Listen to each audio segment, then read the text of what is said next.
Donovan White of the Jamaica Tourist Board, and the newly elected Mayor of New York, Eric Adams, all with a banquet of ideas to feed the mind and allow us to face the challenges.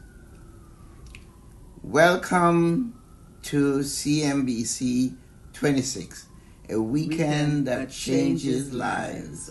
Good morning and welcome to the 26th Annual Caribbean Multinational Business Conference, referred to as CNBC. For the past 25 years, the conference has traveled from the Caribbean to Central America, Jamaica, Grenada, Panama, Haiti, Barbados, St. Martin and the Virgin Islands, and many other countries in the region. CMCB has successfully for decades brought many business leaders, policymakers, elected officials, thought leaders, and civil society advocates to address pressing societal changes. The mission of this conference, though global in nature, while keeping our focus keenly on the Caribbean region, it is this kind of concentration and effort and results that gain the description of CNBC as the Davos of the region. Faced with the challenges of the multi-pandemic and its documented experience and negative effect on the people of color globally, CNBC by necessity needed to deal with the economic disparities that the pandemic had bared, stifling development in so many countries and communities of color. The theme of CNBC 2621 is economic disparity in global development, charting a pathway forward, deepening the mission of the conference to provide a platform to share, discuss, collaborate, cooperate, encourage, and inspire partnership, confront the obstacles, and find the path to the future. To the future, working together. There'll be sessions with our legendary leaders on the forefront, health and the global emergency, diversity, inclusion, and equity for a more equitable society. The ultimate crisis, climate, women of power and influence, travel, culture, and heritage, the Africa Forum, and the Marcus Garvey Exoneration Appeal are some of the dynamic sessions planned for this year's CNBC. Expect to hear from dynamic speakers, the Honorable P.J. Patterson, Ambassador Andrew Young, Prime Minister of Antigua and Barbuda, Gaston Brown, Sir Hilary Beckles of the University of the West Indies, Adam Stewart, CEO of Sandals International Resort, members of the U.S. Congress, Gregory Meeks, Yvette Clarke, and Adriana Esplanade. There'll be other interesting speakers, Donovan White from the Tourist Board of Jamaica, a banquet and a feast for the mind and sustenance to the body. The challenges and welcome to the conference that changes life.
first session this morning is the session of legendary leaders.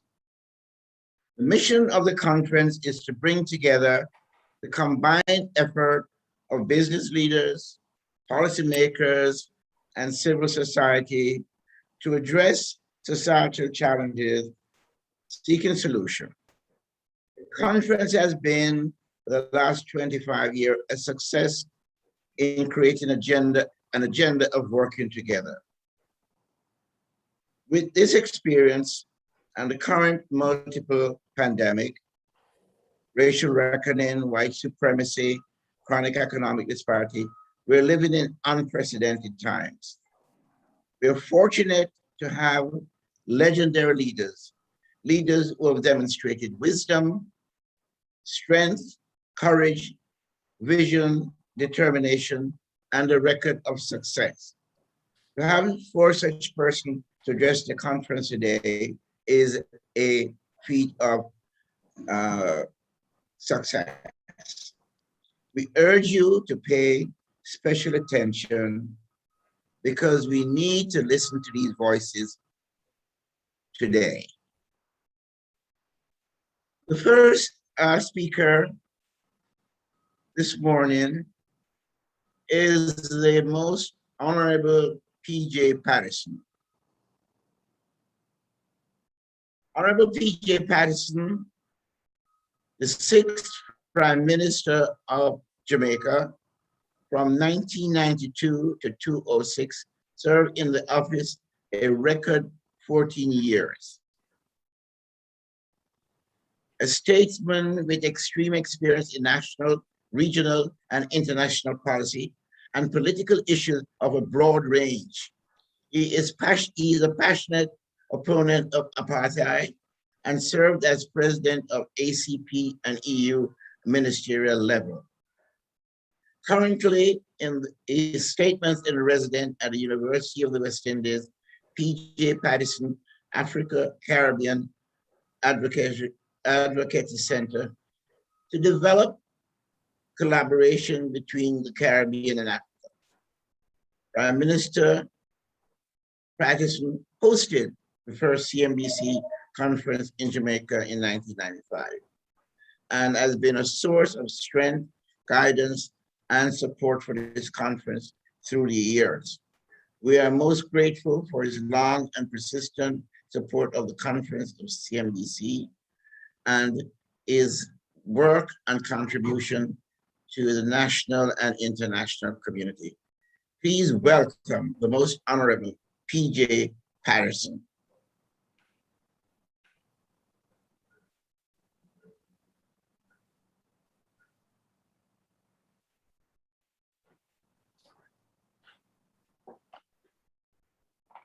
A very pleasant morning to each and every one of you.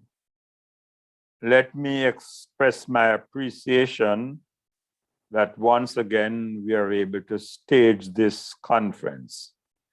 Thanks to modern technology, we are able to do it virtually, but I miss the personal gathering and the social interchange which takes place at meetings like this. Particularly so in this case, we would have been able to celebrate with Carl and Faye Rodney a wonderful achievement, 60 years of happy marriage bliss. Carl, please remember that diamonds are a girl's best friend. We hope that the COVID pandemic will be brought under sufficient control to permit us to return to the traditional mode next year. I have been invited to make the opening remarks as we discuss the topic global economic inequities. There's no need for me to do so by referring to the volume of studies which have been done, some from time immemorial, or to drown you in a pond of statistical analyses that exist in order to establish the inequities which have prevailed throughout the ages between what some have had the effrontery to distinguish the developed world on one hand and what the Christian hymn refers to as the heathen lands afar, where thick darkness broodeth yet. Whatever one's theory of creation may be, the world never came into being with an inequitable divide, one part rich and the other part condemned to persistent poverty. It is the iniquities of man, whether from the times of the Persian Empire, the Roman Empire, or the British and French empires, which have determined until today what is making it so. Imperialism and slavery, those twin companions of evil, have left their indelible mark, essentially dividing the world between rich and poor by a gulf which is getting wider and wider day by day. Regrettably, the precious but limited time of this conference does not allow us to indulge in a history seminar, well needed though that may be. I have chosen instead to focus on the three pandemics which confront mankind in the world of today. They are COVID-19, climate change, and racism. We are suffering from COVID apartheid.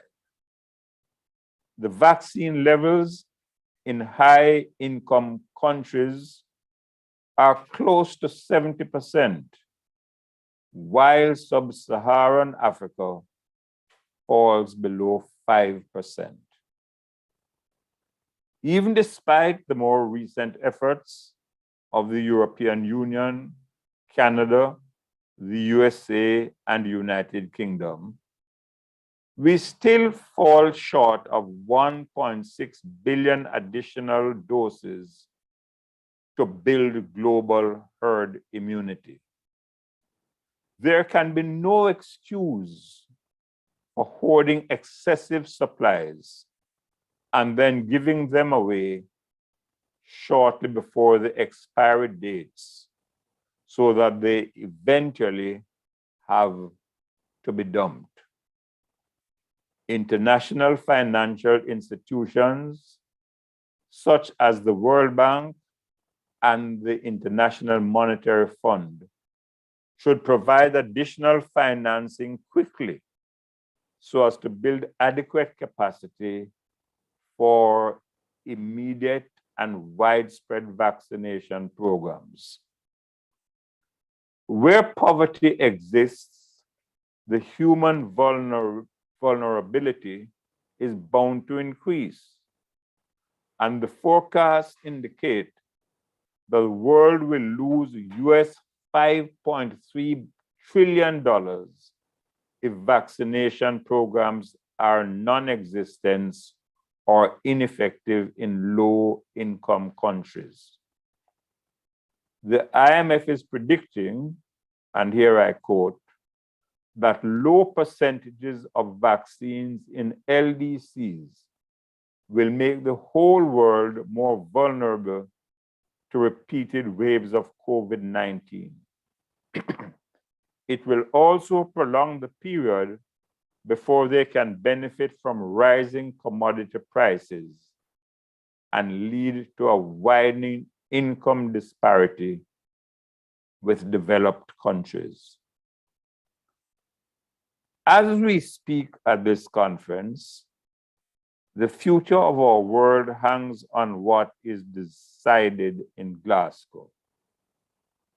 The signs so far are not encouraging. For us in the Caribbean, any increase of rising temperatures beyond 1.6 degrees Celsius makes us the bacon that goes with the egg. It cannot be said too often. Words, however eloquent and repetitive, simply will not move the needle. We are condemning future generations to perpetual destruction. There are those of our ancestry who have done well, who have excelled professionally, and even enjoyed some prosperity. But for far too many people of African descent throughout the Americas, the intractable racism pandemic manifests itself in abject poverty, absolute despair, hunger, the lack of water, poor education, squatting, inadequate public health access, higher infant mortality rates. In the United States, there's a criminal justice system characterized by racial violence, by racial profiling, by political violence against innocent Black men, and excessive incarceration due to gang warfare and indulgence in drug trafficking. To be frank and blunt, the cancer of racism has never been more hydra-headed and dangerous than it appears today. We are reminded that slavery in the United States of America is still protected by the 13th Amendment to your Constitution, which forbids slavery and involuntary servitude, except as a punishment whereof the party shall have been duly convicted. Last year, I spoke at this conference about the historic significance of the assassination of George Floyd. I said it would mark a decisive turning point. Indeed, it has made the racists bolder and more defiant. How else can we explain the obnoxious legislation which is being rushed through several southern states that would in fact deprive democracy of its most fundamental tenet, so aptly described by Abraham Lincoln as government of the people, for the people, by the people? Are persons of color no longer people? Are we returning to the days of a 21st century confederacy? Is this why migrants from the land of Haiti, whose martyrs to Saint-Louis Overture, Dessalines, Henri Christophe lit the flame for freedom from slavery and imperial domination, are treated worse than animals on your borders as they seek to escape the poverty and exploitation by French and American perversion in that country over the years? A central theme of our deliberations at this conference goes beyond what has been and that which now prevails. It seeks to set out a path of what we can achieve by our collective efforts in charting the way forward. What man has done to wreck Mother Earth, it must now seek to undo by a mission of rescue, restoration, and regeneration. That task could not be more urgent. There is one good omen this week. In Glasgow earlier this week, the two largest polluters, China and the United States, have announced their intentions, notwithstanding their ideological hostilities and rivalry in the competition for global supremacy, to work together in the abolition of coal as a source of contaminated energy. Let's hope it will be a permanent star in the environmental firmament and not just an illusionary meteor. Led by that great prophet, Marcus Mosiah Garvey, and one of his eminent disciples, Kwame Nkrumah, who first severed the colonial link by the emergence of an independent Ghana leading the way. There now exists in our world 54 sovereign nation states in Africa and 14 independent states in the CARICOM family. At long last, and for the very first time on this year, September 7th, we witnessed the virtual Africa CARICOM Summit. Its aim to promote ties and engagements between peoples of African descent in Africa, the Caribbean, and our diaspora. Foremost on its agenda was how we foster integration across the ocean by overcoming colonial legacies of separation of our economies and peoples. But let's face it, we have to remove the elephant from the room.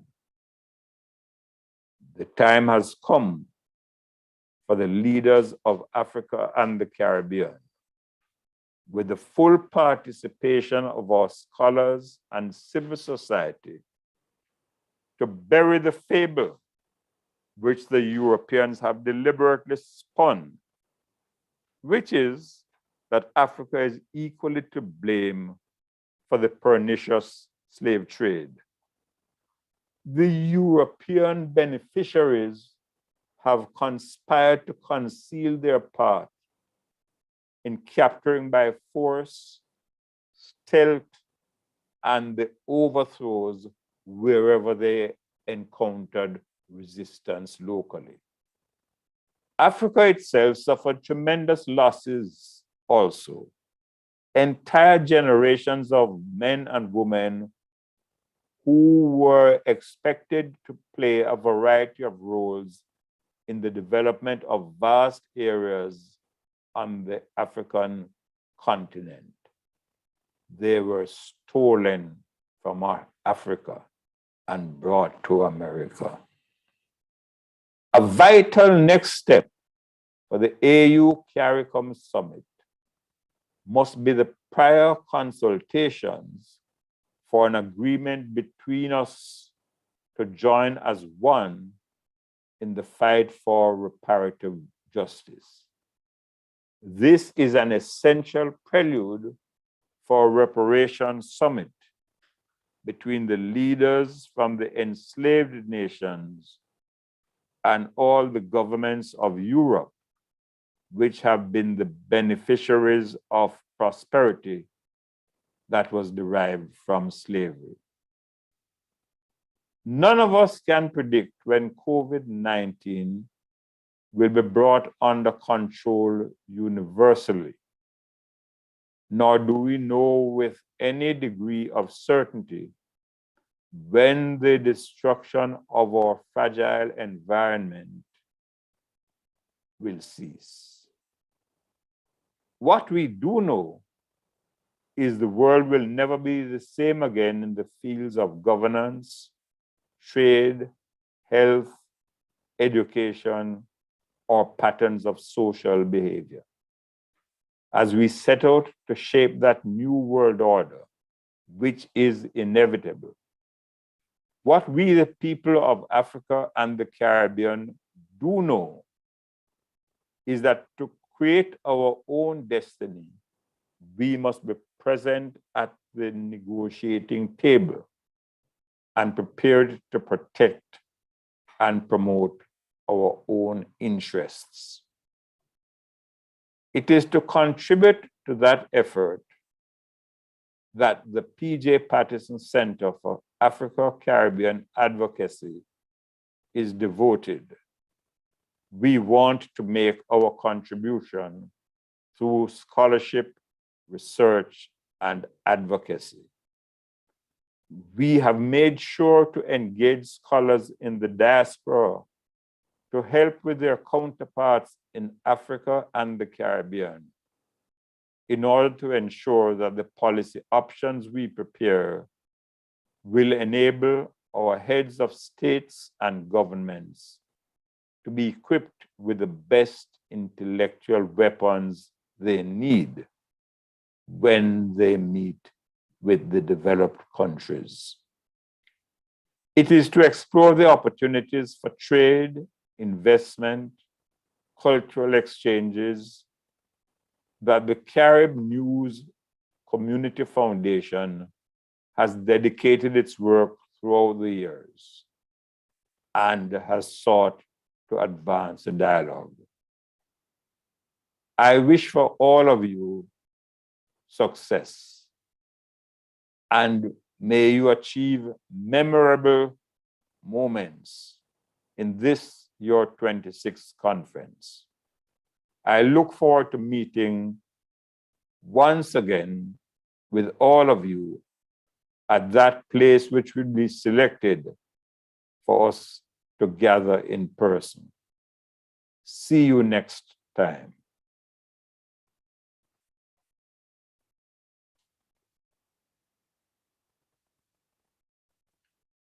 Thank you, Honorable P.J. Patterson, for that always informative and substantive presentation. We know that you are on a tight schedule, but did agree to answer one or two questions in the chat before moving on. And I'd like to take that opportunity now to ask you those questions that came in on the chat.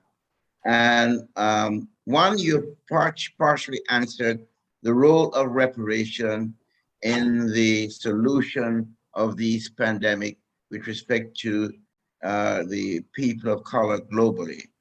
I would just add that you might, after talking about the center, the P.J. Patterson Center, is the summit, the reparation summit that you so eloquently spoke about.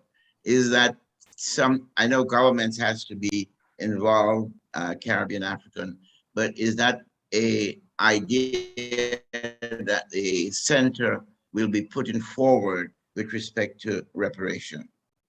We certainly will.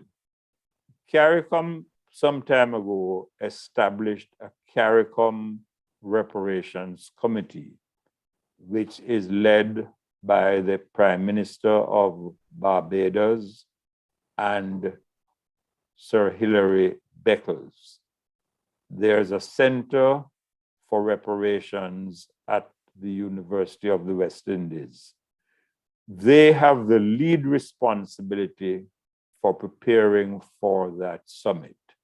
But we, like all other units of the university, will be actively engaged in that preparatory work.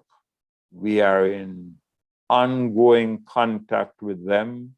We are identifying the broadest levels of scholarship, not only in the Caribbean and in Africa, for which there is a great deal of knowledge already in place. But we're making sure that we include very distinguished scholars in the diaspora who are part of the group which constitute distinguished scholars for our center. And we are prepared to engage not only in the preparatory work, but in advocacy at the appropriate levels which are necessary.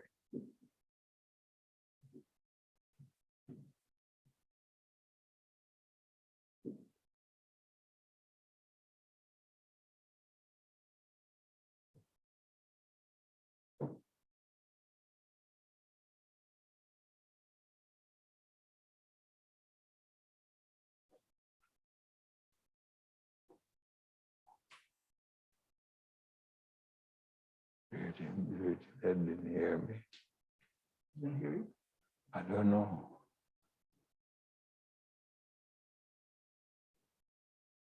I still see his picture on.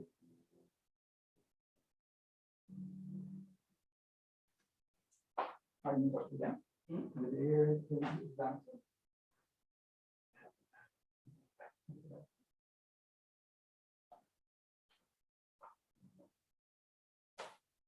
Well, I want to thank Faye and Rodney for giving me the opportunity once again to at least congratulate you for this outstanding conference that year after year, decade after decade, you're able to bring people together. Carl, you were one of the first people that I met when I first arrived in the Congress, and your friendship, loyalty, and support was able to guide me not only in the Caribbean, but the Caribbean and Africa. And my ability to work and coordinate with the Caribbean Basin Initiative and work so closely with CARICOM was an honor and a pleasure, and just the very, very beginning.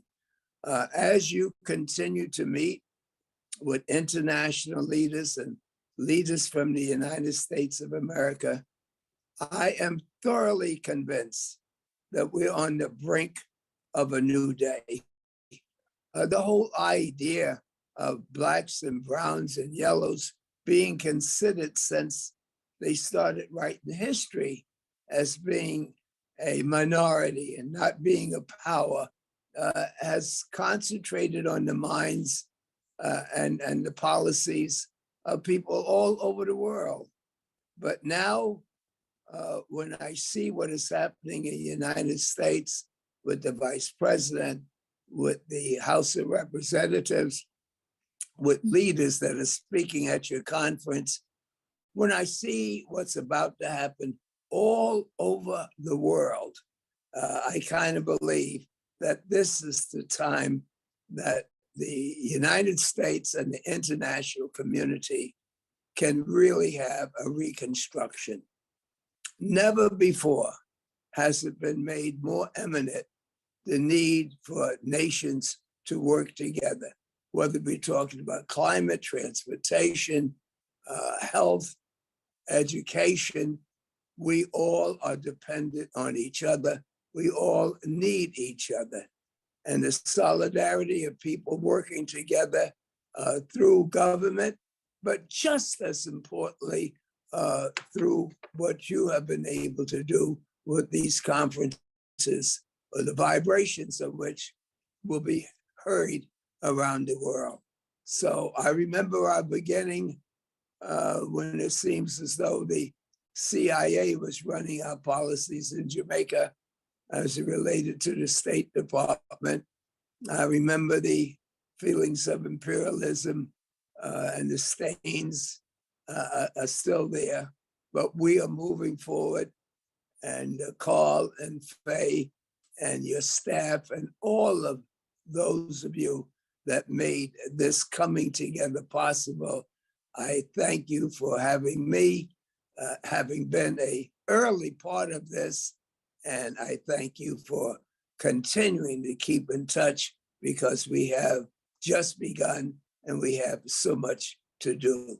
Thank you so much. Have a great conference.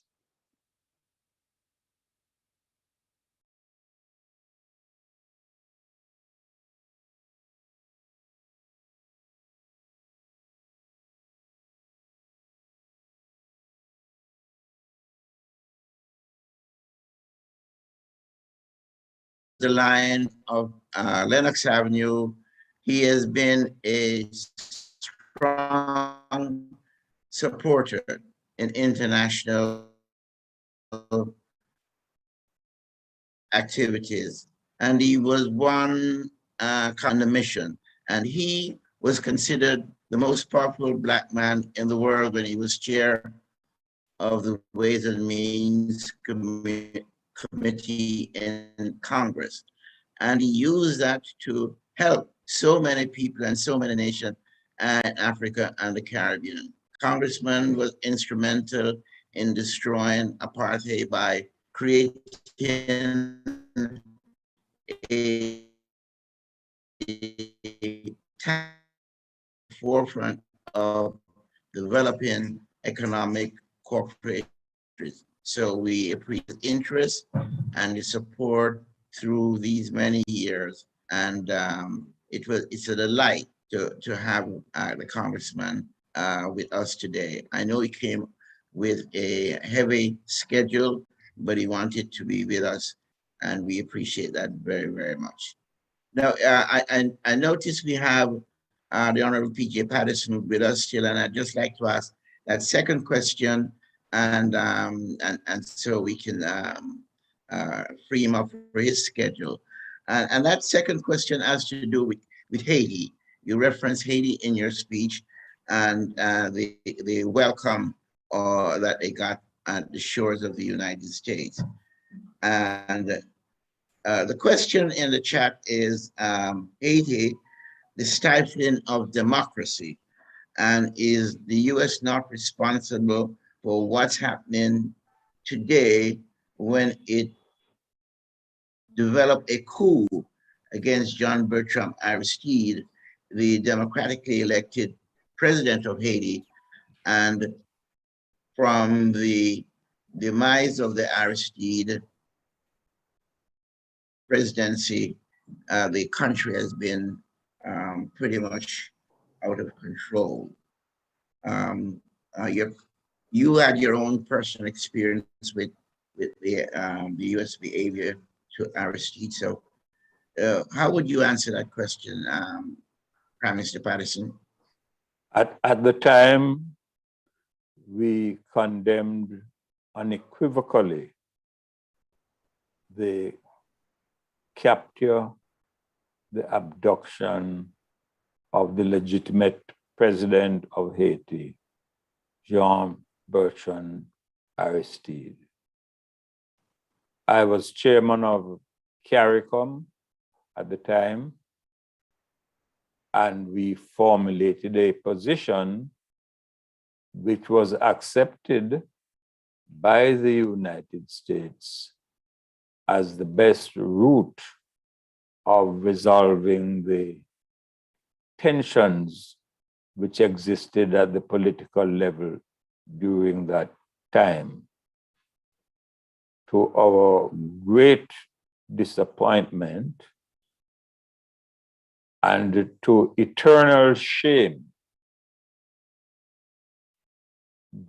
John Bertrand Aristide was sent into exile and left this side of the Americas to Central African Republic with a declaration on the manifesto: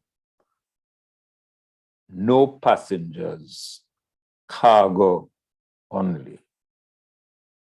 It is a memory which I can never remove. Since then, as has been mentioned,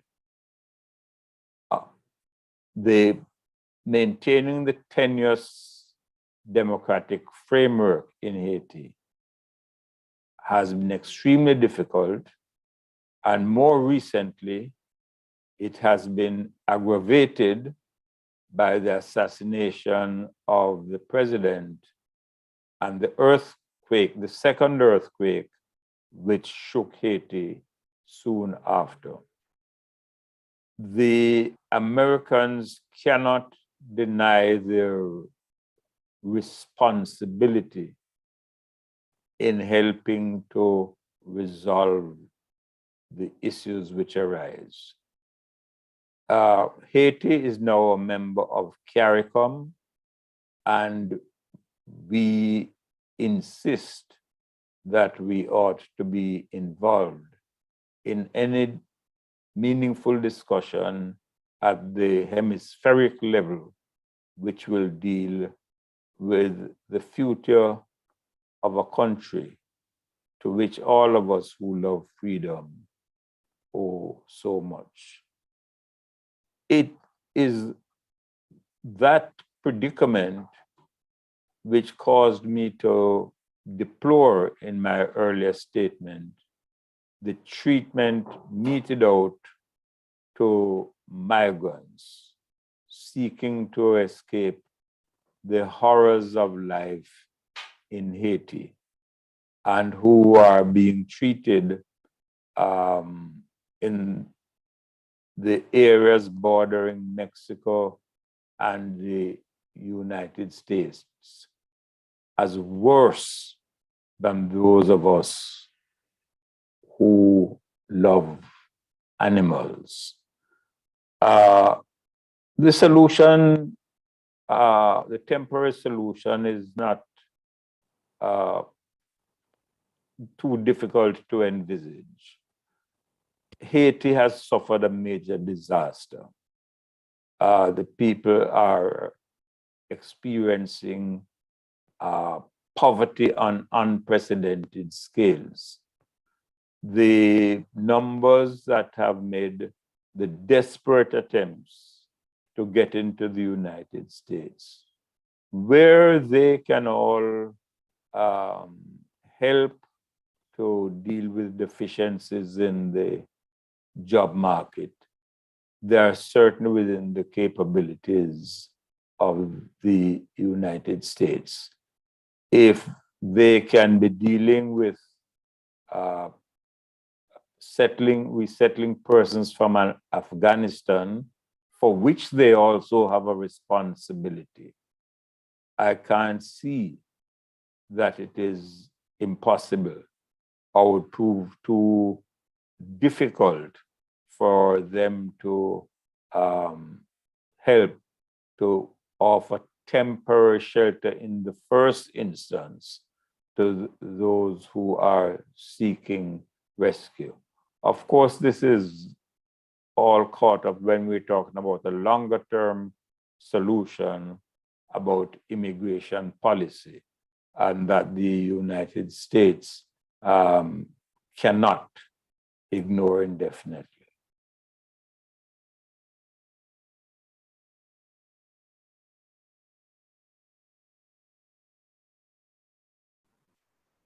Thank you very much, Prime Minister Patterson. As usual, you have laid out the situation in terms that we can understand and certainly start working on solutions as we have done. And congratulations again on the P.J. Patterson Center and the work it's doing. I know in conversation with you The scope has expanded to even include the diaspora. And so we're looking to do more and more with you and the center as we do the continued outreach, put in and Thank you. doing. We have So thank you, sir. we have deliberately sought to include the diaspora more and more as an integral part of what we are seeking to do for Africa and the Caribbean when we bear in mind our common ancestry and the problems which are being faced by people of color in the United States. There is an obligation for all of us to work together to ensure that people receive the human dignity to which they are entitled, regardless of race, color, or religious creed. And we are looking forward to working, well, to continuing to work with organizations like this center, which has been putting on these stimulating seminars from time to time, and all other organizations in the United States that are so intentioned. Thank you, sir. Thank you very much. We look forward to being a part of that a wonderful effort. Thanks, Thank you. Honorable PJ Patterson. Thank you, sir.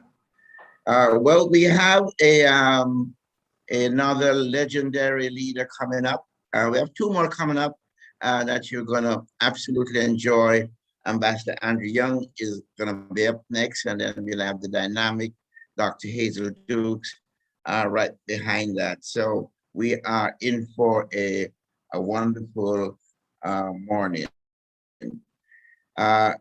Ambassador Andrew Young, a humanitarian whose work and influence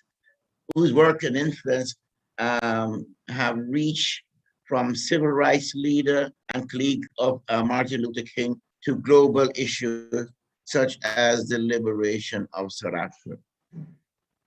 He has served as mayor of Atlanta with an outstanding record of accomplishment. A member of the US Congress, where he was called the conscience of the House, and a US ambassador to the United Nations, elevating the US foreign policy to a new height, receiving more than 66 honorable doctorate from institution. Ambassador Young now currently works with the Andrew Young Foundation, and he's still engaged in major program of human and civil rights. An original supporter of the mission of the conference, the CM, he has always been one to provide vision and guidance for the conference. A very wise and kind man.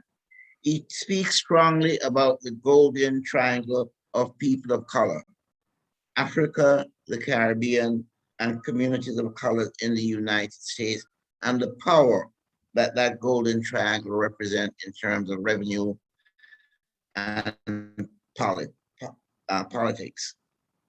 Still active, he plans his 90th birthday celebration in March of 2020, celebrating his legacy, and we're all looking forward to that.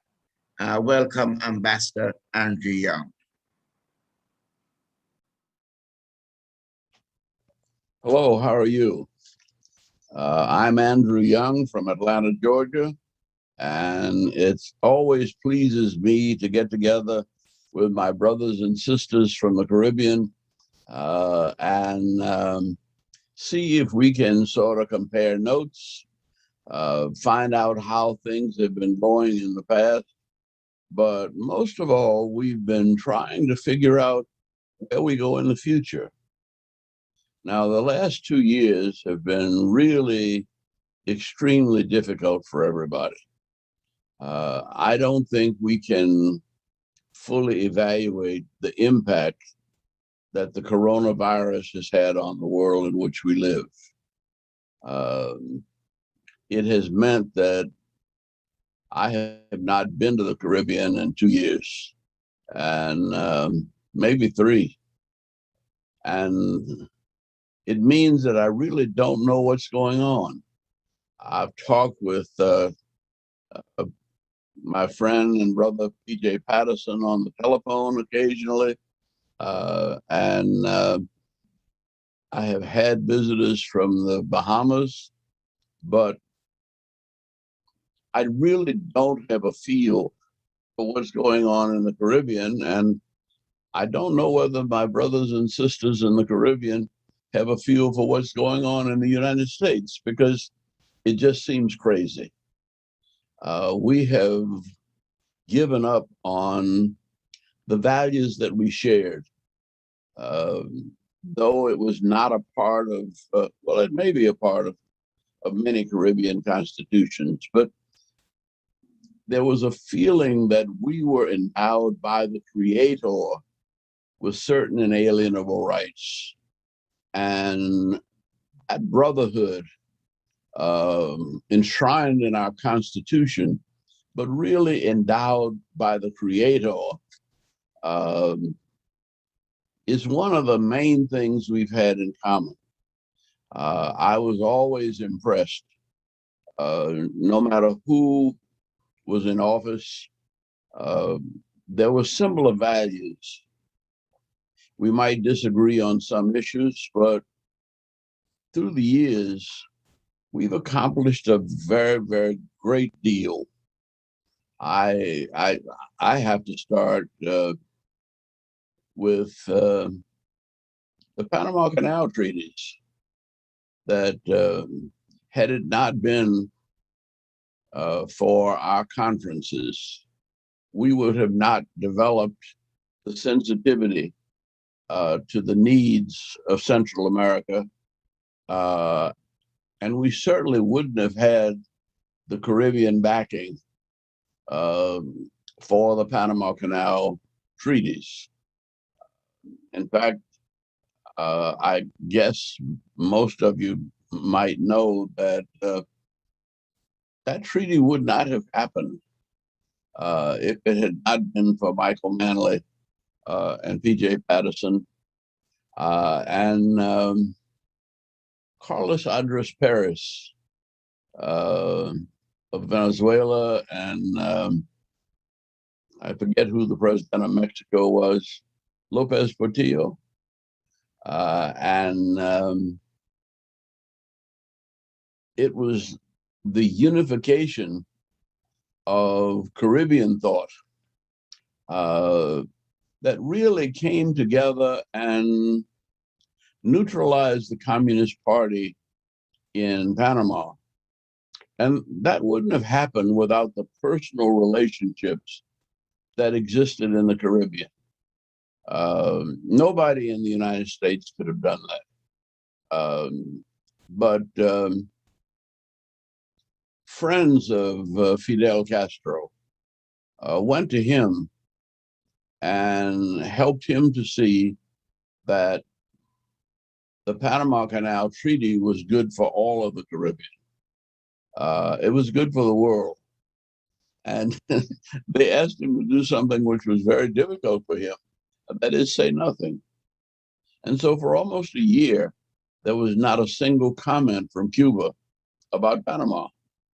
And the Communist Party in Panama actually supported the Panama Canal Treaty. If that had not been the case, the Congress of the United States would never have been able to ratify it. But it was the friendships and the trust of those of us who consider ourselves Caribbean Americans. I don't know how I got here, but It was probably through one of the Caribbean slave trading points that my ancestors came. And I have always felt as though I was a part of Jamaica, Haiti, Bahamas, somewhere. But wherever I went, I always felt at home. And I think it was coming together in these Carib News conferences that restored that sense of global unity that we share. And by keeping us together spiritually, we were able to accomplish things that might not have been done. Most of all, we were able to learn things that we couldn't have learned any other way.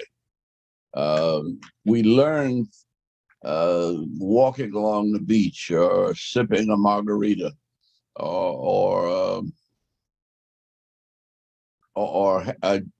just hanging out in the evenings, reminiscing about things past and looking forward to a more glorious future. Temporarily, that was set back by a number of tragic incidents. And it makes me wonder, what is God trying to say to us? What is God trying to do with us? Because well, I don't know what we did to deserve this. We in the United States have been particularly callous that our leaders, at least in one party, decided that they were the truth. And anything they said, they wanted people to believe. And unfortunately, many of the people in these United States began to believe things that they knew were not true.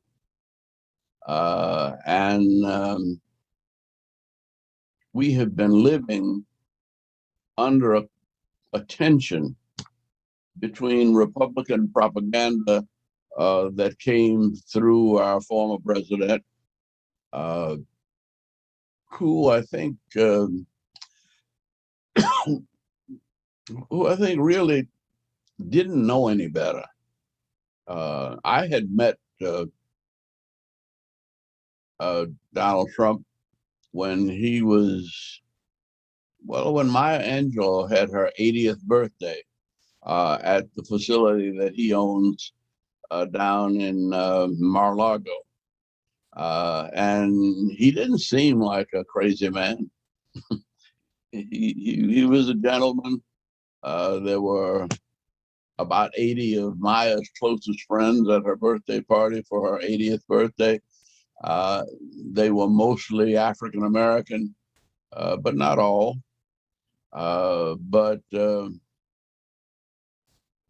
they were freedom-loving people. They were people who loved to sing and dance and enjoy life. And we were celebrating Dr. Angelou's 80th birthday.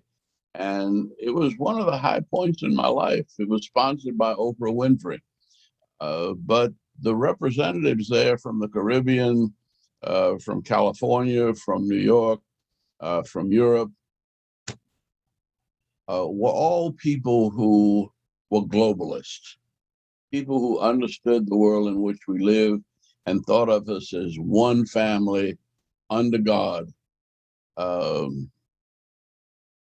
that worked toward liberty and justice for all. We miss those days, and we need those days. But it wasn't just the politics that separated us.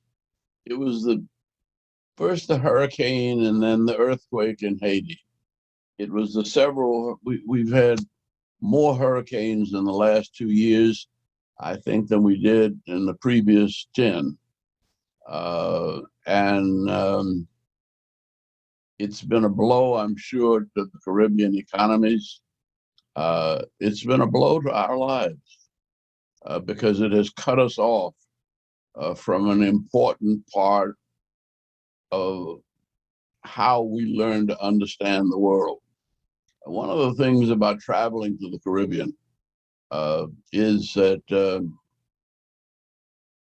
it gave you an opportunity to realize the enormous potential of the third world or the developing world. It made us respect the educational institutions, and it drew us closer together.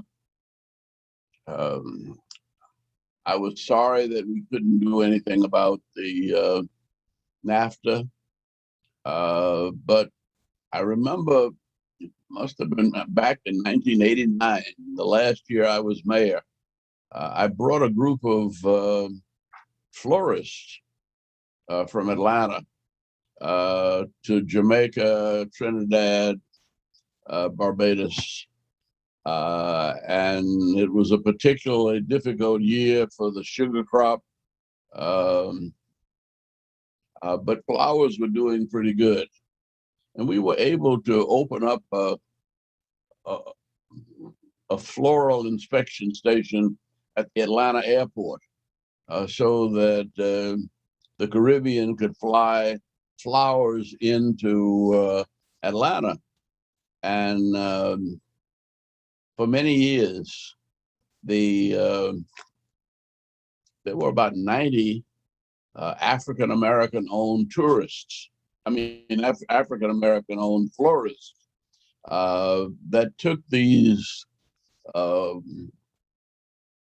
flowers from the Caribbean and made them a part of our economy. And the thing I remember was that the flowers we normally got would be gone in a week, and the flowers from the Caribbean lasted a month, sometimes longer if you took care of them right. There were just little things, but this was a little thing that made a difference because I think the sugar price had dropped that year. And so to have people who were exporting flowers got an increase in the number of flowers that they were able to export was a big economic boom for both of us. I have learned to look on the shelves of the grocery store when I get in to look for the seasonings.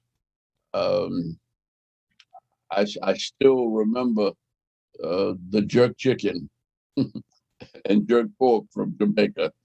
And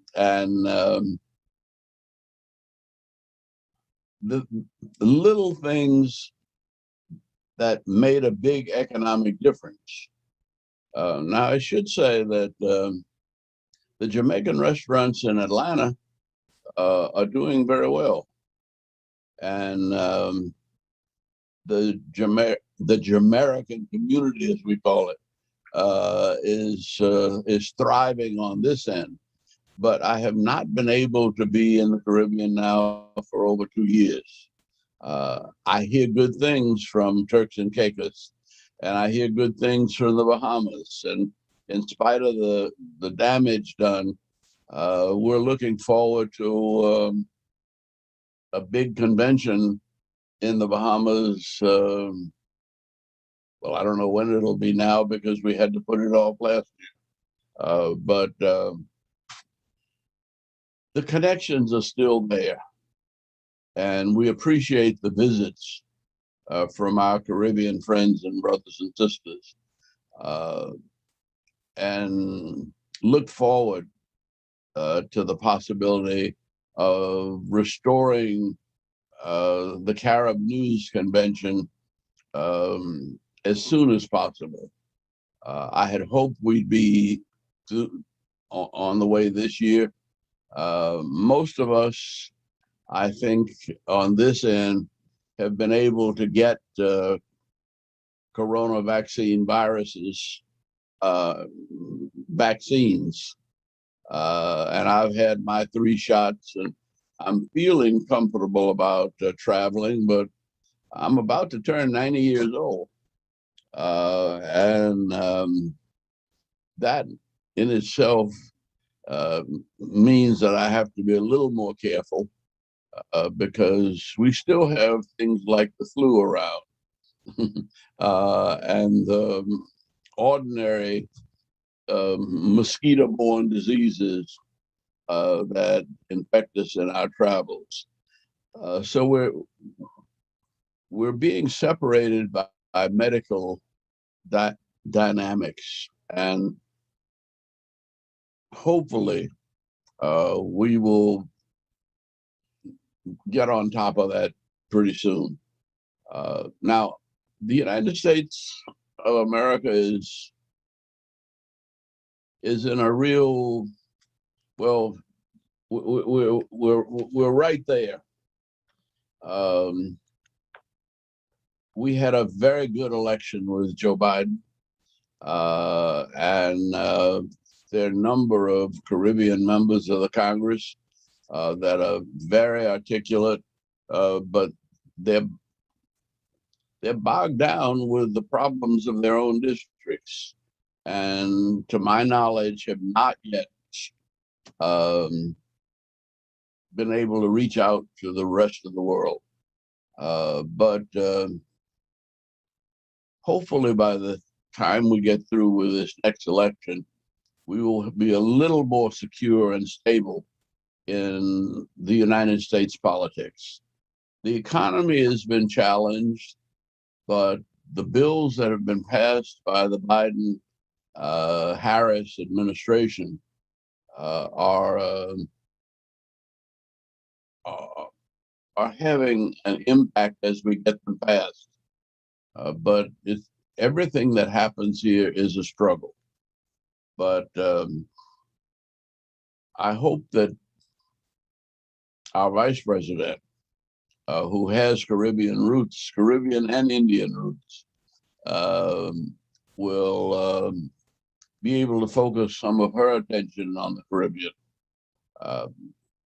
When President Carter was elected, he asked Mrs. Carter to go to the inauguration of the President of Mexico. And she made a couple of stops and came back and said that she suggested to him that I be allowed to take a Caribbean tour. And it was one of the most important things of my time in government, to go from Mexico to Panama to Colombia to Venezuela, Trinidad, and right on up the Caribbean, and Jamaica, Barbados. When you go around the Caribbean in one trip, you really get a sense of the fact that this is not a group of separate islands. This is a nation. And the water, which we have allowed to divide us, really is a series of shipping lanes which unite us. And it was President Oduber of Costa Rica that helped me to see that. And that while it took the United States 200 years to develop a highway system that could connect New York and California and Atlanta and Chicago, the sea lanes of the Caribbean mean that as we get our minds united, that we have a continent waiting to be realized. And I know it's important for every country to have its individual leadership and vision. But the truth of it is, we probably would do much better together. The Organization of African Unity has had quite a struggle. The European Community has had quite a struggle. So it's not easy, but there's a lot that needs to be done on this planet. And the work that we're doing on climate change and the work that we're doing on broadband communications and telecommunications that enable me to talk to you from my office in Atlanta, even though I haven't been there for a couple of years. All of these we have to see as part of the great potential of our relationship. And I want to thank the Rodneys for continuing to publish Carib News and keeping us informed and available to the information and providing me with this opportunity just to say hello and to let you know that we still think about you, we still love you, we still want to be with you. And if I can make it for a few more years, you'll probably see me on somebody's beach before too long. So God bless you. God continues to bless me. I continue to try to serve. And I was with Charlie Rangel, and we were reminiscing over the last time I was there with him. I think it was in St. Lucia. And we were at the memorial service for David Dinkins. And just recently, I viewed on television the memorial service of Colin Powell. And both of them remind us of the close connections we have, of the fact that we are united in spirit and in values and in dreams, and that somehow, some way, we will overcome all of the hurricanes and the earthquakes and the viruses and the disease and the greed that has distorted the relationships and prevents us from being fully members of one family, one nation, one people under God with liberty and justice for all. Thank you very much. May God continue to bless this planet, but particularly those of us who come from Africa through the Caribbean into the United States and Central America, and help us to find that special role that can make this earth one and that can help us to function as a free people in trade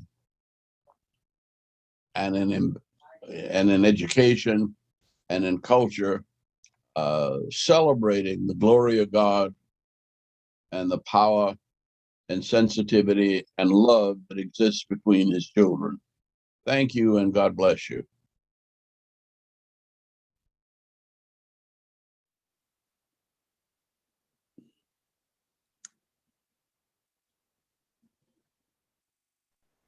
Thank you, Sarah, very much, Ambassador Young. You have always been inspiring and encouraging, and we do look forward to being together again, face to face in the Caribbean, moving around the Caribbean to bring the message of working together and the potential of the Golden Triangle, as you so eloquently mentioned. We are delighted to have a real champion of the people, the Honorable Dr. Hazel N. Dukes. The Honorable Hazel Dukes is a civil rights legend, a fierce advocate for education of children, and one of the most impactful civil rights leader and political activists in the present and for many decades.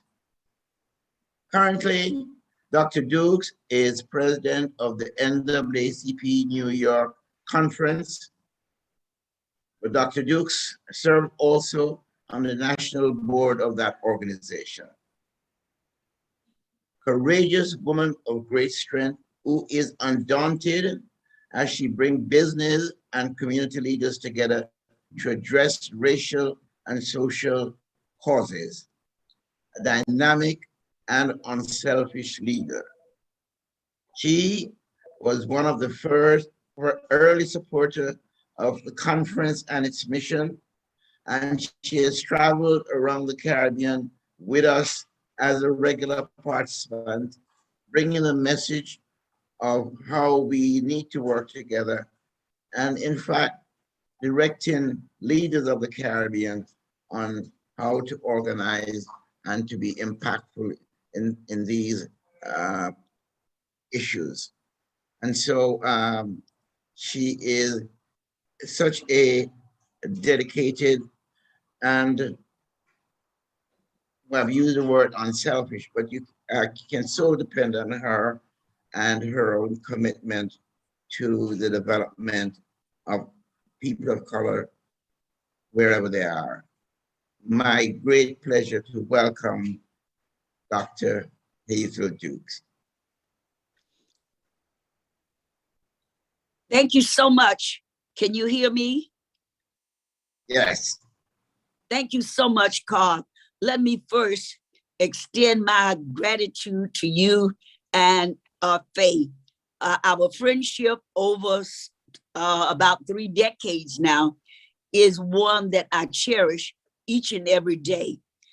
Let me thank you also for giving me the opportunity to learn about the Caribbean really in all of its glory and all of its giving to make us as a people, Black and brown people, understand for the listening audience why I have cherished this friendship with the Rodneys and with Carib News that I read daily is because here in the United States, our population of the Caribbean community is large. And when I wanted to reach out to make sure that they was included in the NAACP, it was the Rodneys during wintertime that made it possible for me to get into Brooklyn, get locations for us to meet and greet people along with the Honorable Una Clark and our Congresswoman Yvette Clark. And so I owe you all a great gratitude, and I understand that you're celebrating 60 years of wedding, being together. Congratulations, what a milestone. I wished I had known it before today. I'd have had my balloons up saying happy anniversary. Let me say that, we read, but when you get on the ground and interact with the people, it's a different feeling. It's a different knowledge. I joined with Ambassador Young and Congressman Rangel that we are really missing these 2 years we've not been together. We looked so much forward to it. And let me say to our listening audience, congratulations to Nick Perry on his appointment as an ambassador for Jamaica. I when we would go to Jamaica and to the other islands, Assemblyman and now Ambassador Perry would always put Jamaica in the front. And I had the pleasure to sit at the feet and listen to and hold his hand to Patterson, the Honorable Patterson. And so your education for me has been absolutely one that I would have never got sitting in a college classroom, but for you and Faye to take us, and so we could be with people, sit and talk with them, and dine with them, and have social events where we could talk one-on-one. And the Congressman Christian, it was something that is dear to my heart in my learning experience, how we are one people. I would have never gotten that by reading a book, but because of these 20-some years that I had the privilege, I have had the privilege to travel with you, to sit with the ambassadors, to sit with the presidents, to learn firsthand when you would bring people in from the community. I remember in St. Martin's, you brought people in from the community to talk with us. You business leaders, the educators in that area. The last time we were together, really, that's when Lloyd Williams and Carl McCall and the president of City University talked about bringing scholars, young people from the Caribbean, and for students from our area. But as Ambassador Young said, COVID-19 stopped us in our tracks almost from where we was going.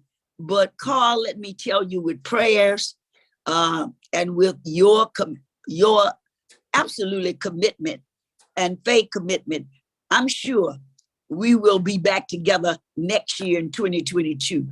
And the things that we had planned for the exchange of students, and now with Honorable Patterson at the West Indies College, I'm sure it's going to take place. And it's nothing like exchanging ideas. You can read the book, and yes, we want it in history, but for our children to be able to have that kind of exchange, what a better world we will have. What a connection we will continue to have for those who come to the United States, as well as those who return home, to give so much back to their community in the health field and in policy making, and for them to come and share their experience with us so we can make our government at the federal level, at the state level, and at our local level better. We have many of our members in our state legislature, Kevin Parker, who has traveled with us time and time again, and we have Congresswoman Clark, who is always with us. They understand, and they go back into these halls here in the United States and make policy and make sure that our people are not being separated, and understand and respect. And when we go into the halls and sit with our other members of the majority of the community, we have facts and figures to put to them to say, look, Puerto Rico, we don't want paper towels thrown at them. We want them to be included in surviving. We want to make sure that they get the resources that they need. When we talk about Haiti, I've been blessed to work through my links with making sure that I guess about 5 years ago, the links took Haiti on. We met with Mr. Rosen in Florida, who took all the goods and materials that we did here in Harlem. We made sure that it got to that community because he paid and did all the transportation for us. And so my interest is because the Rodneys gave me a chance to be educated about my sisters and brothers and about my children in the Caribbean, and what we needed to do to make sure that the resources, the education, that all of the things that we take for granted here is given to those who want to remain in their homes, want to remain in their countries. And they should, because they are just as much a part of this country and as anyone else. So I am always delighted to be included and make time to make sure that I stay in touch with what's happening in the Caribbean. I took some time off. Yes, I did travel, and I went to St. Martin's this year. I was looking forward to us coming together. But since we didn't and couldn't, and now we are doing it virtual, it is great to see and to hear. I saw Ambassador Young several weeks ago at the memorial service for the late Mayor Dave Dinkins, but it was from a distance then. I do get a chance to see Congressman Rangel. And everything has been virtual with us, with the Chamber, the Greater Harlem Chamber of Commerce, but we have been able to stay in touch. And that's very important, that even during COVID-19, we must continue to stay together, connected. So, because government is still making decisions, budgets are still being made. Our community in the Caribbean has been hit by disasters. And so we got to stay connected. We got to make sure that we take care of our brothers and sisters and our children who are still in their homelands. So Carl and Faye again, and to the whole team at Carib News, thank you all for continuing to keep us connected, keep us to understand our connection and what we need to do to make sure that our country, our people stay whole as we fight through the many challenges that before us. It's just not COVID-19. The inequities were here before COVID-19, but the real light shined on it. So other people began to say, oh my God, as Honorable Patterson mentioned George Floyd. Yes, when you saw black and white in the street, Jew and Gentile again, like we hadn't seen since Martin Luther King marches, and we saw more younger people taking part. And so as we transfer our knowledge from one generation to the next generation, for both communities here in the United States as well as the Caribbean, we will be leaving a legacy that we can be proud of. So thank you again for including me and giving me an education that I never would have been able to accomplish if it wasn't for the Carib News taking us into our countries, letting us meet our sisters and brothers, not from a far distance, but to sit with them, have meals with them, to understand their plight. And so when we came back home, and as we continue with elections from both the Caribbean community and from our communities, that we are together.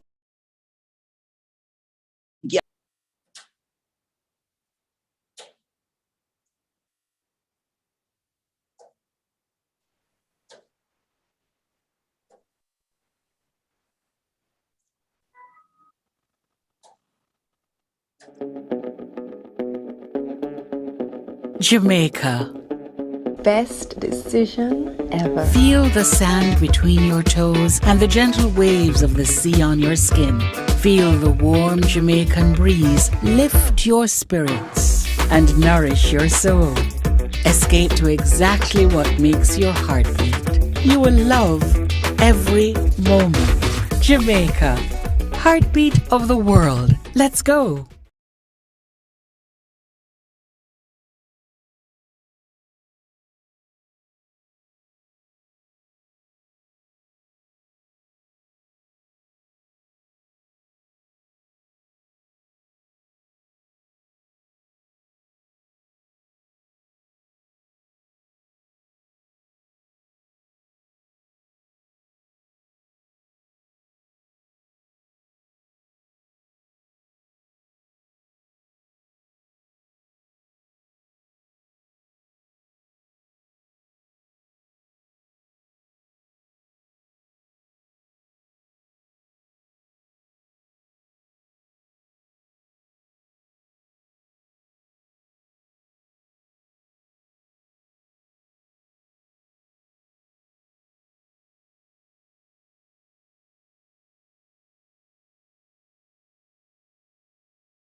Good morning and welcome to our Caribbean Multinational Business Conference that has been sponsored by Carib News, Carl and Faye Rodney for these 26 years. This year's conference, as you know, you have already heard from some early speakers and from Carl and Faye themselves, focus on economic disparities in global development, charting the way forward. And today we have leaders in this panel who will speak to the issues of setting the agenda going forward, accelerating the impact, and the new expectations. It's a big, big topic, certainly. And we have an audience online with us to engage in conversation. I am your moderator, Marcia Keys, and I'm delighted to serve as moderator for this session. So welcome again. As you know, members of the audience, the purpose of this conference from the start was to strengthen the ties between the US and the Caribbean region by bringing together prime ministers, elected officials, members of the US Congress, civil society, and engaged members of the community to address major challenges facing the region and to develop tangible and implementable solutions to these problems. This panel today, we have our representative Yvette Clarke, who I'll introduce. Representative, you'll be introduced in a few minutes. Just give me a little session to sort of set things up. We also have Representative Congressman Espaillet, who will bring greetings. But before I turn to them, I wanted to just reflect a little bit on something that was said in the opening session by the Honorable P.J. Patterson. He mentioned three themes, if you will, that we're facing. And the three themes, clearly, the COVID pandemic, which some people think came out of nowhere, although there were talks and predictions of something like this happening. We have, of course, the big topic of climate change. And we have, regrettably, the ongoing issue of racism that has been a struggle low these many years. Prime Minister Patterson sort of highlighted those three. And indeed, as we face this meeting today, those three topics loom large. I want to just say to the audience, we have in person one panelist. We had expected others, but their busy schedules keeping them away. And I'd like the audience just to listen carefully to the presentation and to also have your questions prepared in the chat. So before we go to our in-person representative, Yvette Clarke, we have greetings from Congressman Espaillet, and I'd like to cue that up and ask that that be delivered now. As you know, Congressman Espaillet represents parts of Harlem. He has served since 2016. He was sworn in 2017. He represents the 13th Congressional District. Please cue up the greeting from Congressman Espaillet.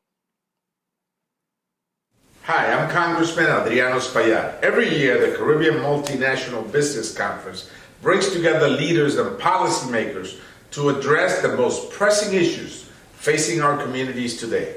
The COVID-19 pandemic presented unique challenges that require collaborative solutions. Are you laying the groundwork for our communities to build back better and stronger than ever before? Thank you for your efforts and keep the faith.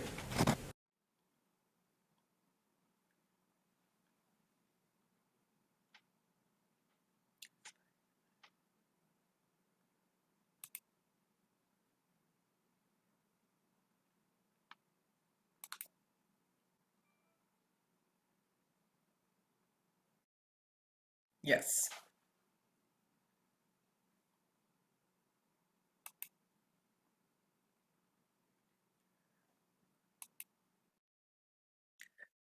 Thank you. Let's continue. So we have our panelist, Representative Yvette Clarke. Let me introduce her. Congresswoman Yvette Clarke has served in Congress since 2007, representing the 9th District in Brooklyn. She's dedicated to continuing the legacy of excellence established by the Honorable Shirley Chisholm.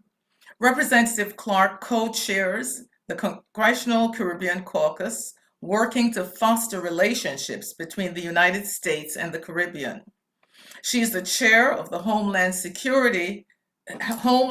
Cybersecurity Infrastructure Protection and Innovation Subcommittee under the jurisdiction of the House Committee on Homeland Security. And she was the co-chair of the powerful Energy and Commerce Committee during the 116th Congress. Congresswoman Clarke also chairs the Immigration Task Force of the Congressional Black Caucus and is leader in the Smart Cities Caucus that focuses on technology, something, of course, that we very much appreciate and can understand the value of, especially during this time of COVID. So, Congresswoman Clarke, please take the microphone. Let me thank our moderator, Dr. Marcia Keys, for that gracious introduction. Greetings, everyone, and good morning. Let me thank you for the gracious invitation to join you at the 29th Annual Carib News Multinational Business Conference held by the Carib News Community Foundation and Dr. Carl and Faye Rodney and their team at the New York Carib News for once again inviting me to participate in this very important session on today's leaders, setting the agenda for going forward and accelerating the impact. I am Congresswoman Yvette D. Clarke, and I proudly represent New York's 9th Congressional District, which is located in South and Central Brooklyn. It is an honor to be here with you all. When I think about the impact and the importance of leadership, I look to our current state of affairs under the Biden administration. And considering the tumultuous years under our last president, this new regime is not only a breath of fresh air, but it also brings to many around the world, and certainly here in the US, a sigh of relief. We are being led by a progressive administration that is not only listening to the people, but acting on its promises. America is on a better, brighter path now that the House passed the Bipartisan Infrastructure Investment and Jobs Act. But our work is far from over, and it will take staunch leadership like we see in our Democratic leadership to get us across the finish line by setting an agenda to accelerate the impact of this legislation with the eventual passage of the Build Back Better Act. Our progressive vision took root when we delivered the votes needed to get the Bipartisan Infrastructure Investment and Jobs Act across the finish line. This transformational opportunity to secure generational advancement for millions of Americans and make good on our commitments to our constituents is what I call leadership, determined to accelerate the impact that this bill will have on all of our people. And none of this would have been possible without the support from the Biden administration. Today's leaders must contend with a fast-changing and diverse world ready to meet the needs of all people. The institutions, like many that have set forth certain expectations, are very important as we look at issues of healthcare, as we look at issues of economic development and prosperity, as we look at affordable housing, and we look at the need to really earnestly fight climate change. I think about the fact that so many in our community have been really struggling in the midst of this pandemic. New York City, being an outbreak epicenter, was hit tremendously hard by the lack of knowledge of this virus, what it meant in terms of its spread, and how we were left sort of flat-footed, quite frankly, with a lack of supplies and preparation in the event of what we knew could be catastrophic, and that is a worldwide health pandemic. So I am really pleased to see the way that the Biden administration is taking the reins on vaccination, on making sure that we can follow health protocols that will navigate us out of this pandemic. But the work that we've done in Congress has been so instrumental in getting us to this point, starting with the CARES Act that helped expedite the production, acquisition of PPEs that were so critical, the masks that we all wear, the testing regime that made it possible for people to understand their status, and then eventually, of course, the vaccine development and distribution. But the work that we put in to undergird our small business sector, be it for-profit, be it not-for-profit, be it mom and pops or corporations, we really stood up a robust program to undergird our economy during a time when there was so much uncertainty and that we had to actually shut down our economy in order to fight the virus. We have passed through that phase and we're able to pass a CARES 2 package to make sure that those small businesses that were crowded out, if you will, in the initial funding of companies were extended the same courtesies and lifeline to save their businesses. And then we went on to pass the American Rescue Plan under the Biden administration, which really fed our communities the type of resources they need to deal with things such as food insecurity, housing insecurity, making sure that people had stimulus in their lives to be able to weather the storms of economic uncertainty. The United States Congress and the 117th Congress, working with our partners in the administration, has done great work. And now we are poised to build upon that with trillion-dollar investments that will make all the difference in changing the trajectory of our nation as we fully embrace the 21st century, having come from such a cataclysmic occurrence with respect to not only the COVID-19 crisis, but also the reckoning of racial reckoning in the United States in the wake of the murder of George Floyd. So let me just go on to talk about a little bit of some of my priorities in the 117th Congress.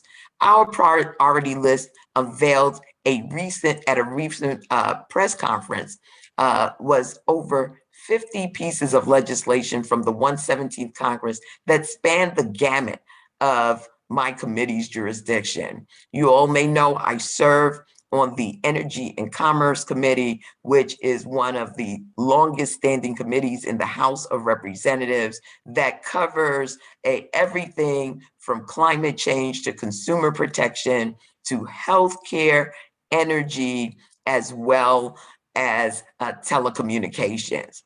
And we were charged, myself and Congresswoman Robin Kelly, both being co-chairs of the racial equity working group within the jurisdiction of our committee, to make sure that we put forward a robust agenda, equity agenda in legislative form to jumpstart our commitment to addressing what many of us have been calling for quite some time now, which is justice, fairness, and equity for communities of color, for Black communities, and Indigenous, Latino, and Asian American communities. The areas that we covered were primarily healthcare, energy, environment, climate change, consumer protection, commerce, communications, and technology. And each of our priority bills, if enacted, will make significant strides towards tackling racial disparities that exist, from healthcare to broadband access, to environmental injustice and diversity within the clean energy workforce. But what really fuels my excitement for the future of our country is the Build Back Better agenda in its entirety. This agenda is what we promised voters when Democrats won the House, the Senate, and the White House. Now we need the Build Back Better Act to fully deliver on these promises to the American people. I'm hopeful that we will, because it's a necessity and it's leadership. Too many Americans are paying too much for health care, and the Build Back Better bill will reduce premiums for more than 9 million Americans by extending the expanded premium tax credit. It will provide 4 million more Americans with desperately needed health insurance. It will expand Medicare to help older Americans access affordable hearing care. And when it comes to immigrants, today's leadership will have to make room for their upward mobility. Immigrants from all walks of life must not be left behind. And without the investments of the Build Back Better Act to secure their right to live and prosper in this country, they will. And we can't let that happen. New Americans are America's future. It's time we treat them with the dignity and respect that they deserve. And as you all know, I'm a very forceful advocate in this space. I've been charged by Speaker Pelosi as part of a committee called the Closers to advance comprehensive immigration reform in the House of Representatives. And the American Citizenship Act is well to being embraced by all of our Democrats in the House of Representatives. We have our work cut out for us, though, and we need all hands on deck to bring home the harvest our nation can share in. This is the future of leadership. It shows up, it does the work, and delivers for the people counting on it. Like me, my Democratic colleagues on Capitol Hill are dug in to deliver the Build Back Better Act, just like they delivered the Bipartisan Infrastructure Investment and Jobs Act. The handful of members who have held up our vote on the Build Back Better Act made promises to our caucus and our president that they would help us pass the Build Back Better agenda in its entirety upon seeing the finalized budget seeing the finalized readout from our Congressional Budget Office. We expect a vote for the Build Back Better Act and a victory for the American people in the next week. We are setting up the agenda for going forward. We are accelerating and maximizing the impact of our work. These are the expectations and the mission of today's progressive leadership. And I'm grateful and I'm blessed to be a part of this. I share all the time that I'm grateful to the people of the 9th District of New York for reelecting me to serve in this capacity. And with the leadership that I have gained, the time could not be more right than to advance the causes for which I've always stood firm. And that is those of justice, fairness, and equity. And we're in that moment now, and I'm so proud to be able to make this happen. Having said that, as we say in Washington, D.C., Dr. Keys, I yield back.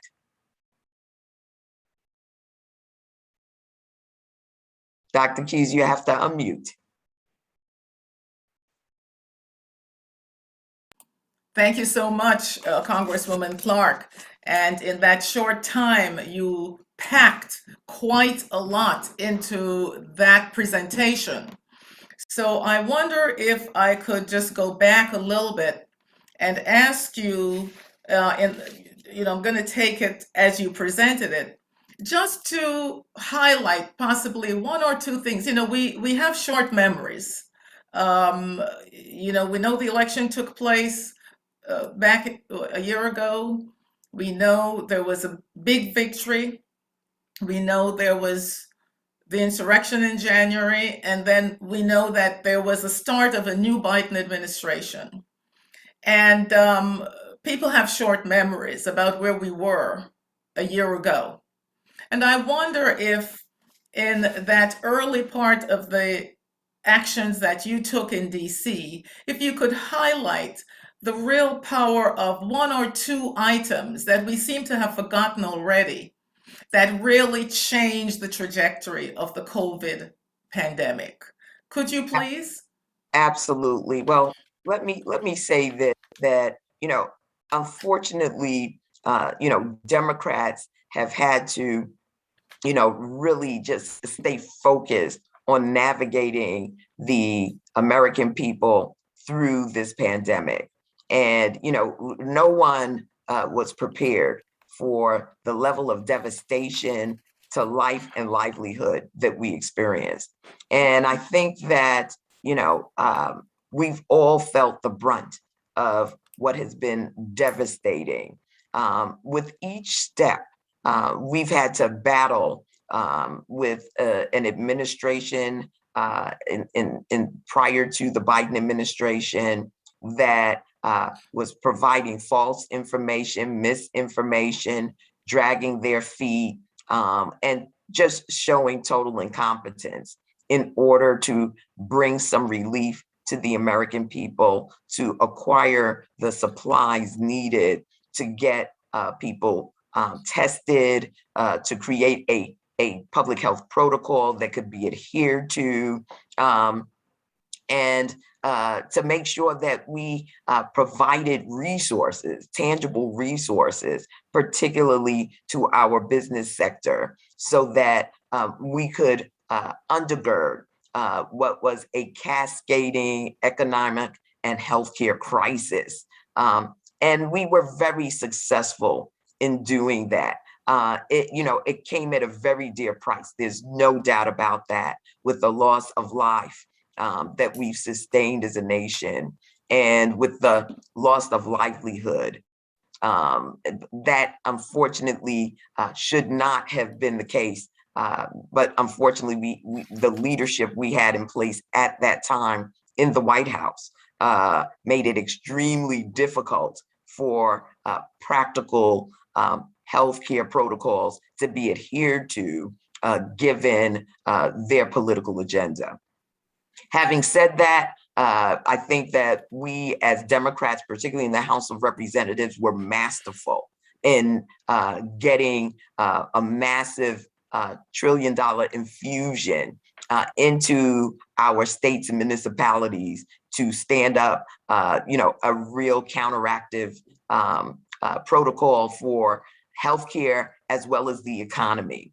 And we continue to fine tune that as we became more knowledgeable about the virus, how it spread, where it spread, and what we needed to do to provide resources to help our states and municipalities to fight back against the virus, and to protect the American people and all people, quite frankly, in our communities. So getting resources into neighborhoods where hunger was becoming an issue, food insecurity became a major issue during this pandemic. Recognizing that, we still have a homelessness crisis, and COVID-19 is no respecter of whether you have a roof over your head or you don't. Making funds available to provide temporary shelter for those who needed to be socially distant, to those who may have become infected and could not stay in the premises with their families. All of those resources were provided at the outbreak and the really up and down, if you will, periods of COVID spread in our country and in our city. And then we knew that whether it was our cultural institutions, our healthcare institutions, whether it was our bodegas on the corner or our corporate partners in our communities, we needed to undergird them.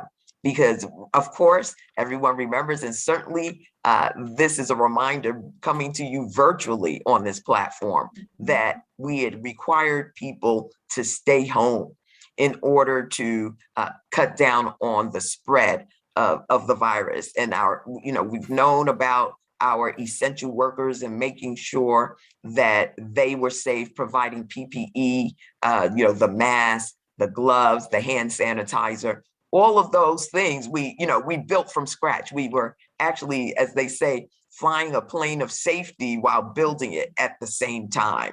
And so a lot of resources, trillions of dollars, went into that initial phase of rescue, of addressing and mitigating the damages of having this virus amongst us.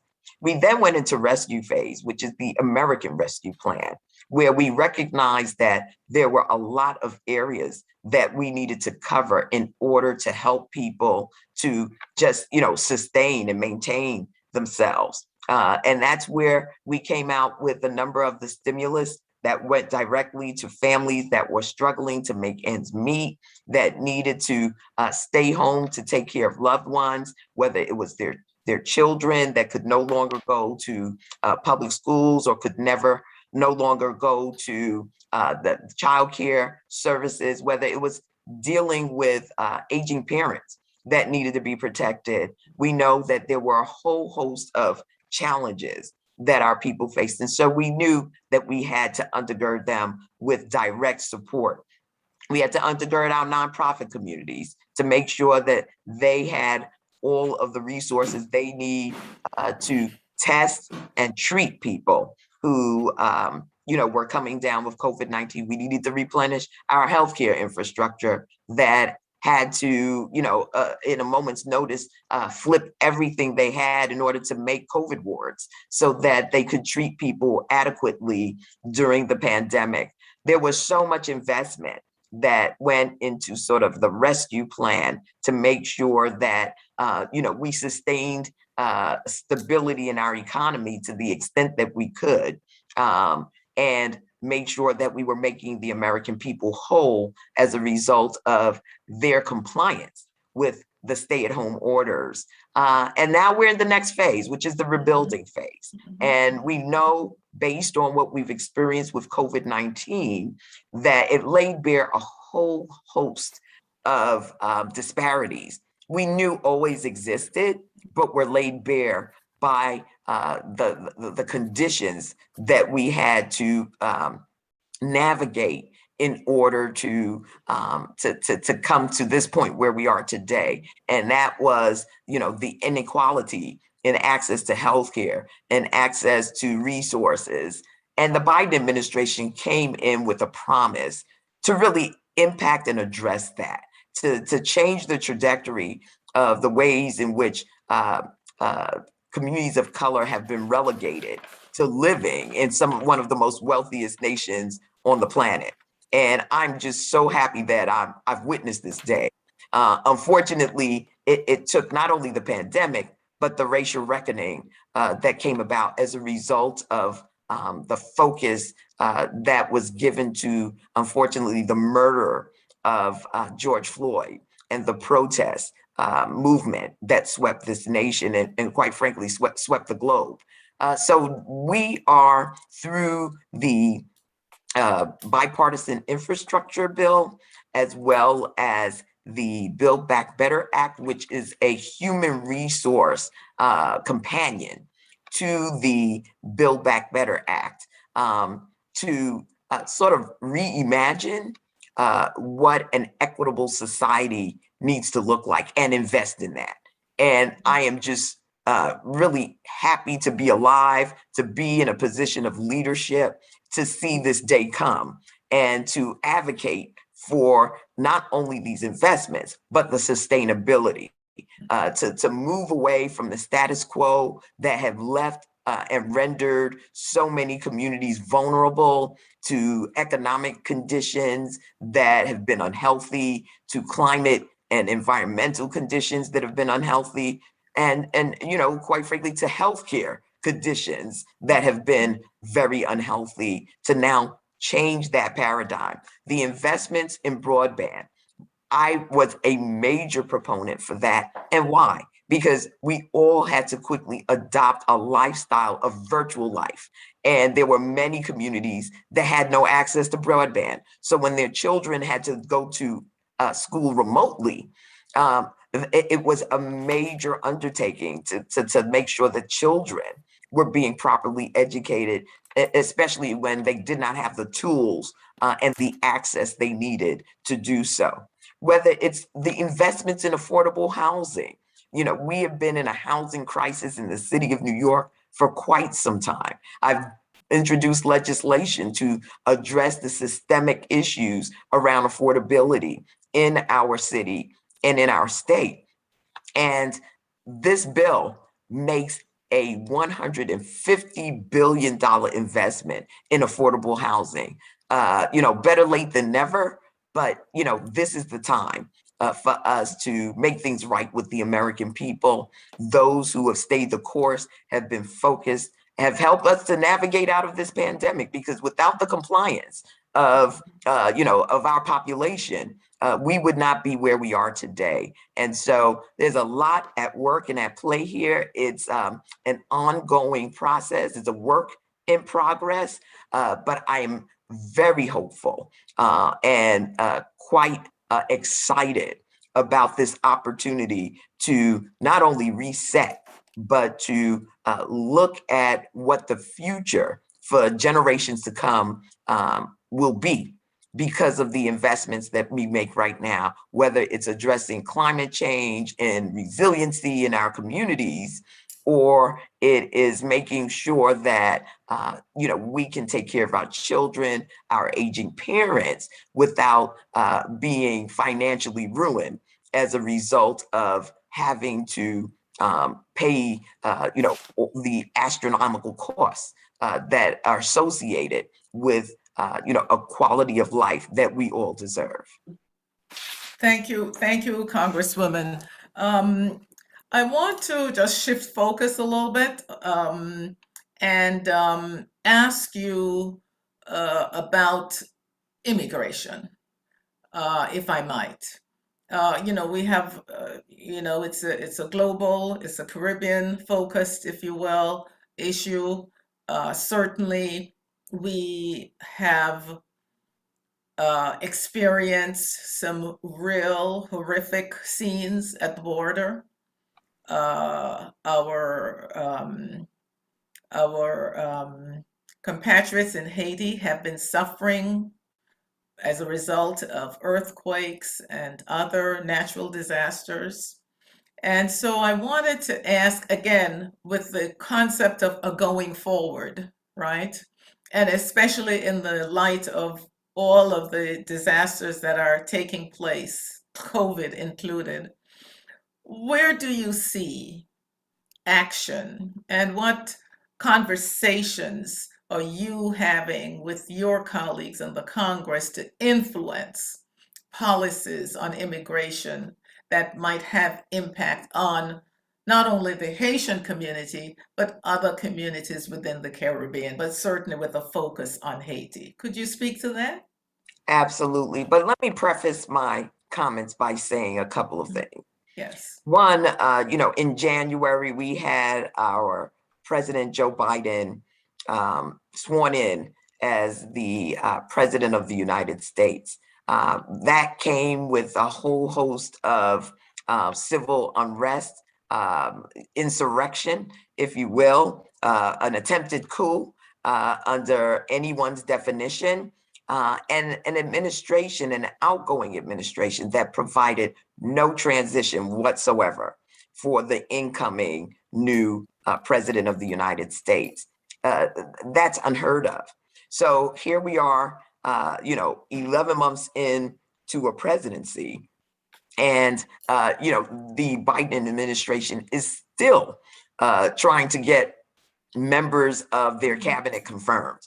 And the administration is still struggling to get the personnel in place to really lift up the policies that we in the legislative body are negotiating and have come to a meeting of the minds on.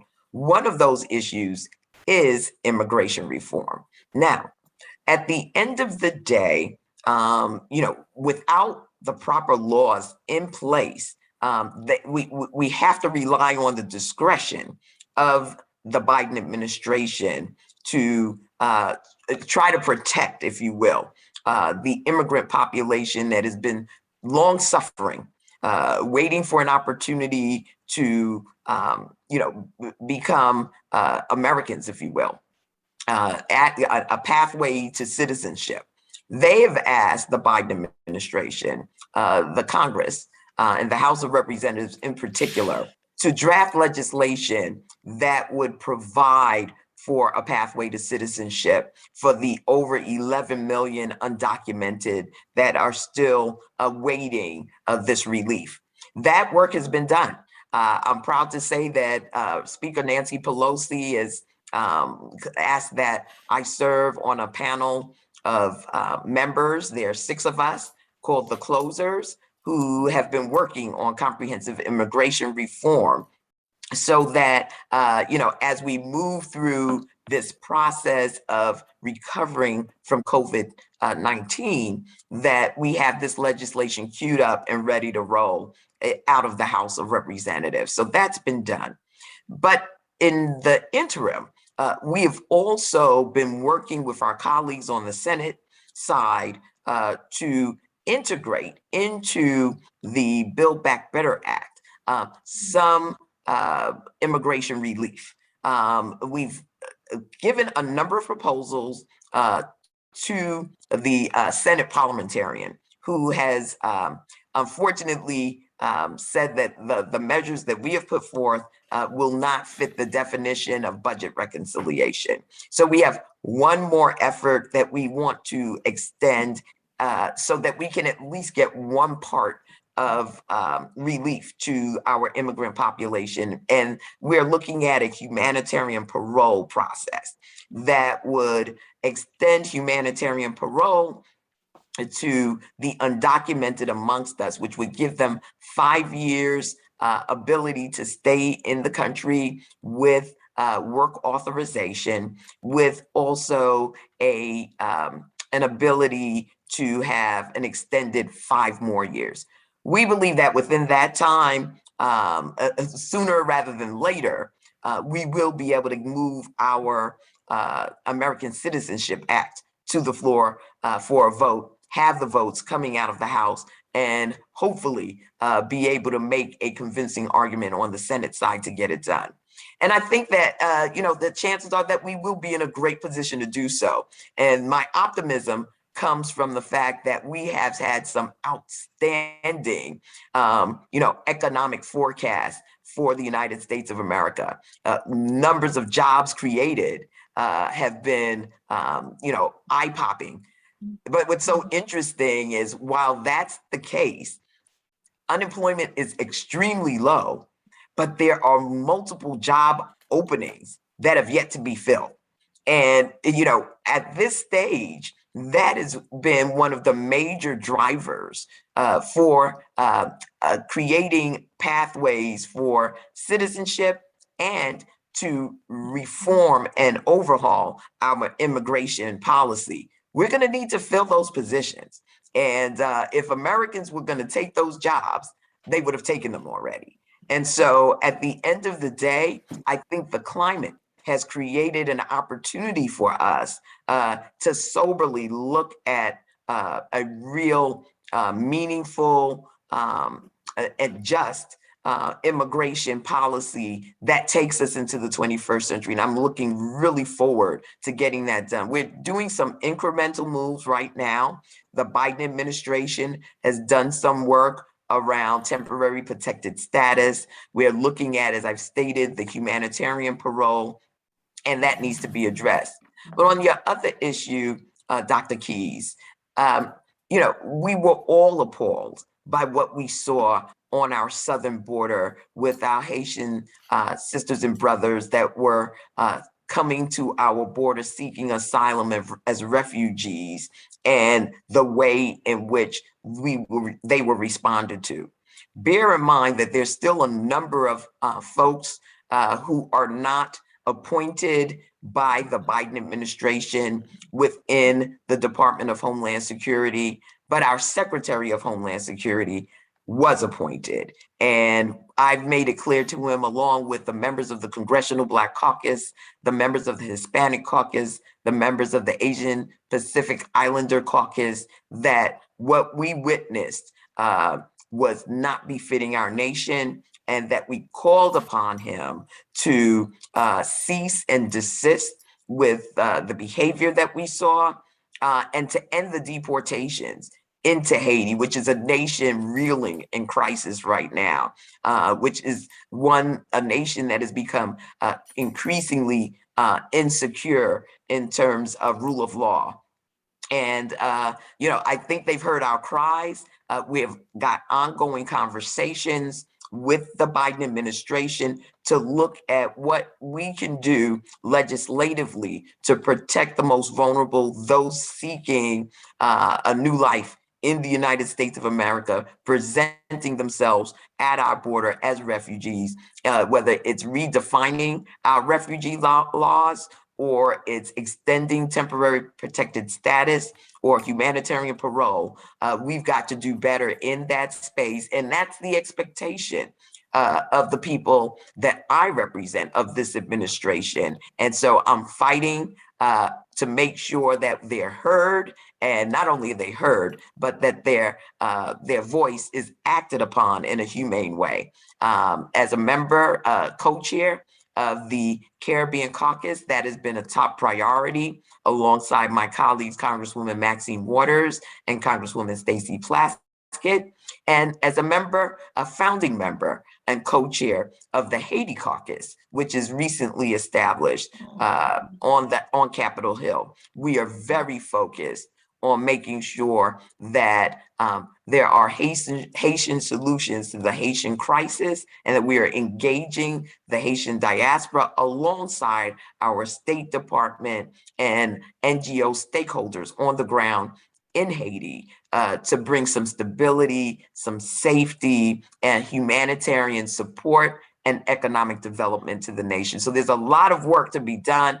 I remain optimistic about the role that the Biden administration will play. There are enough of us in Washington, D.C., including the chairman of the Foreign Affairs Committee, Congressman Gregory Meeks, to keep our finger on the pulse of what's taking place. Thank you. Thank you very much for that very detailed response, and also for helping shed some light, because, sometimes we hear that Build Back Better heading, and people say, well, we're not sure what's in there. Well, you highlighted one of the things that's in there that's of interest, should be of interest to all communities, but certainly of deep interest and concern to the Caribbean community. And so we thank you for that clarification, and for the work that you continue to do on the issues of humanitarian parole. That's one of the things I heard, and then the temporary protective status. I think we still have a chance for maybe one more question, because I think we are on until 12:30. And so I wanted to ask you, today I think marks the close of the climate change conference in Glasgow, COP26. And it's such a big topic, obviously. And so much is happening. And of course, we know there are agreements at this moment being refined. And they're agreements, they're not treaties, we know. But I'm wondering, from where you sit and what you've read on what's going on, what you know, what's your sense of optimism, if you will, of what's happening there? Can you give us a sense as to coming out of this? Is there hope for real action on climate change? There is hope, and beyond hope, there's the hard work that we have to do to make things happen. You know, there are very few highly industrialized nations in the world, and these are the greatest polluters of all. And we owe it to our neighbors who are less developed to work with them to make the investments, one, to cut our own carbon emissions, our methane emissions, but beyond that, to work with them to make sure that they can embrace the renewable energy revolution, if you will, that we all must embrace in order to save our planet. We know that island states in particular are most vulnerable to climate change. And, you know, if we are concerned about migration now, wait till we get into the real throes of climate change. You know, there won't be a question about migration because it'll be about saving human life, right? We're making the investments here in the United States. So I am optimistic that we can do our part and that we can be very influential. The other side to this is, since we're at a multinational business conference, that there are new industries that are going to be, birth from these investments. And our companies need to be at the forefront of this. I'm excited because the Biden administration has made a commitment to making sure that resources are made available to communities of color, to businesses of color that have long been relegated to the margins of our economy. And in this space, in the 21st century, if you're on the ground floor of, climate change technologies, if you're on the ground floor of environmental justice, and all manner of endeavors, whether it's reforestation, whatever needs to take place in order to protect human life, you're in a good place right now. And I would encourage everyone who is inclined and has been working in the climate space, whether it's renewable energies, whether it's going to be the charging infrastructure, charging station infrastructure that needs to be built out, whether it's developing new fuels, fuel cells, batteries, things that can store energy so that we're not reliant upon fossil fuels. All of that is going to be important. That is going to be a game changer. And I think that in partnership with our island states, their academicians, their business sector, the U.S. small business sector can really develop some tools based on the lived experience of our island states, if you will, who are the canaries in the coal mine, to revolutionize the world as we know it. And I'm really excited, looking forward to the proposals in that space, because as you know, as I've stated earlier in our conversation, I serve on the committee of jurisdiction that's looking at the intersection of technology, of energy, of environmental justice and climate change. And there are boatloads of opportunities there for entrepreneurs and the marketplace. And so that is not only entrepreneurs, but that's job creation. And I think that we need to be looking at things in that manner. We're going to be starting here in the US in short order. As soon as President Biden signs the Bipartisan Infrastructure Act, those dollars are going to start rolling across this nation. And we're talking over $1 trillion investment. We need to make sure that our folks are at the table, and the folks that we know need to be in contact with their members of Congress, because we don't know who we don't know. And there are a lot of people who are working in this space already. The space of renewable energies, of climate resiliency, of you name it, our folks are there. We just need to know that they're there so that we can direct them to the areas where they can access the resources to partner with the federal government to make that change. Thank you. Thank you so much. And, in responding to that question, you come back to the infrastructure bill. And it is good. We need, I think, to find ways to communicate and to provide access to information. And I'm putting this out as a sort of charge to the business conference here as a sort of follow-up action item, the way going forward, to see how that information and then actions that may result or that should result from that information is shared with the communities that are represented here. So we're really appreciative of the fact that you highlight those business opportunities that might be there, not only for folks here in the US, but also for partners in the Caribbean as well. So, Absolutely. so thank you very much for bringing that particular bit of information into the climate change question. So I think we're about at the end of our time, but as we close, I just would give you the platform to, leave the audience with some words of wisdom, some words of advice, some action, because we need to be active partners with you as you do your work and others in Congress. So if you would speak to the audience about what it would be important, maybe one or two items that would be important for us as an audience to be engaged in, to make your work more possible, more productive, more meaningful for us.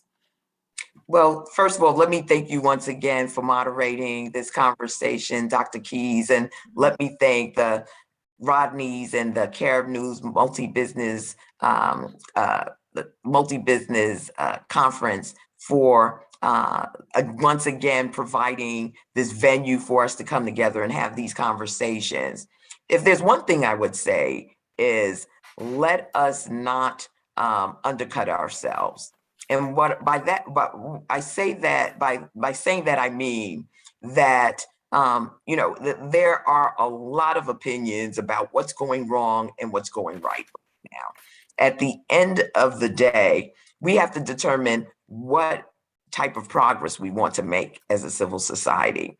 And when we don't acknowledge the progress that we have made, that puts us in a vulnerable position for those who don't appreciate the progress that is being made for whatever reasons. And many of them are, many of those reasons point to what I consider to be a pushback on the fact that our nation is becoming more and more diverse and is a power struggle around, how our nation is governed and for whom it's governed. And what makes our democracy strong is the fact that we all participate in it. When you acknowledge where we were just a year ago with the Trump administration to where we are today in terms of the type of stability that we're bringing to the economy, the ways in which we have undergirded the American people. I didn't even get a chance to talk about the child tax credit. The child tax credit is funding that goes directly into what the accounts of families who have been struggling with the cost of living. And that is coming directly from the federal government and has been extended for another year through the Build Back Better Act. That $350 to $250 a month per child is a game changer in a society where we're, struggling with inflation at the moment, which will settle itself out as we pass these pieces of legislation, and other costs of living that has been astronomical even prior to the pandemic. that we don't cut off our nose to spite our face. We would all want to do things differently were we in a position of power and leadership. But let's look at the intention and let's look at the actions that have been taken. The struggle that you see in Washington, D.C. is not a struggle about depriving anyone. It's a struggle about approach. And we have agreed that we need to and must invest in the American people. And by extension, we're investing in the diaspora that we are, because we know that our people, when we do well, we also undergird through remittances our homes of origin. Let us stay focused and know that, elections are just around the corner. We need to stay engaged, and we've hit a high watermark for our participation in this democracy. There are those who have seen that high watermark and are scared, and are so scared that they will use violence to undercut that. We can't be scared in this moment. We've got to pass forward. We've got to exceed that high watermark, particularly in the midterm elections, because once we lose the House or the Senate, everything that we've been trying to accomplish comes to a screeching halt.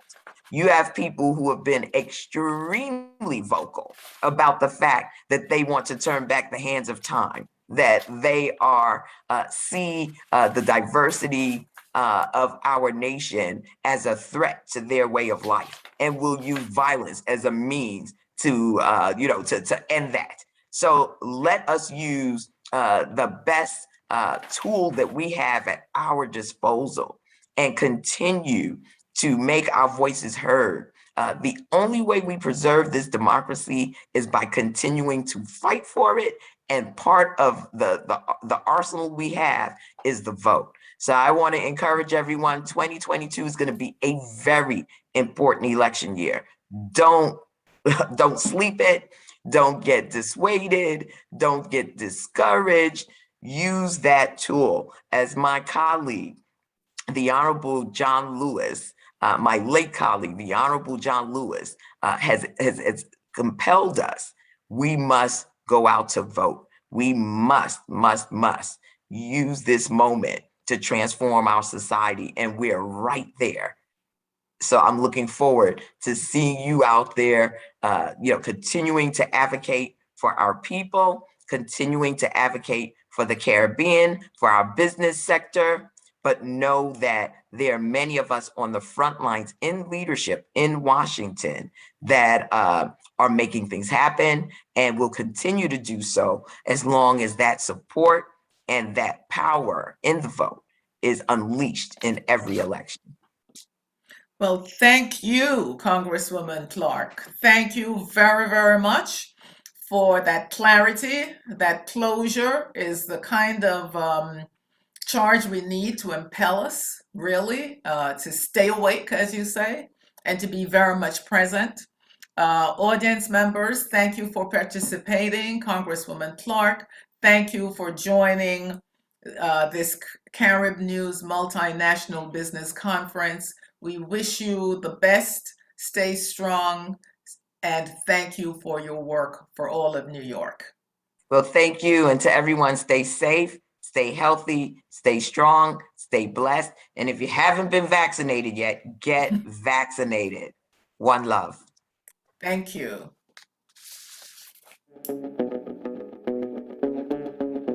Jamaica. Best decision ever. Feel the sand between your toes and the gentle waves of the sea on your skin.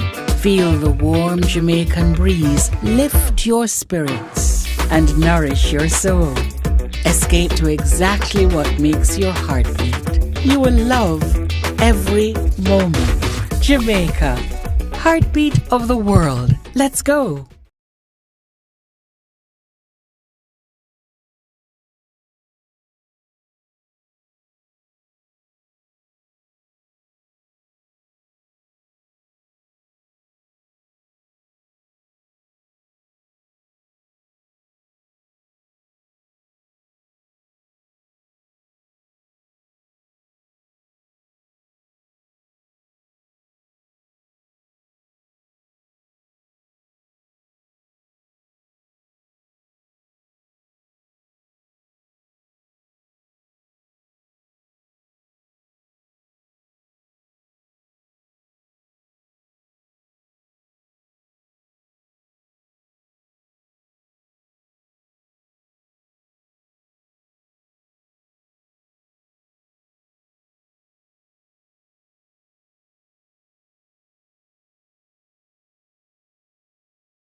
relationships, and I'm sure we all learned from it. If the business didn't work out as you would have liked, did you learn from it? Did you gain from it? And if you did, then consider it a gain, not a failure, but an experience where the outcome wasn't as you would have liked. Therefore, there's no such thing as failure. So tonight and this weekend, we're going to ask ourselves, can we eliminate the fear of failure? What is it that we could have done that we didn't do because we feared the failure? What are the opportunities that we need to support in order for us to advance the children of Africa throughout the Caribbean and the United States? I am more or less probably, and have been for a while, one of the larger African-American developers here in the Bahamas. I'm a developer right in Sandy Port, just down the road, continuing to develop there. And most of you would have driven past my house, which is right on West Bay Street. It looks like a castle. It's green and white, and I hope that maybe a couple of you can come by and visit it. I built it that way because I wanted it to stand out as a symbol of what we can do without anybody else's assistance if we work together. This is a great country. It's a great place to do investment. I encourage everyone who may be considering investing anywhere in the Caribbean, do it, because these are our family, our cousin. We are all children of Africa. Thank you very much.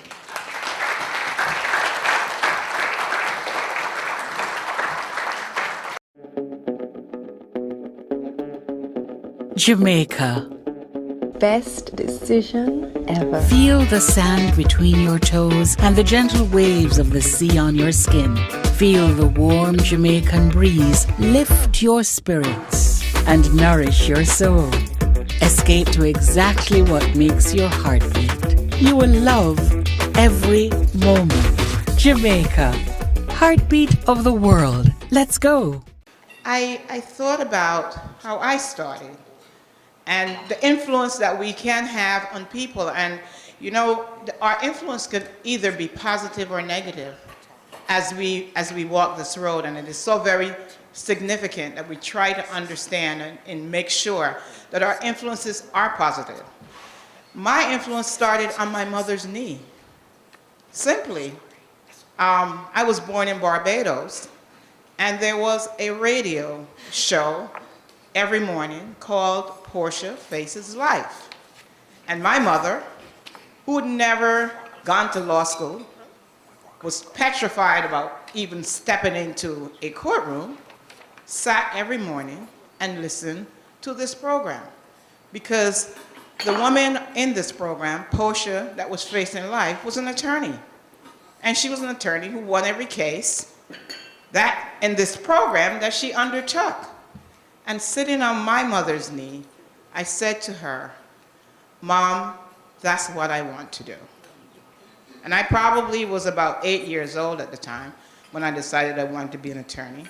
And here I went to my father, and at that time, this was a situation where he too had never gone into any kind of a legal profession, and I expected to hear, "Oh, come on, you're just a girl." And I went to him and I said, "Dad, I want to be a lawyer." And he said to me, "As long as you learn how to treat the garbage man the way you treat the king, I would support anything that you want to do."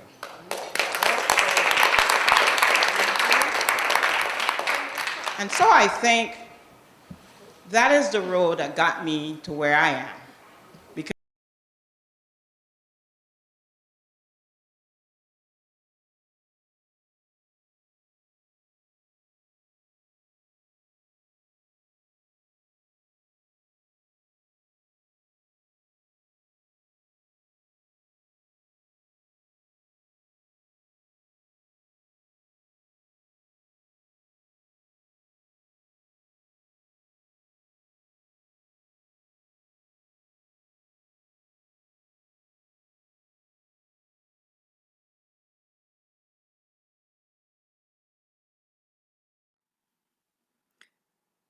Thank you. And to our audience for this 26th annual Carib News Multinational Business Conference, welcome.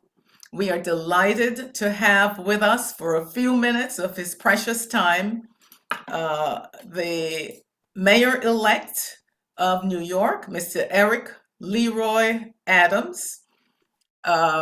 Everybody knows him now, and he is beginning to plan his start of his mayoralty on January 1st. So welcome. We want to congratulate you. We want to say you ran a powerful race. We, as New Yorkers, want to see only the best for you. And just on a personal note, we know that the victory is bittersweet because you recently lost your dear mother, and we really offer condolences as well as our congratulations. So, Mayor, tell us what's on your plate as you approach January 1st. The platform is yours. Thank you so much, Marcia, and really thanks, Carib News. I like to say I'm not a new friend to the enterprise. I'm an old friend, and we've watched each other throughout the years. And I thank you for your role in education and how you have shaped so many young minds that have gone on to many great business entities and ventures. And so we're in this together. And my message was clear on the campaign trail. That I am you, as I said to other New Yorkers, and I think other candidates wanted to be heard, and I wanted to be felt. I laid out my life and showed people the difficult times I had to overcome, and how New Yorkers are experiencing some of those same areas where just government has failed us. I like to say, Marcia, that there's a covenant between government and citizens. Citizens are supposed to pay their taxes in one way or another, and government, we are supposed to use those tax dollars to provide the delivery of goods and services. And we have not done that, particularly in every part of the city. I want to turn that around. And I want New Yorkers to know that many times we feel that there's something wrong with us. We feel we did something wrong if someone was to rob us on the street. We feel we did something wrong if we can't get adequate health care, or if our children are not being educated in school, or for some reason we're not employed. No, you didn't do anything wrong, New York. Government has done something wrong to you. They have not lived up to the arrangement and agreement of providing you those goods and services. And so how do I do that? How do I see turning around our city in a different and new way?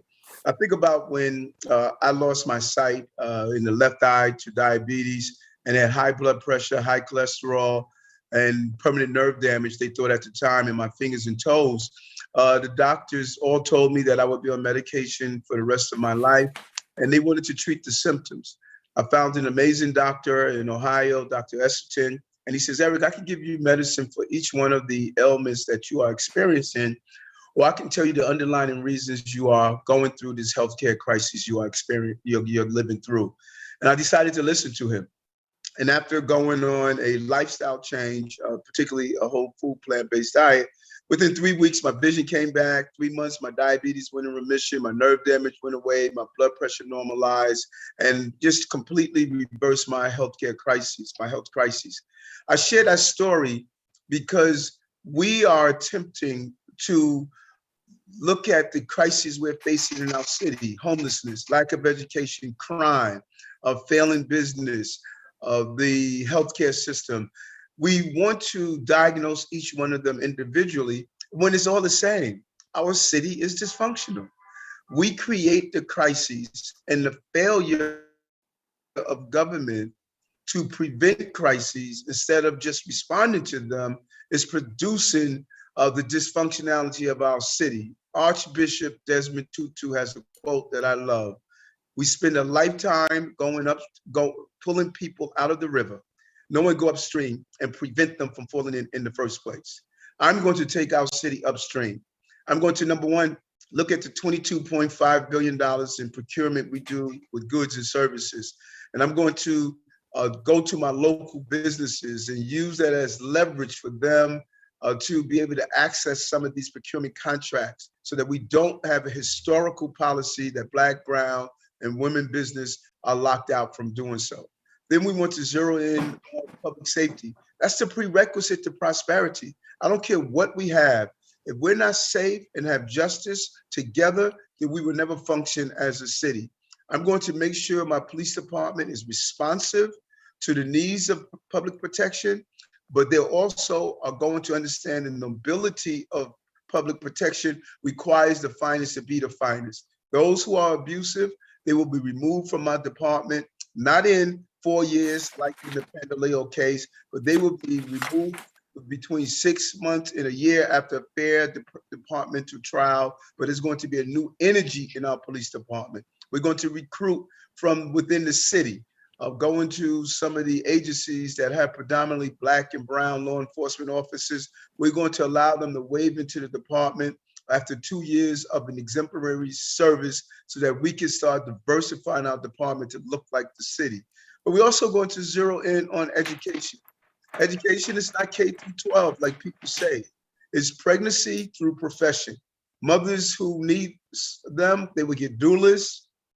They would learn about brain development, nutrition, how to get our children prepared for pre-K and 3K so they can start having a productive educational experience at an early age. And we will return the joy of learning back into our schools. So many teachers have the skills, but we are bombarding them with so many high-stake tests, procedures that we're not allowing them to return the joy of learning to our schools. We're going to reinvest in vocational training, carpentry, plumber, HVAC, and all those other gainful employments so our children can have a real future. Even if you don't go to college, you should be able to have an employment that allows you to live and move into middle class lifestyle.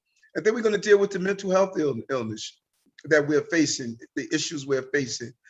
You see it every day on our subways, on our streets, people dealing with mental health crises.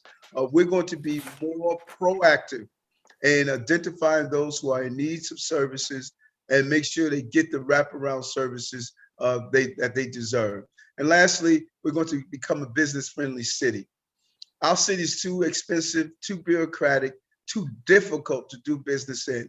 We're going to make sure our city agencies are there to keep the doors open, and people in the seats of restaurants, people in the hotels that we have, we're going to bring to the city everything from cybersecurity to self-driving cars, to drone development, to bioscience. We want this to be the center of innovation and a center of growth so we can employ people so we can end the inequalities that we see. I say this over and over again, Marcia, dysfunctional cities create the inequalities that we are seeing over and over again, year after year. And I want to really dig into the dysfunctionality of the city so we can end the inequalities that we are experiencing. Thank you. Thank you so much.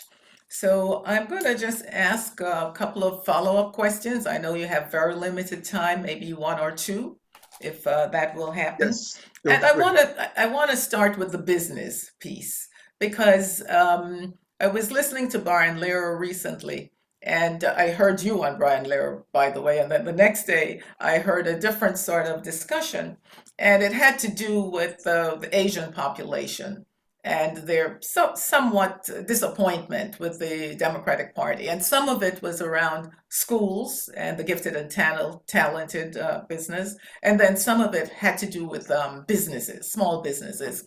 So if you could sort of break down a little bit, especially on the business side, some 1, 2, 3 concrete issues that you want to face in your first 100 days or whatever to put in place that kind of business-friendly environment that you referred to? Well, first, I want to empower my Chamber of Commerce to do the backroom work for small businesses.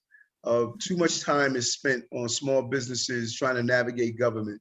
We could give our Chamber of Commerce $1 million grants for each borough and have them do the backroom compliance information, navigating government to really allow those who are small businesses just to do the job that they want to do. If you're a baker, I don't want you to spend hours down at the Department of Buildings or dealing with Department of Finance or other agencies. I want you to bake.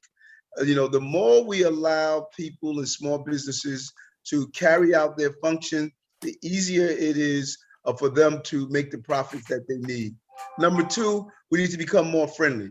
You could just look at if someone builds a hotel in this city, they could be finished building, ready to hire people. It would take anywhere from 2 years just to get a sprinkler inspection from the fire department. That's unacceptable. Or how about opening a restaurant, paying $30,000 a month in rent, yet you have to wait a year and a half or 3 years to get Con Edison to turn on your electricity, or National Grid to turn on your gas, or the Department of Building to give you a CFO.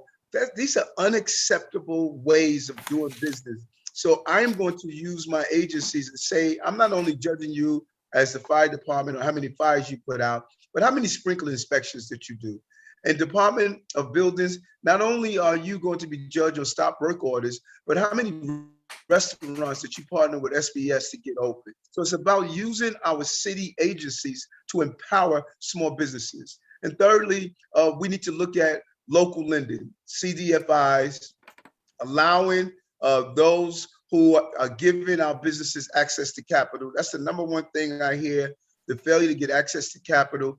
We want to have a local banking network so small businesses can get access to that capital, so they can keep the doors open, they can expand, and make sure that they can have the resources they need to grow and stabilize their businesses. And those are three specific things that I think can have a drastic impact on the success of businesses. Thank you very much. And, and this conference, of course, is the Carib News Multinational Business Conference. And so I'm sure that our audience is honing in on some of that and will follow up. I wanted to put another issue on the table only because, crime, the issue of crime and the perceptions are so important. And 2 days ago, there were 2 sexual assaults in Central Park. And, that kind of notoriety can scare people. So one of the things I wanted to ask, how do you coming in give reassurances to the folks living all over the city, whether it's in Midtown Manhattan, Uptown Manhattan, the Bronx, any of the boroughs, that crime is not driving them out of New York? Number one thing I hear from those New Yorkers who have left, or those New Yorkers who are contemplating leaving, public safety. I say this over and over again, public safety and justice, they are the prerequisite to prosperity in the city. We must be safe. And I'm going to zero in on that. Number one, we have to deal with the gun and gang violence. Every time you hear of a shooting, if you read the next sentence, you hear gang related. We're going to have precision policing, not heavy-handed or aggressive policing, but we're going to identify those gang crews and give them an option. Number one, to get out of gangs and get the resources they need so they can be employed. Or number two, have proper law enforcement identify those dangerous offenders so they won't continue to create danger in our city. We lost a heartbreaking 21-year-old child was shot by a 17-year-old young man and killed. That is just unacceptable. And then you heard of the rapes yesterday. Young woman was raped in Central Park. Another one was raped in the Bronx. We just can't continue to have a city where the perception and the actualization of crime is here, because the perception is just as real as the actualization of a criminal action. And so I'm going to rebuild the trust between police and communities and make sure that we change the ecosystem of public safety that would include crisis management team, mental health professionals, youth organization, clergy groups. We can build a new trust and bridge to that trust by how we utilize the police department. I will have the backs of my officers to allow them to do their job, but I'm also going to require them to do it with the dignity and respect that comes with keeping this city safe. Thank you. And so I wouldn't be who I am if I didn't ask an education question, and I'll make this the last question. And then if you wish to wrap up. So of course, there's, K through 12, there's controversy around gifted and talented specialized high schools. There's also, of course, and the mayor has a very special relationship with CUNY, especially as it relates to the community colleges. So on all of that swath, and I really heard you say, and I really am hoping that we can see some tangible action around the vocational and training part of your platform, because it's critical. And of course, we can expand it, into any number of kinds of contemporary jobs. So what do you see as some of the 1, 2, 3, let's say, top priorities for education in New York City? And you can take that whether you want either at the K through 12 level or at the community college level. Well, number one, we have to stop this disjointedness of our educational system. I'm going to connect the entire pipeline to profession. Our pediatricians, doulas should be connected to the pre-K, should be connected through the K through 12, should be connected through the colleges, should be connected to careers. I want professions to help us craft the curriculum that is needed. We are not teaching our children the skills for the future: critical thinking, working in groups, communication, technology.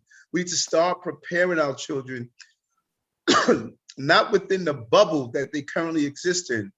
If we want our children to be gainfully employed right now when they graduate from high school or college, why aren't the careers part of the curriculum that we need to prepare them for the jobs that are waiting for them? And I want to change that.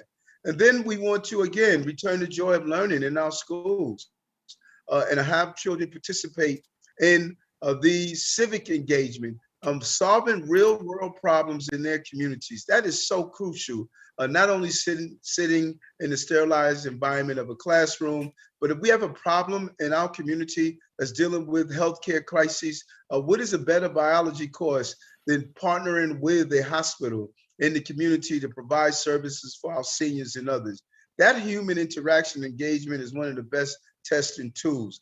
And then in the area of gifted and talented program, I think we need to expand opportunities for accelerated learners.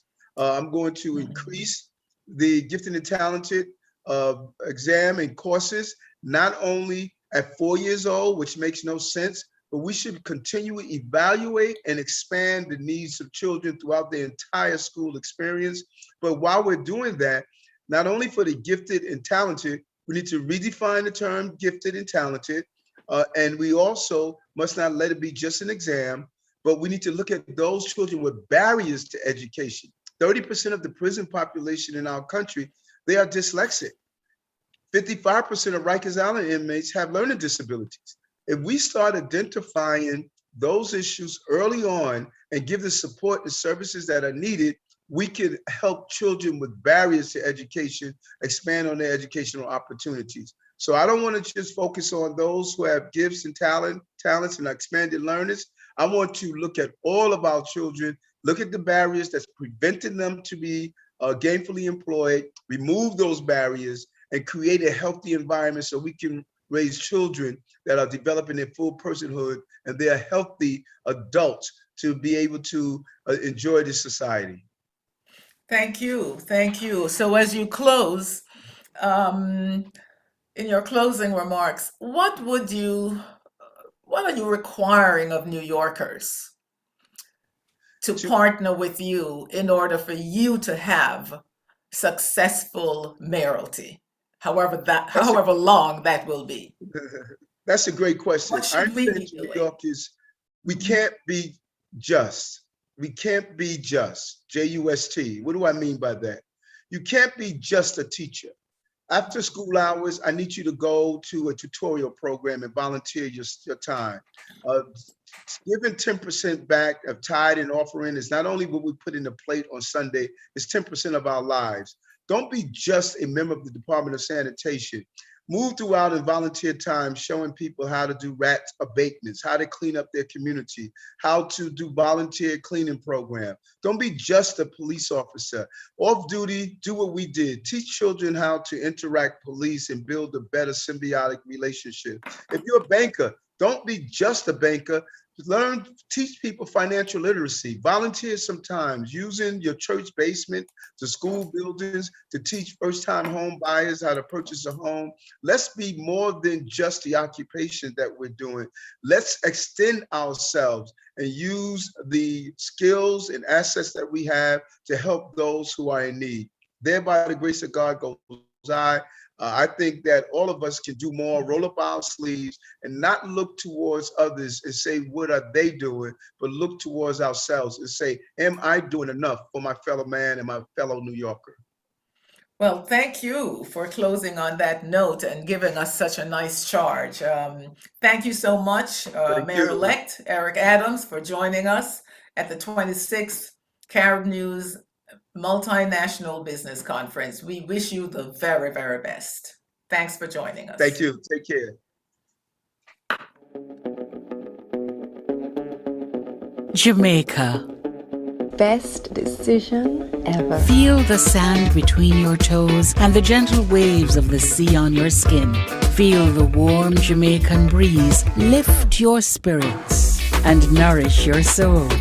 Escape to exactly what makes your heart beat. You will love every moment. Jamaica, heartbeat of the world. Let's go.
Good afternoon, everyone, and welcome to our health panel this afternoon. I'm going to begin by joining everyone else who spoke before me in really thanking Carl and Faye and the Carib News team for their determination and perseverance to make sure that we always had this conference and that we're here gathered today. And it was really, even though we're not in person, it was just wonderful seeing Chairman Rangel and Prime Minister Patterson and Ambassador Young, Yvette and Hazel.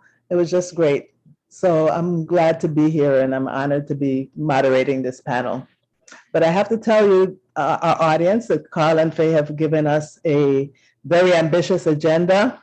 As you can see, we're talking about a global health emergency and advancing health equity today. But I can also assure you that the panel that we have put together is up to this challenge, quite up to the challenge. So indeed, are my slides up now? Can anyone? Okay, they're up. Okay. Indeed, we are in a global health emergency, but some of us, shamefully identified by race, ethnicity, or level of poverty, are more at risk than others. And this is true in this country as well as as you look at the larger global picture.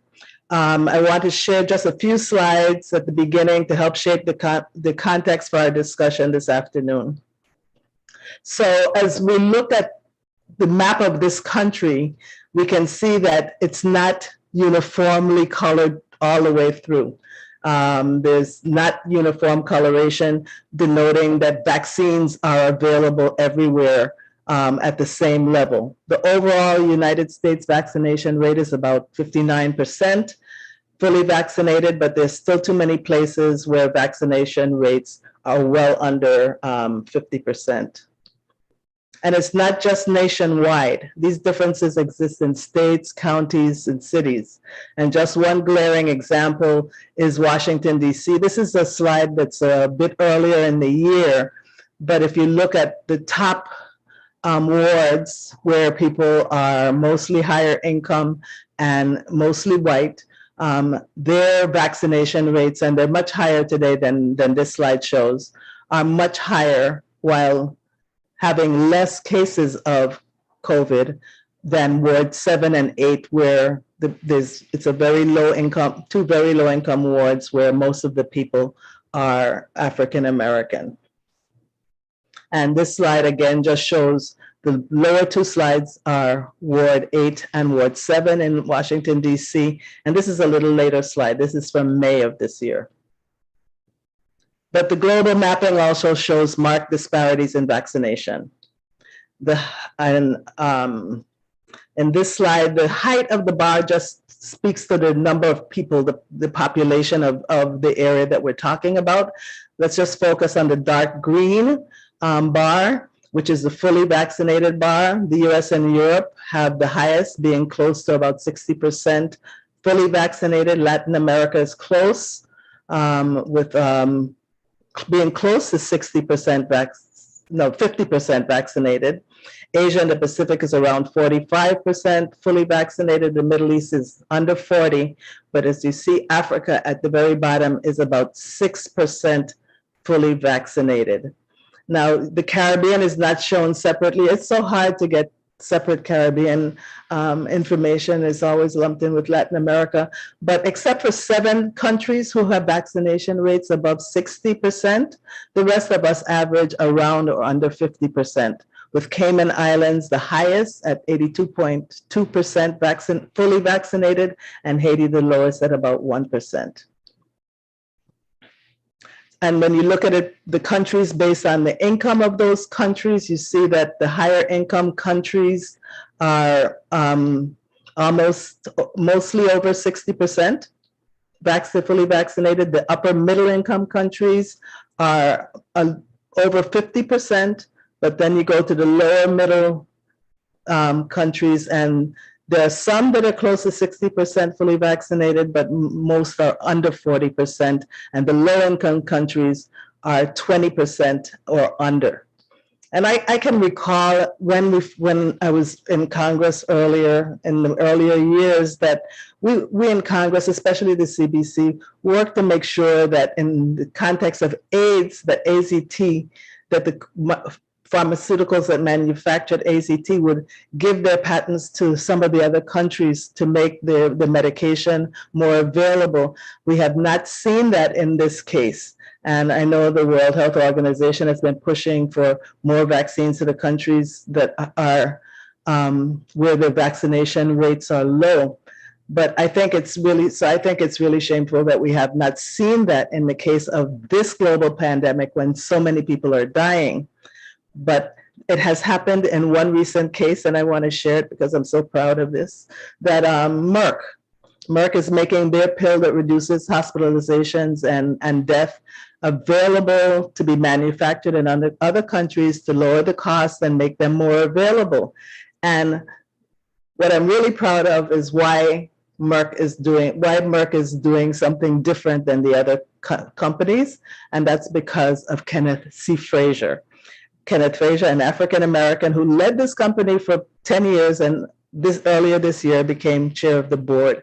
And so I would love to see other companies follow the compassion demonstrated by one of our brothers of African descent. So for a broader and more in-depth discussion on the topic ahead of us, I'm going to introduce our distinguished speakers and who will speak in the order in which I introduce them. Let me get their bios. So the first speaker will be Dr. Isilma Fergus-Rowe, who is the Director of Cardiovascular Disparities at Mount Sinai Medical Center. She's authored numerous articles related to heart disease and congestive heart failure in peer-reviewed journals and is a co-author in a new book entitled Cardiovascular Disease in Ethnic Minorities. Following Dr. Fergus-Rowe will be Dr. Leslie Kernisant, Chief Medical Officer of Brooklyn Plaza Medical Center Incorporated, a community-based health center in Fort Greene, New York. He's an eminent gynecologist, distinguished clinical teacher, a corporate executive, and also the CEO and president of, he's going to have to pronounce that for me, but it's a Society of Agriculture, Commerce, and Tourism. My French pronunciation is not that good, but we're glad to have him as well. Following Dr. Leslie Kernisant will be Dr. Sandra Lindsay, a critical care nurse and director of patient care services at Northwell Health Long Island Jewish Medical Center in Queens, New York.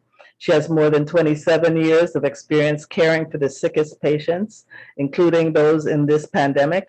And she's proud to have been the first person in the US to receive the COVID-19 vaccine on December 14, 2020. And our final speaker this afternoon will be Dr. Ivalaw Griffith, who is the 10th Vice Chancellor of the University of Guyana. Previously, he served as the 9th President of Fort Valley State University. He's an author, political scientist, and specialist on Caribbean security, drugs, and crime. He has published 7 books and more than 50 articles in various scholarly journals. And Dr. Rowe is going to be with us via video, so we'll begin with her presentation.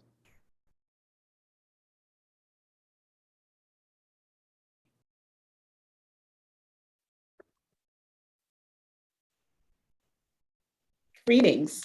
My name is Dr. Isilma Fergus, Associate Professor of Medicine and Director of Cardiovascular Disparities at Mount Sinai School of Medicine and Hospital in New York City.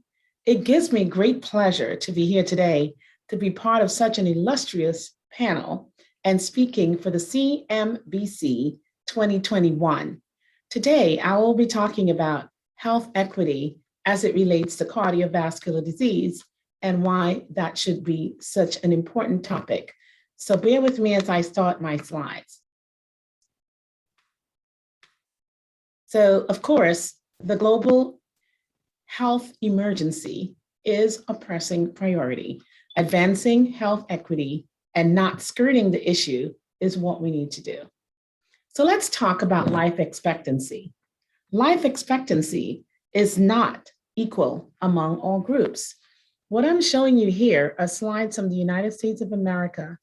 On the left, you see life expectancy by race, all origins, Hispanic, non-Hispanic white, non-Hispanic black. And as you can see, the life expectancy is less compared with whites and Hispanics or blacks, averaging about 75. Now, of course, the data lags behind. So you're going to see here that this says 2013, 2014.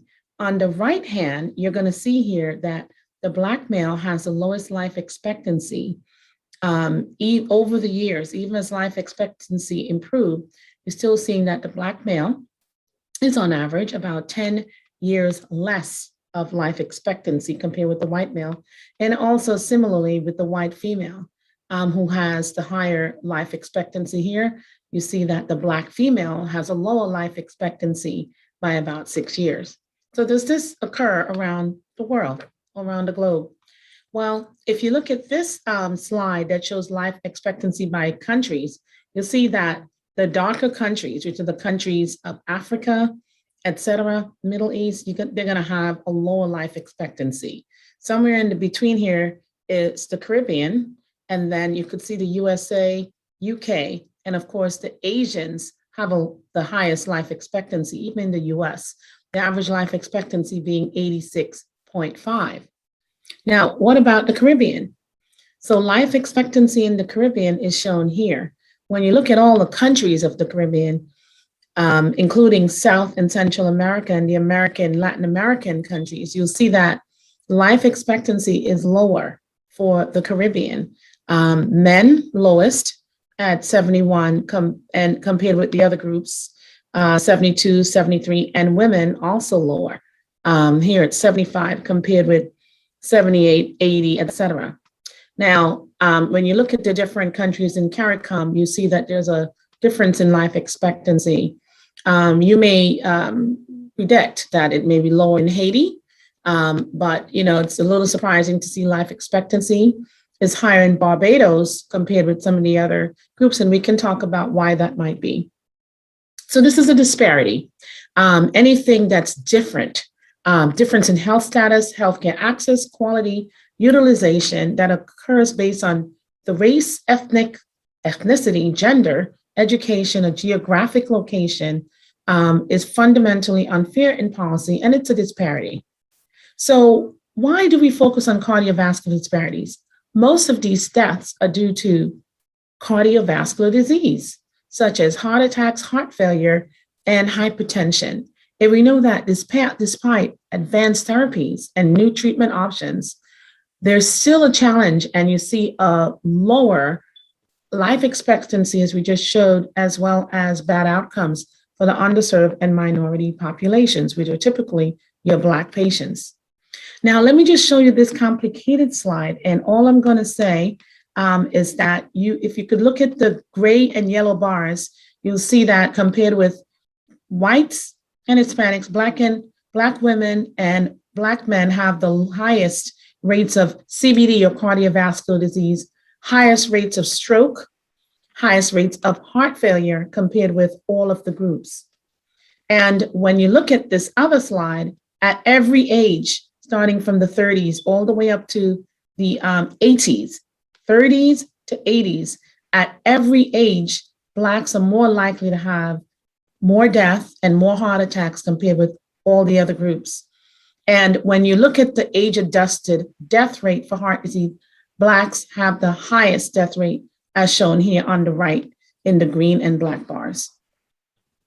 So why is that? Well, let me just share with you that hypertension, which is one of the easiest things to fix and one of the most widely disseminated risk factors, is more prevalent in Blacks and have worse outcomes. Higher blood pressures earlier in life, more likely to have stroke, both fatal and non-fatal, as well as death from heart disease and kidney disease. If you go to any dialysis center, you're going to see that most of those people who are on dialysis machines are Black. And of course, many of them, it's because of hypertension. When it comes to cardiovascular care and providing stents and treatments, et cetera, research has shown that Blacks are still less likely to have treatment, even though it's available. The newer and costly invasive procedures such as cardiac cath, PCI, bypass surgery, defibrillators are still less likely to be given to Blacks, as well as, look at this, individuals receiving Medicaid or without insurance. So that's a very important piece.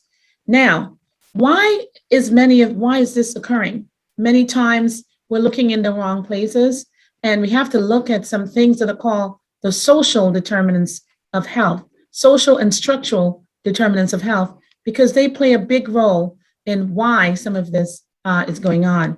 So we're talking about poverty, access to care, racism, environmental exposure, etc. And so we want to look at this slide that was taken from the Mayo Clinic that talks about barriers to optimal management. Now, I'm not going to have the time to go through all of this, but you could take a look at it. Typically, I would give this lecture in an hour, and I have 7 minutes. But you can see some are patient-related, like literacy, physician-related, healthcare systems-related. So you could take a look at this, and let's talk a little bit now about literacy. Literacy is a major issue. Almost half of patients with blood pressure or diabetes do not have adequate health literacy. And so that's an opportunity. Stress. Here in the US, African Americans who reported high levels of stress over time were likely to develop more hypertension compared with those who have low stress. This is independent of all the other risk factors, including age, obesity, and smoking. Also, we have less Black doctors, African American doctors, Hispanic doctors, all less compared with all the other groups. So all the other groups are represented in blue, and the slice of the pie that belongs to African Americans or Black is the green one. So 13% of all doctors and less than 2.7% are cardiologists. So in summarizing in the next two slides, you want to take the entire patient, but look at everything, not just the healthcare provider, but the family, the healthcare system, the community, and of course, organizations such as Carib News, who brings this important information to the community. So I'd like to end with this slide that tells you what is really going on. When you talk about equality and you give one of the same box to everyone, you still have the little guy who cannot see over the fence. In the second slide, you're seeing equity, where equity means that you're actually giving the guy who needs the boxes he needs. So he gets 2 boxes, the guy in the middle gets 1 box, and the one on the left doesn't need a box. And now they can all see over the fence. But in reality, what happens here in the US and globally is that the guy who doesn't need it gets 5 times more boxes than he needs. So here, this guy gets 7 boxes, the middle guy gets a box, and the little guy is dug into a hole. So this is really a problem. And at the end, what would really be beneficial for all of us is liberation, where there's no fence and no barriers. And hopefully this conference will deliver that. So once again, thank you so much for having me. And with that, I'd like to end my discussion, and I'm happy to take any questions. Thank you very much.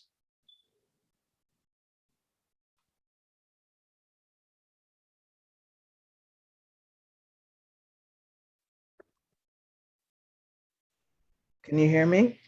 Taking the time to prepare that video for us. It was very, very informative. And our next speaker would be Dr. Leslie Kernasant.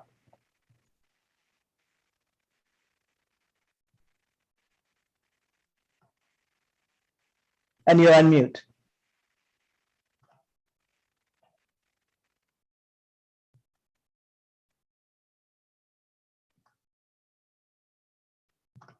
You need to unmute yourself.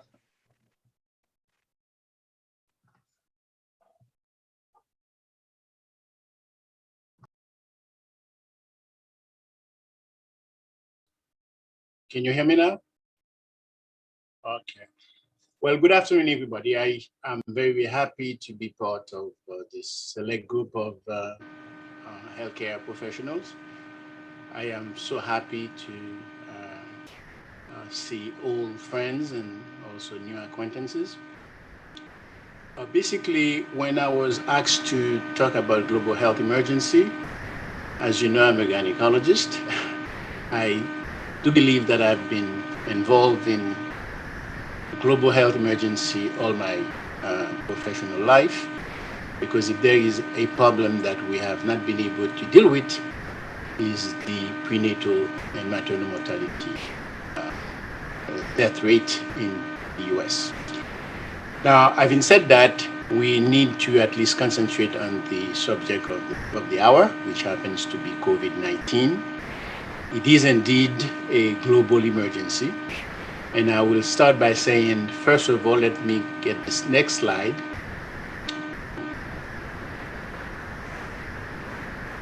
It's not advancing. Okay, the next slide. As you know, this is just a simple reminder that health, like food and water, is definitely a very essential part of life. Having said that, I will tell you quite frankly, people tend to use the term health inequity and health disparity almost in a similar fashion. It is, there is a causal relationship, however, they are not the same. When we talk about health equity, we refer to having the opportunity to attain your full health potential. And there are some socially determined privileges. It could be due to the fact that the rich may have a certain way of going about health, but the poor should also be given a direct way access to healthcare services. This is not happening here. In health disparity, these are the people that I'm referring to. They are disadvantaged from accessing basic health services. There are certain social barriers that are based on race, sex, and creed for them to access quality of care, quality of services. Now, if I give you a somewhat comprehensive health profile of the world's poorest countries, you will see that they have the highest child mortality rate, almost 11 times which. They have close to 90% of global maternal death, as I mentioned. Africa is probably the mother of the ship, with 80% of the global maternal death. They have the lowest length of life. 85% of all non-communicable disease deaths occur in the countries. And of course, they have the highest rate of communicable disease, infectious disease, which are transmitted very, very seriously among people. Now, when you talk in terms of what exactly is a lifespan, the lifespan is the number of years that we live. Obviously, the same way our health inequities cause us to be healthy, to be unhealthy, it's also the same way that we die. In poorest countries, the lifespan is only 65.2. With Africa, some countries in Africa are almost 53.2. While the richest countries are between 79 and 83. So that tells you what world inequity is all about. When you think in terms of the health threat for COVID, even though COVID definitely is a health threat, however, its most lethal blows occur in communities where we have health inequity. And you're going to see that in the next slide. This is the COVID cases. We have almost 249 million cases. We have 5 million deaths, even though you can say this is only a 2% death rate. However, it occurs really almost 70% in minorities and poor countries. The US, we have 46 million. US death rate is 754, and also a large portion of that occurs in communities that are deprived of health infrastructure. Now, the problem with COVID, even though COVID caused damages, because of the infection, but the mitigation measures that we use, such as lockdown, lockdown also has collateral damages. In other words, when you lock down, you divert your resources to the COVID patients. You redeploy your healthcare workers, thereby creating a sort of a shortage. And deadly disease goes untreated, and indeed you have higher mortality rate. So basically, these are collateral damages Now, the collateral damage, the most important one is happened to be tuberculosis. As you know, in India, for example, they have had a drop in reporting of those cases. So when these cases are reported, they are therefore treated, but they are not reported, they go and kill people. For example, this is what happened. The drop in reporting caused almost 1.4 million deaths. 70% of these cases were not reported, and as a result, we had a rise in cases. Now, when you think in terms of measles, measles is an infectious disease that we are almost on the verge of eradicating. That is not going to happen. It is projected that in 2021, we probably will have, instead of 150,000 cases, we're probably talking about 800 cases from 21. Again, this is a side effect of COVID. When you think in terms of the determinants of good health, as you know, good gene is always the best thing. Wealth is the next best thing, because wealth definitely breeds good health, because with money, you can certainly buy access to quality healthcare services. Education is another one, but race and ethnicity also are factors that really contribute to what we call health inequities. And when you think in terms of the causes of health disparities, I'm sure most physicians in the US know that the three causes of health disparities are usually poverty, access, and mistrust. In fact, we are experiencing that right now.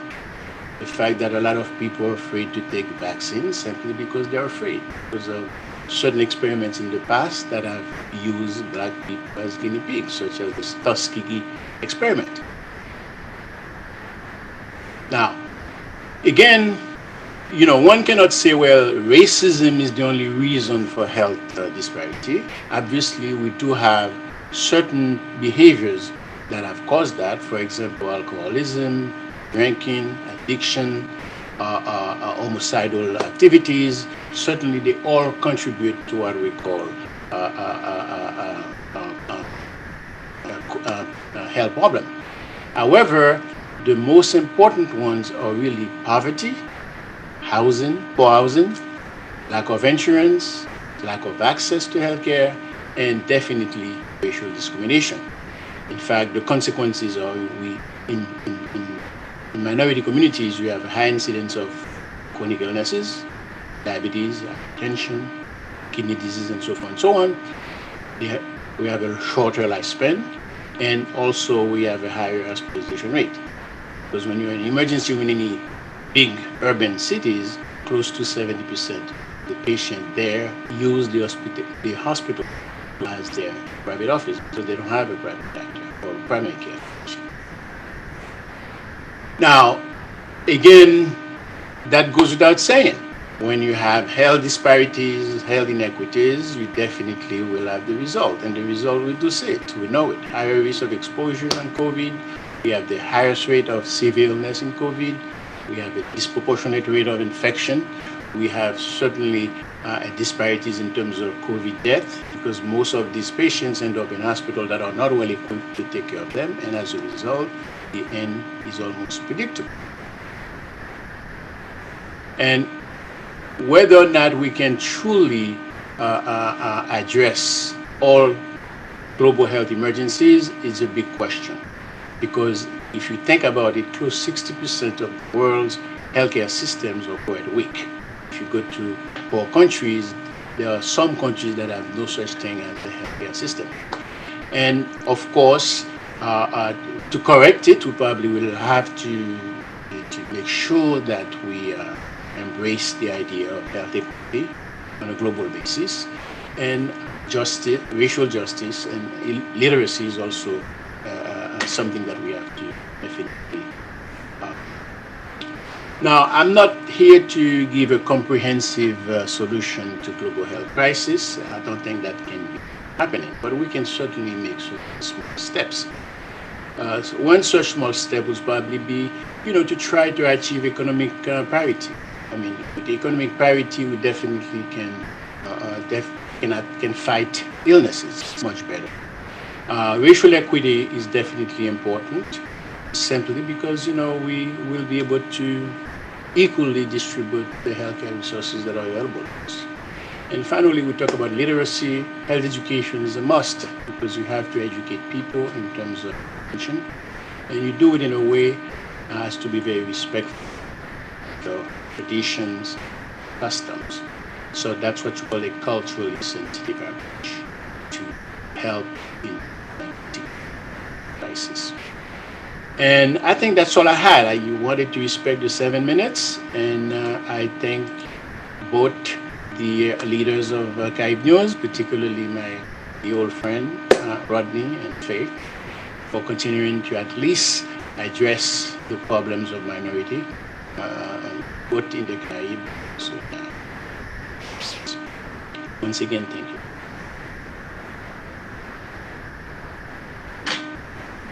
Thank you, Dr. Kernesan.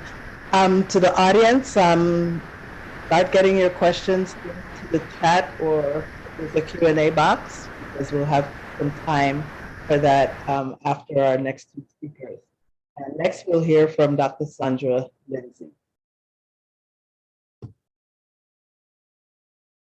Using slides today. Thank you very much for the invitation to participate in this very important topic on African health equity and why we should stop skirting around the issues and addressing them moving forward. So thanks again for the opportunity to add my 2 cents to it. Like Dr. Kernesan just said, it's a complex problem and we don't have all the answers, but I can share with you my thoughts on the issue. So as you've heard Dr. Kernesan said before, health equity is achieved when everyone has the same opportunities to be as healthy as they can be without stumbling blocks that prevent them from achieving their health goals. So if we believe that everyone is created equally and that healthcare is a basic human right, then advancing health equity should be fairly simple. However, despite being widely studied, achieving health equity remains a complex problem. And that is because there's so many factors that goes into achieving health equity. COVID-19 pandemic has illuminated the unfortunate consequences of health inequity. Over 5 million lives have been lost globally and over 750,000 in the US. The hardest impacted communities have been Black, Brown, Latinx, Indigenous Americans, and marginalized people around the world, where health inequities increase their risk of chronic conditions such as diabetes, heart disease, hypertension, and obesity, which further increased the risk of contracting COVID-19 and poor health outcomes. According to the Robert Wood Johnson Foundation, research demonstrates that health equity is instrumental in building a happy and prosperous society. Health disparities, there's a financial component. Health disparities account for approximately $93 billion for excess medical care and $42 billion in lost productivity annually.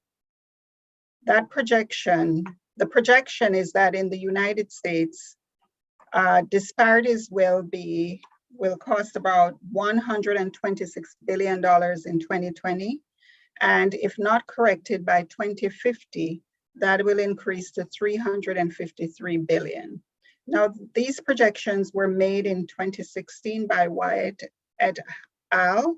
So we can just imagine with pandemic, how much these figures have changed significantly.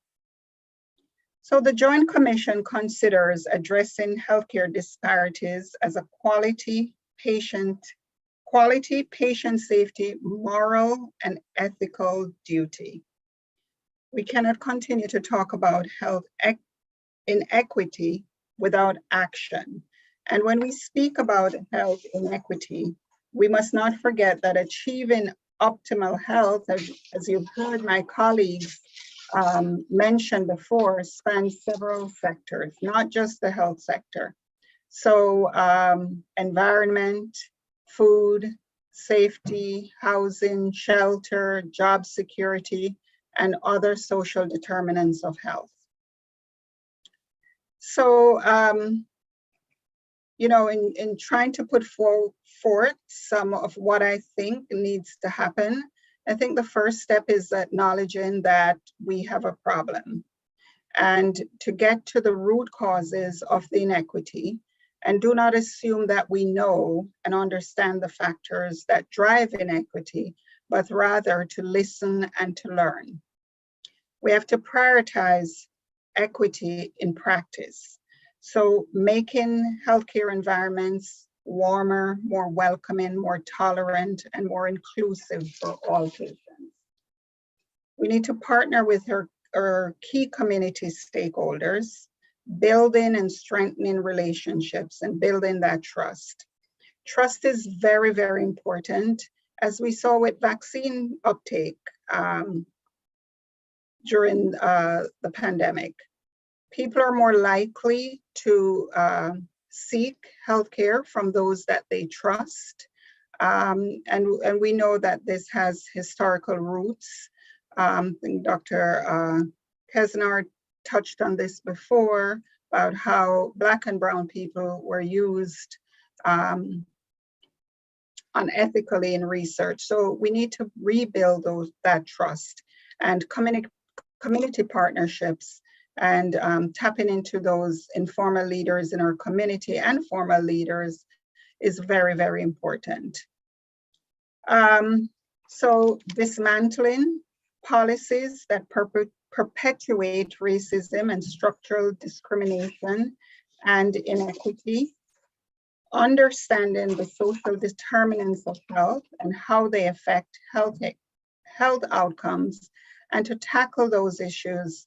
For example, easier access to care, social services for those who need it, education in lay terms, ways that people can understand, interpreter services, addressing food insecurity, housing issues, safety in communities, poverties, which cause undue stress and can further affect one's health. Education in healthcare organizations and in communities is also very important in terms of cultural competency and giving people the tools and resources to address inequities. We also need to close the disparity gaps which stem from historical and contemporary injustices and discrimination, and also be open to welcome diverse contributions. As we saw with Mr. Kenneth Frazier, the head of Merck, now opening up to other countries to produce treatments. If we continue to encourage more minority people into positions of power, that is helpful to address inequity. So we need to encourage more people to enter the sciences, healthcare careers, and also encourage more minority participants in research. And I know that will come with trust, but that is also very, very important to be represented in research so that we can find cures for diseases that affect us. And last but not least, to use data. Data is powerful, and we just don't want to be implementing strategies that we think will work, but also to get data as feedback on what is working and what is not working. Again, thank you very much for inviting me to share my 2 cents on the subject. Thank you, Dr. Lindsay. That was more than 2 cents. That was worth a lot. Our next speaker is Dr. Griffith, so let's welcome him to make his presentation.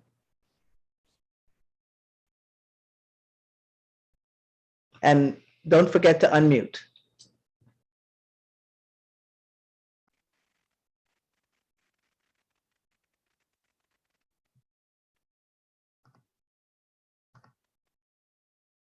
Good afternoon. Good afternoon, and let me begin by thanking the Rodneys, Carl and Faye, for the invitation to join this panel, and to thank the other colleagues and the moderator for helping us to walk through.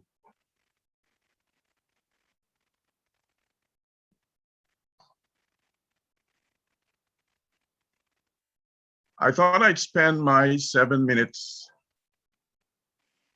looking at the one critical issue that has been mentioned several times in this session, and that is the issue of COVID-19. And I want to frame those 7 minutes in relation to three questions. Question one, where do things stand with the COVID in the Caribbean? Question two, looking at even one critical impact area, what might be some observations we can share in regards to that critical area? And finally, say a little bit about where do we stand, the region stand as regards the vaccination effort to deal with the pandemic. I took the opportunity, Madam Chair, of culling data from last week from the Caribbean Public Health Agency. And the data reflects that we still have some critical issues in the region with the pandemic, which, as we know, is a global phenomenon. And what I find interesting is that if you were to represent the worldwide deaths in regional Caribbean terms, the number of worldwide deaths, which is a little more than almost 5 million, is about 47 times the population of Aruba. Think of what that means. Now, if you were to take the regional deaths and put it in Caribbean and New York context, those regional deaths, almost 27,000 people, represent about half the population of St. Kitts and Nevis. And if you were to drill down and look at a part of Brooklyn, Flatbush part of Brooklyn, which has a population of a little over 106,000, the deaths in the region represent quarter of the population of Flatbush, part of Brooklyn that has a significant Caribbean population. I share this only as a reminder, many of us who may have a false sense of security, perhaps because we're not hearing as much in the news about the pandemic from the region or about the region, that things are getting better. Things are still dire. I find interesting, Madam Chairman, an observation made last July by the then outgoing Prime Minister, outgoing Chairman of CARICOM, Prime Minister Mia Mottley. She called the pandemic a scarring exercise, scarring the region in 2020. But we know that that scarring continues beyond 2020 into this year, and likely will go for many years into the future, scarring. And I thought in relation to the second question, if we were to look at the scarring only in one critical area, tourism, you'll get some vignettes about the dire consequences for tourism of this pandemic. Early this year, in March of this year, when the budget sectoral debate in the Jamaican Parliament was being had, Mr. Nigel Clark, who is Minister of Finance, represented in very graphic, stark terms each of the impact of the pandemic on tourism and therefore the economy of Jamaica. And here are a couple of things that he said in that very telling budget sectoral presentation. He contrasted the impact of 9/11 on tourism in Jamaica. Tourism was impacted by 14%. But here is what he said in relation to COVID, Madam Speaker. As a result of the COVID pandemic, Jamaica's foreign exchange inflows from tourism are projected to fall by 74%. Knowing what the significance of tourism is to Jamaica's economy and society, think of the significant impact of the pandemic on tourism. And if you think of Jamaica being only one of several Caribbean countries where tourism is the lifeline of the economy, you get an appreciation of the severe consequence of this pandemic for the region's economy in this of tourism. But as my time is coming to an end, Madam Chairman, let me move to the next slide. Part of the effort to deal with the pandemic, as we all know, has been the effort to have vaccination. And the Caribbean Public Health Agency last week also gives a sense of where countries are in relation to vaccination efforts. You'll find that most countries have several vaccines that are being used, some 1, some 3, some as many as 6 different vaccines, which in some respects complicates the issue of acceptance, hesitancy problems.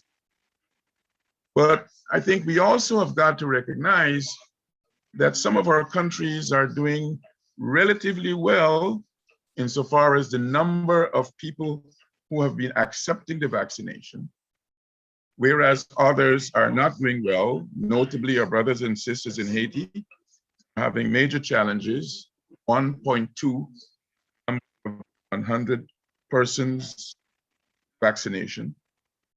And so I suggest that as we look at the challenge of the pandemic on the region, we also have to look beyond the deaths and the infection. How can we help in pushing some of the is the vaccination?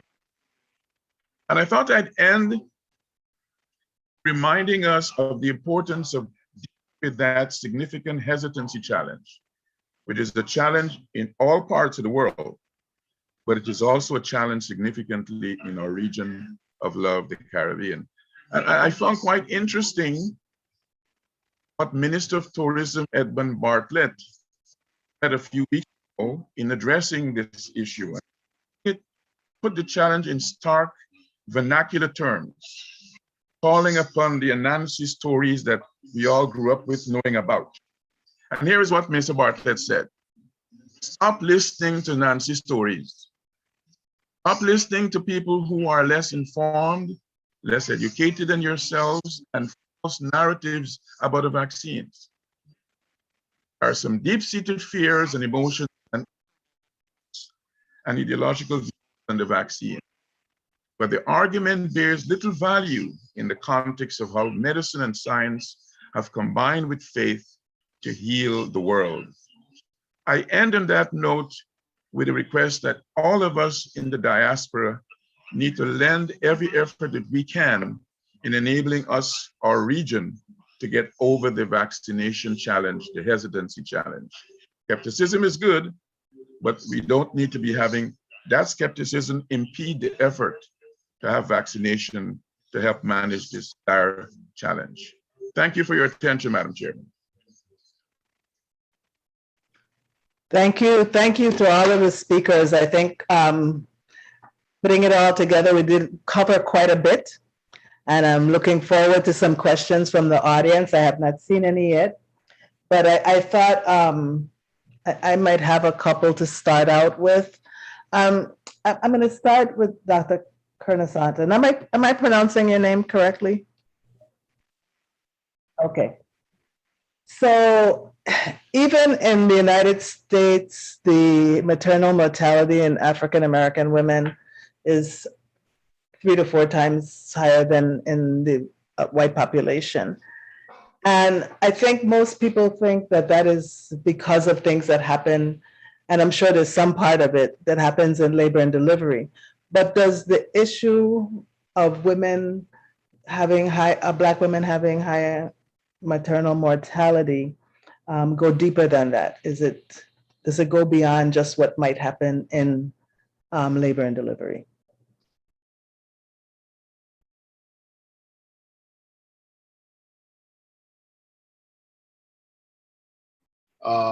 As you know, most of the causes of maternal death are so-called intrapartal problem. You know, intrapartal means at the time of delivery. It is due to hemorrhage being number one. You also have sepsis, which happens to be infection. And you also have other complications of pregnancy itself. I mean, we have had cases of ruptured uterus, fibroid difficulties, and so forth and so on. And in fact, part of that maternal mortality also include bad abortions. You know, women who probably go in some alleys and have abortion. That's also part of the entire picture. Now, but you have to understand also that is because these patients, prior to going to the hospital, definitely does have certain conditions that predispose to that. For example, if an hypertensive patient is not well treated outside, if a diabetic patient is not well treated outside, definitely the consequences of a bad labor and a bad outcome is always an issue. Even the federal government has spent a lot of money trying to at least fund those FQHCs, the federally qualified clinics. The problem with these clinics, however, is that they do provide perhaps the outpatient care, but they do not, many of them do not follow the patient in the hospital. So these patients end up just like a patient who's been followed outside and be brought up to a hospital where the physician is not even familiar with the patient. And these patients, we call them the service cases. In other words, they have, I'm not saying subpar care, but certainly not the type of private care that will probably avoid these complications.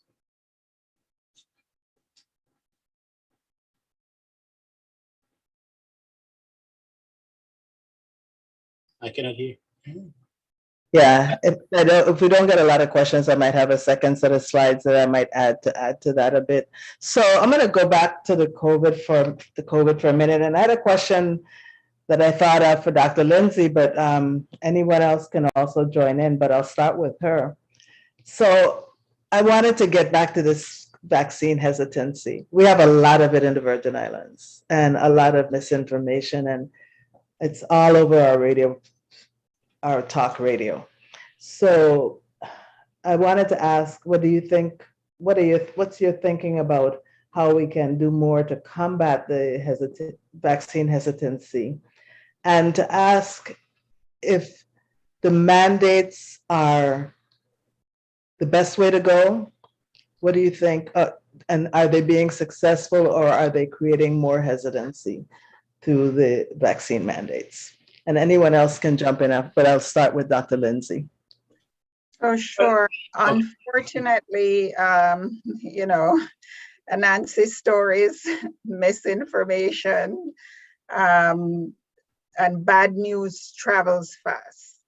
And so we have to get ahead of it and continue to put the facts out there, continue to have different platforms where we're giving people the information to make informed decisions in all forms. So, you know, on television, on social media, print, radio, different platforms like we're having here now that goes far and wide because we're competing with misinformation and that travels fast. Also, engaging community leaders, we can't forget about them as they have tremendous influence in these communities, formal and informal, to help us to develop that trust to get into these communities. We have to remove the barriers, right? Because if we talk about getting vaccinated, but people have to travel far, to get vaccinated, or the process is so cumbersome that you just don't even want to deal with that stress, then it's unlikely that people are going to make the effort. So you may need to make it as easy as possible for people to get vaccinated. Again, using people who look like community members, who again are going to build that trust for them to go and get vaccinated. I'm sorry, what was the second part of the question? The mandates, was that the best approach to take, or is it backfiring in some areas? So, you know, I am always for giving people the information that they need to make informed consent. As in the case of healthcare, I mean, we serve a group of people where our mission is to protect the health and well-being of the community that we serve. And our profession is rooted in science. So what message are we sending to people if we are not willing to take the vaccine? How do we expect our communities to trust us and to then come in and get vaccinated? In our health system, we're over 77,000 employees, and we lost 1,400 employees across the system who made the decision that that wasn't the right route for them to go.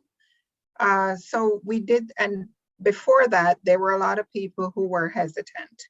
But, you know, we worked with people, we did the work, we did the town halls, we had all the experts to address all the questions from infertility to other questions that people had around their health.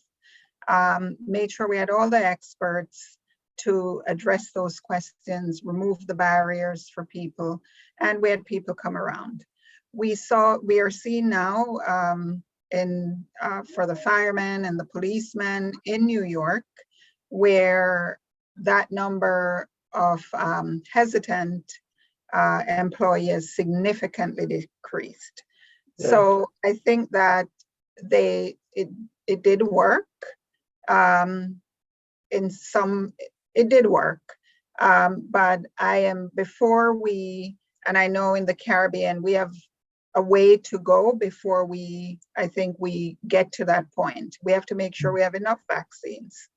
We have to make sure that we do the work, the education, and have the access available before we proceed there, I believe.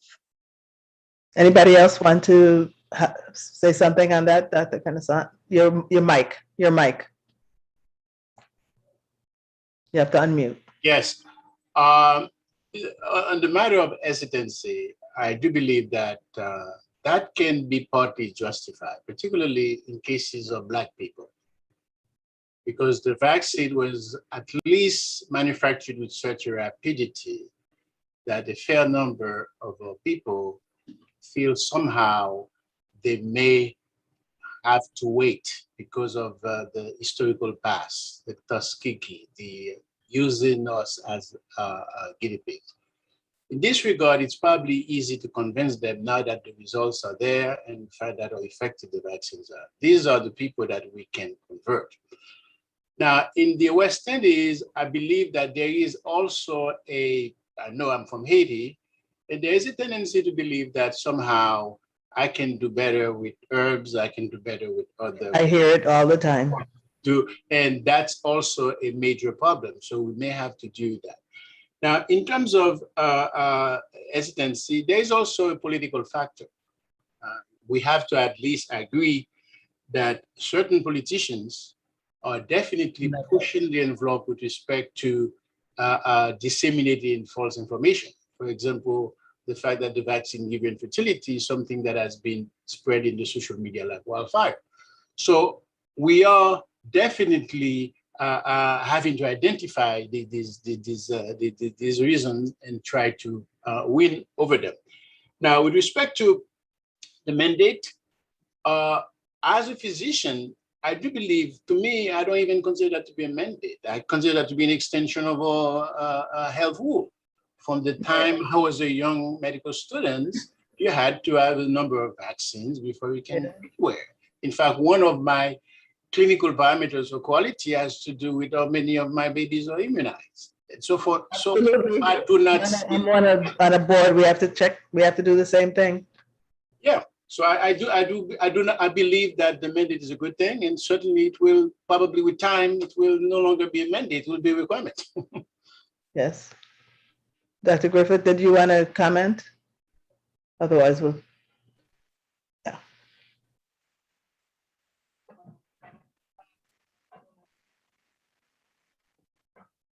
If I can offer a comment, surely, Sure. I think what the United States and societies around the world are experiencing is not only a one-dimensional problem regarding mandates.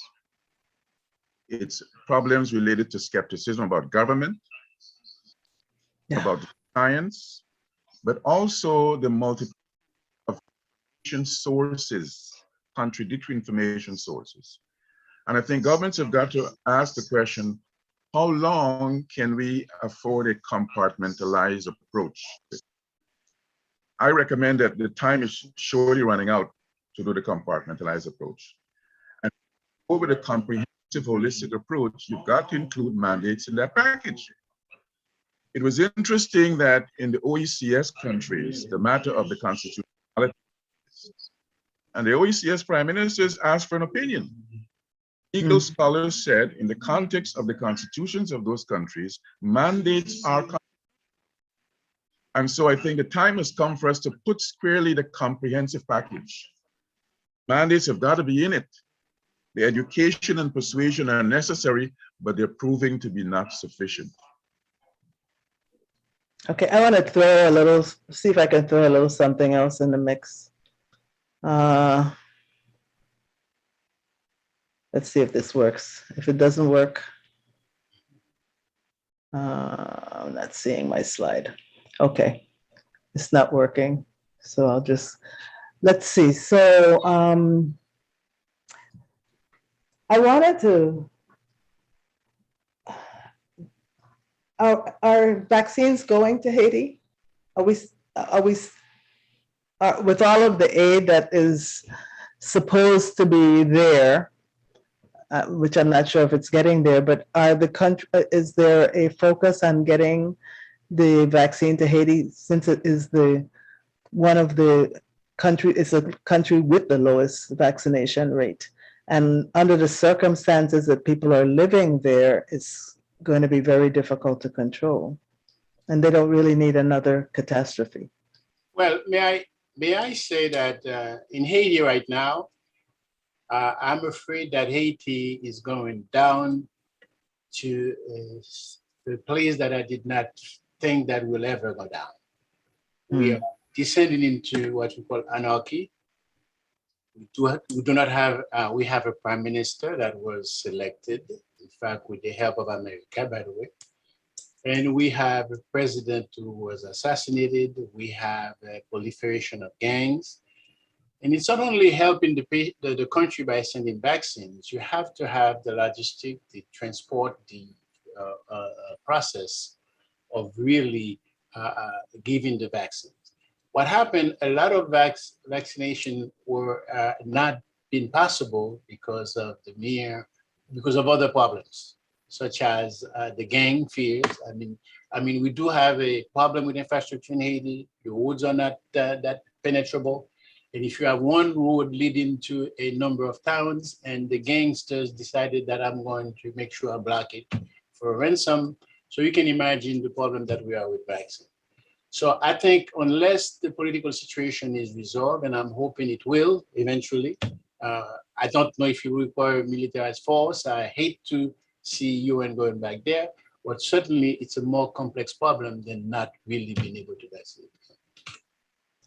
I want to share a few more slides for a moment, because we've talked about the social determinants of health and other issues beyond what goes on.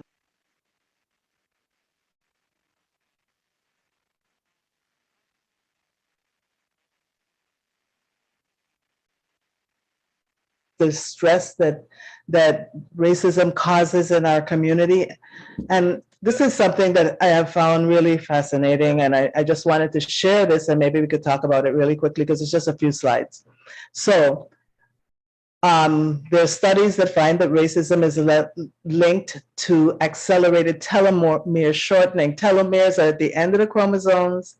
They get shortened with age. But what is being found is that the stress of racism, or whatever is going on in people's lives that are creating the stress, is shortening the telomeres and causing, and in studies where they've looked at African Americans versus white, they've seen that African Americans age more quickly and develop more chronic diseases because of lifestyle factors, which I refer to as some of the indirect causes of some of the racial trauma and assaults that people face, the chronic stress that people in this country and other countries face. So it causes increase the rate of telomere shortening, increases cancer risk, chronic diseases, and pace of aging. That's one. Another thing that happens in a totally different way is called weathering. And this is mediated through biological and chemical and neurological impact. And it's measured in an allostatic load. And that allostatic load is found, and they've studied it simply with regard to racial trauma and racial stress.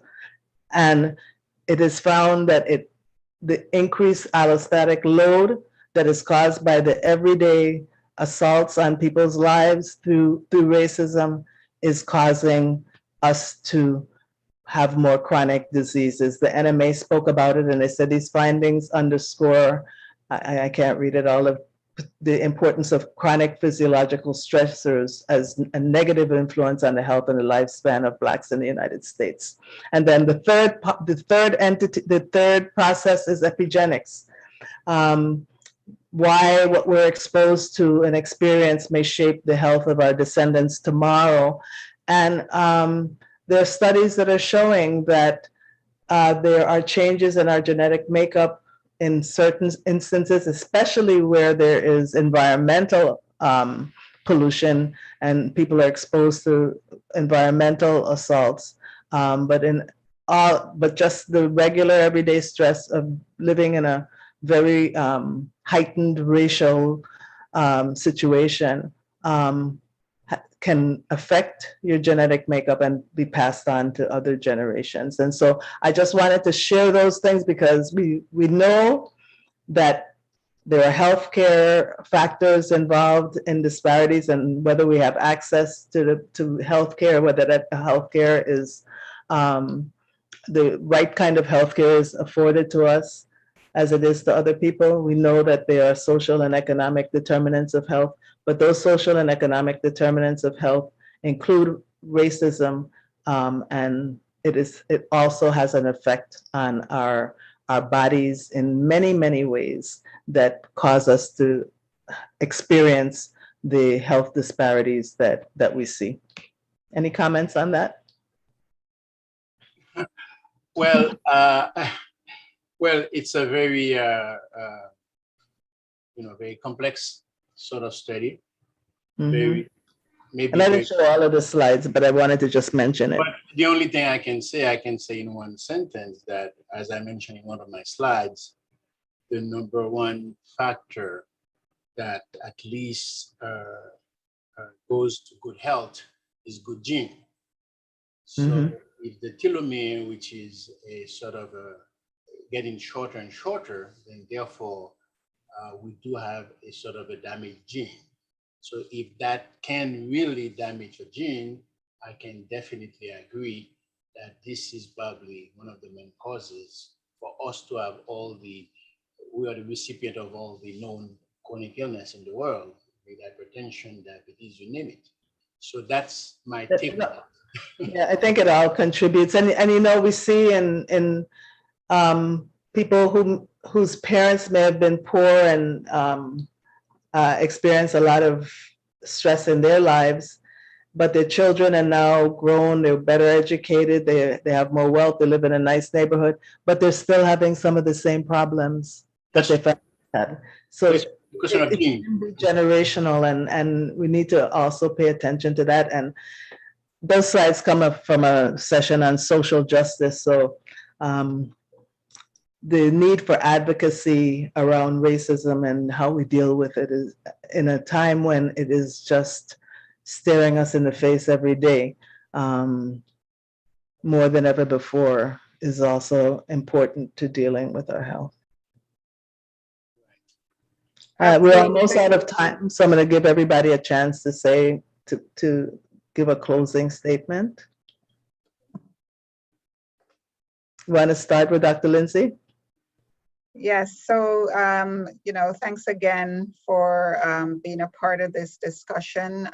The slides you just shared with us, I think it's a, kind of nice way to wrap up this session, as these are some of the things that we don't think about that affects our health, but definitely affects our health if we live in a constant state of stress and trauma every single day. From racism, not being able to, enjoy our environment because we're discriminated against, not knowing, not having the ways and the means to have all the opportunities like everyone else. That definitely puts a strain on us and affects our health. So when we hear about social injustices that are happening, if it's not happening directly to you, it affects you. So it's everybody's problem. It's everybody's problem. So as we think about health and health equity and achieving optimal health, just encouraging everyone to look outside of the quote unquote health sector to other ways in which your health is being affected. As social determinants of health are powerful, and you'll continue to hear a lot more about that as we all work together to achieve global health. Thank you. Thank you, Dr. Kernsat. Well, to be truthful with you, I think this discussion is really a good reminder that COVID-19 not only was a very bad pandemic, but certainly it highlights what we call the true social inequities, not only in poor countries, but also in rich countries. In fact, in America right now, we definitely have to agree that the differences in health between Black and white is definitely obvious. We can no longer pretend that somehow there is equality. We have to, as a group of minority people, we have to now make sure that politically we gain a lot of turf. We used to say, well, we have to be politically active. Now we have to at least get a bigger piece of that political pie, because that's the only way we can achieve what we call equity in health. Dr. Griffith, do you get the last word? Thank you. I just want to respond to your question in regard to the vaccine and Haiti. Looking at the PAHO vaccine tracker, Haiti received 500,000 doses on July 14. That was a donation from the United States. They also received 100,100 doses in November 3rd. Haiti suggests that having the vaccine alone part of the problem. As Dr. Kernsat said, the circumstances nationally, their institutional systems, public health and education are not functional. I have the vaccine stored and I worry about the storage of those 100,000 vaccines. So I think the onus is on all of us, whether we're in the diaspora or at home, to find ways so that we can lend our voices and our advocacy and our action. the vaccines from the storage facilities into arms, addressing education, civic leaders, religious leaders. I was in the DR a few months ago. An incredible amount of religious leaders. And so we've got to find a way to get the religious leaders on board, get the corporate leaders on board. But having the vaccine is only part of the problem. That's true. So I want to thank all of you for, including Dr. Fergus Rowe, who did a video for a very informative panel. And we look forward to doing this again next year in person. Thank you very much. Thank you. Jamaica. Best decision ever. Feel the sand between your toes and the gentle waves of the sea on your skin. Feel the warm Jamaican breeze lift your spirits and nourish your soul. Escape to exactly what makes your heart beat. You will love every moment. Jamaica, heartbeat of the world. Let's go.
Okay, good afternoon, everybody, and welcome to the Diversity, Inclusion, and Equity conversation here presented by Carib News. We're going to be deep diving into how we can create more equitable companies and a more equitable society. As you know, economic equity also translates into social justice. So I am very honored to have these gentlemen here today to talk to us about this. By way of background, my name is Helen Shelton. I serve as the Global Chief Diversity Officer for Fin Partners. We're a global agency, and I have had the pleasure and honor of knowing Mr. and Mrs. Rodney and the Carib News family, Patricia, for many years. And I really appreciate the fact that they put together this conference every year and provide a platform for us as a community to share our insights and to really help each other create a way forward and a path forward for all of us. So without further ado, we are joined today by Mr. John Hope Bryant, Mr. Michael J. Garner, and Mr. Michael Jones Bay. I am not going to read the fabulous bios on everyone, but I will briefly introduce them. Our first speaker is Mr. John Hope Bryant. He is the founder and chairman of, founder, chairman, and CEO of Operation Hope Incorporated. And Michael J. Garner is the Chief Diversity Officer for the MTA. And of course, Mr. Michael Jones Bay is the Director of CSR, Corporate Social Responsibility for Con Edison. So without further ado, let's get into this conversation. Mr. Bryant, would you like to start things off for us? You'll see him in a minute, Brother Smooth. Did I say the wrong thing? No. I said I want to be dressed like Michael. Oh, I thought you said I said. Okay, good. Sorry. No. You'll see in a minute. He's smooth. Yes. If he's half as smart as he is well dressed, you're in for a treat. And Michael Jones Bay, my honor to be with you. Look, honored to be here. Thank you, Helen. I want to really commend Carib News for doing this. I once originally came there with Ambassador Andrew Young.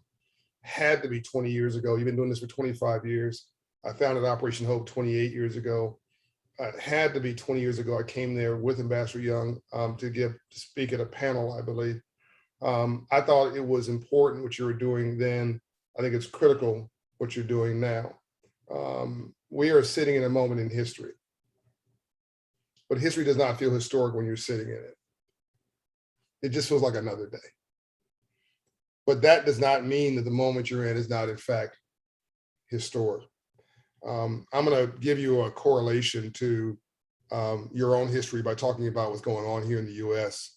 I actually not only think that they're related, but of course you would not have folks in the U.S. Had those ships come from Africa and not stopped in the Caribbean first. So we're all family. We're all in this together. And in some ways, the Caribbean has an advantage on the U.S. because you dealt with slavery for much shorter periods of time. You were able to see role models who were doctors, lawyers, bankers, prime ministers, people in very high positions who, for most of your lives, you have been able to see look like you. That is something that was robbed from African Americans in our experience here, as slavery extended here for 270 years. Let that sink in for a minute.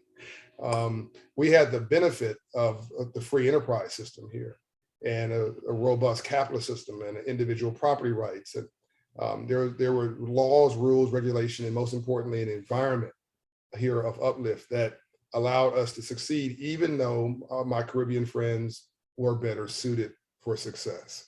That's why you often find that brothers and sisters from the Caribbean who come to the US, like Colin Powell, God rest his soul, and a range of others, they get here and take off like a rocket. I'm gonna get into this before I wrap up about what you have as an advantage over your African-American brothers and sisters. But I really wanna underscore here that you have all the gifts to be successful.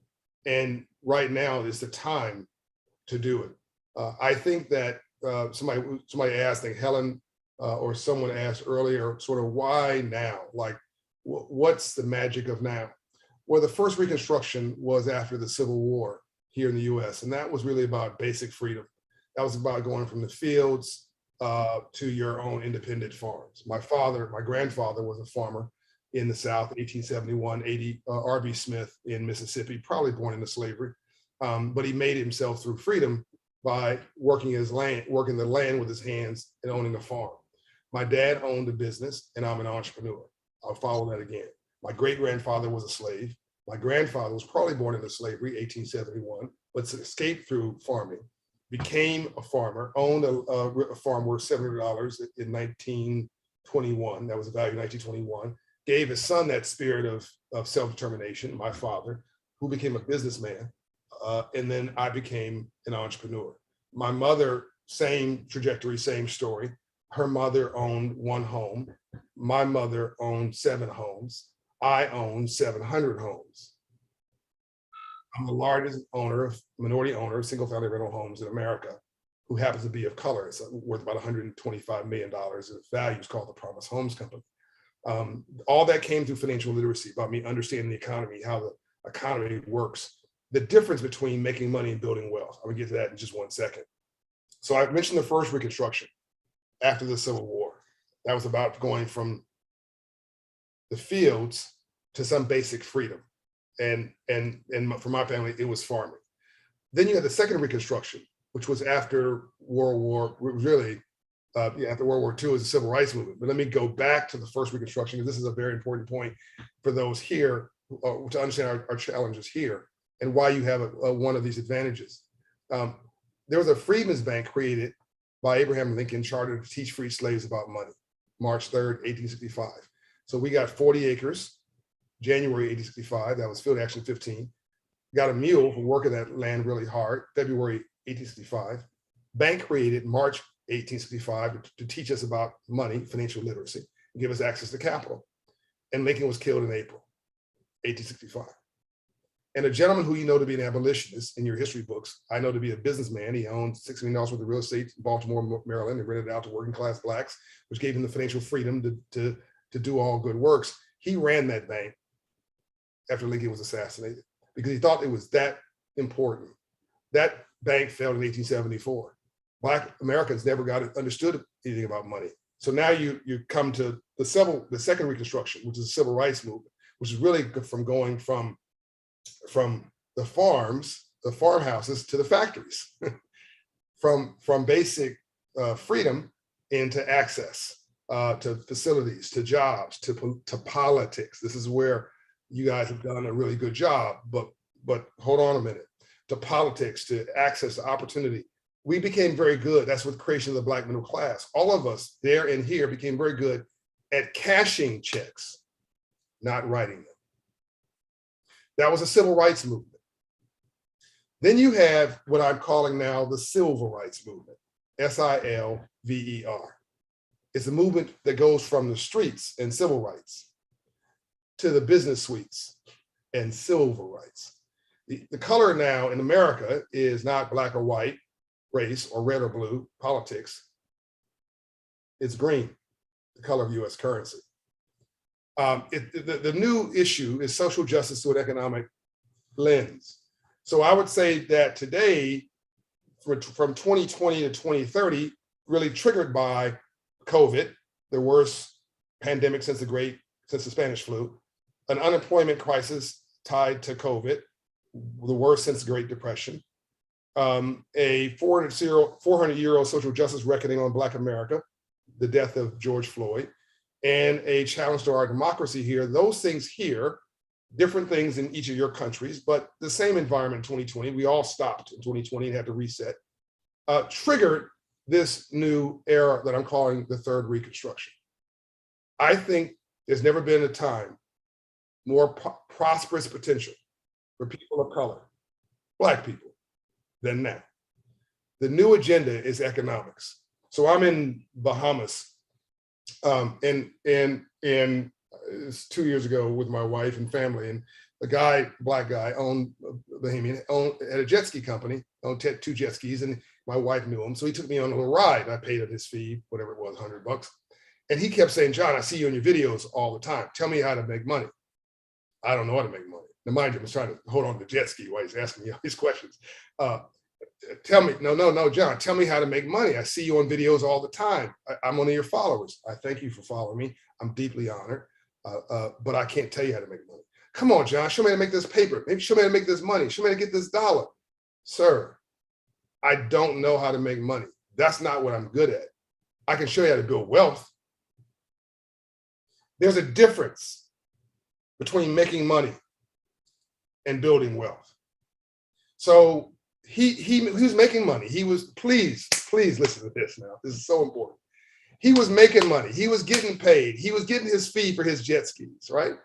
But if that's all you're doing, you're gonna go broke. Because the minute you stop moving, the money stops coming.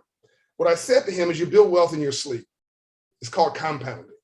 Stocks, bonds, investment, business, real estate, employees, appreciation for a home, in higher education. These are things that compound. And I said, look, technology. I said, look, here's what you need to do. You need to canvas all I'm still holding on with the jet ski now. We're on our way back. Canvas all the hotels. This is how easy this is in the Bahamas, right? In your region. I want you to go on Shopify and get a Shopify account. And I want a website. Once you get a website, you can do it for a couple $100. I want you to get you a scheduling app. And I want you to give an incentive to all the concierges in the area hotels to book with you. And when you're asleep tonight, you're going to have 8 hotel concierges booking 2 jet skis for the next day. When you wake up the next morning, you just made $2,000 in your sleep. And if you can do that every day and reinvest a good portion of that back into technology, employees, more jet skis, and more franchise value for your business, you're going to grow wealth and not just make money. We never got the memo on money. We just didn't. And so we think that it's about making money, getting that paper, getting that dollar. No, that's called a job. that's called income, and there's nothing wrong with it. But you won't build wealth that way. My mother's credit score is 854, which means my mother's not black, she's green. Right? That's the color of currency here in the United States of America. My mother has bought and sold 7 homes, working an hourly job at $15 an hour. So that means your 9 to 5 finances your 5 to 9. Your 9 to 5 job finances your 5 to 9 hustle, but you build wealth in your sleep. We have got to understand that, and I'm going to wrap up here. You can't expect that just because we've been successful, that we're going to continue to be successful, that you've made it through the second Reconstruction. Look around the Caribbean nations. What do you have as a source of power? Politics. That's great. But if all you have is politics alone, all people are going to do is go to jail, right? That is not where wealth comes from. I'm just giving you real talk here. Ambassador Young said to 18 African heads of state, I'm watching time, Helen, so I'm not going off the rails here. He said to 18 African heads of state, you can make more money from a growing economy than you can steal from a dying economy. I'm gonna repeat that. You can make more money from a growing economy than you can steal from a dying economy. I'm not suggesting anybody's stealing. I'm saying that even if you want to distribute money like a socialist, you have to first collect it like a capitalist. The problem in the Caribbean islands that I've seen, and I just got back from Turks and Caicos, I love the Caribbean, is that there's not enough entrepreneurs who look like us. There's not enough small business owners who look like us. Job creation comes from the private sector. Do you know that 88% of all jobs in America come from the private sector? Only 12% from the government. Do you know that Wall Street generates 3 times more economic power than Washington, D.C.? But all you hear about in the U.S. on TV is Washington, D.C. But the money's really on Wall Street. We have got to start understanding the currency, the dollar, the economics, the ownership. And I'm running out of time, so I can't tell you about my 5 pillars of success, but you can read it from my book, Up From Nothing. But here are the things that you have in the Caribbean that we don't have in America as African Americans. Please write this down. I don't have time to go through them, to detail them, I'm gonna list them. As much education as you can shove down your throat. Understanding how wealth creation works and economics works. Financial literacy. Family structure and resiliency. Self-esteem and confidence. Those 2 things are different. Role models and environment. If all you see in your neighborhood is symbols of success or rap stars, athletes, and drug dealers, why is anybody surprised that kids growing up wanting to be a rap star, an athlete, or a drug dealer. It's modeling what you see. If you hang around 9 broke people, you'll be the 10th, okay? So whatever you model, whatever you see is what you're gonna model. If you have those 5 pillars of success, you're gonna kill it. You're gonna be successful as an individual, as a family, as a block, as a neighborhood, as a nation. But we have never done that. We've never focused on those 5 pillars. In fact, they were denied us in slavery. African Americans were denied all 5 of those things. Think about, I'm done now. Think about a group, an oppressed group in the world. And by the way, not just to show you that this is universal, in America, you have 3 groups that were held back. Native American Indians, poor whites, and African Americans who didn't get those 5 things. Guess what 3 groups out of 200 ethnic groups are still held back? African Americans as a group, sports and entertainment are aside. Those, you can't scale sports and entertainment. I can't scale Jay-Z. I can't scale Oprah, right? That you cannot create 48 million Oprahs or Jay-Z's, right? So you need engineers and bankers and accountants and financiers. You need scalable income occupations. But those 3 groups are still stuck. African Americans, Native American Indians, and poor whites, because we didn't get those memos. Now, what ethnic group, here's the drop the mic. Think about this. What ethnic group in the world was oppressed heavily, enslaved, in prison, to this day, maligned, but still succeeded? Because they had those 5 things before and those 5 things after. My Jewish brothers and sisters. So it's possible. It's even probable. African Americans and Blacks in other parts of the world, in the Caribbean and in Africa, are the only group of people who've not used free enterprise and capitalism to set us free. Only group. And so it is within our hands, and this is our time. And I'm here to tell you that here's a resource for you to make it happen. We have something called 1 Million Black Business Initiative, which has been committed $130 million from Shopify to basically take all of our businesses online. And we're doing free training, free lawyers, free bankers, free technology support, free marketing support, free website, free payment systems, all that $25,000 package per business through 1MBB, hope1mbb.org. It's all free. This is my commitment between now and 2030 to try to extend civil rights even there in the Caribbean. I'll stop here and let my other panelists take over. I hope this has given you some sense of hope that we actually can solve our problems and we can grow an economy that works for all. Love you all. That was amazing. Thank you so much, Mr. Bryant. Those were extraordinary insights. We really appreciate you sharing them with us today. Thank you very much. And now it's my distinct pleasure and honor to introduce Mr. Michael J. Garner. Mr. Garner is the Chief Diversity Officer for the MTA, the Metropolitan Transit Authority, which for all of us in New York, we know very well. So Mr. Garner, welcome. Please tell us a little bit about yourself and share with us the insights that you'd like us to take away from this amazing session today.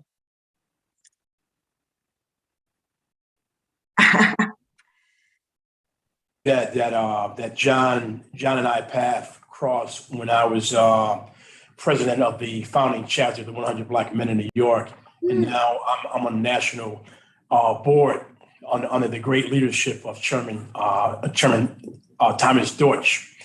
And Michael Jones Bay and I go back, and as a matter of fact, we are on weekly calls, and the title of these calls is the level of Black businesses. And so we are practitioners, we are senior executives. I'm sorry, the state of Black business. We are senior executives at all of the agencies that we're bracing right now for the President Biden's $1.1 trillion infrastructure bill that was just voted on and approved in Congress last week. And so we are on these weekly calls, most of the large city and state agencies, about how we're going to maximize opportunities for Black-owned business as a result of these taxpayers' funds that's getting ready to come down.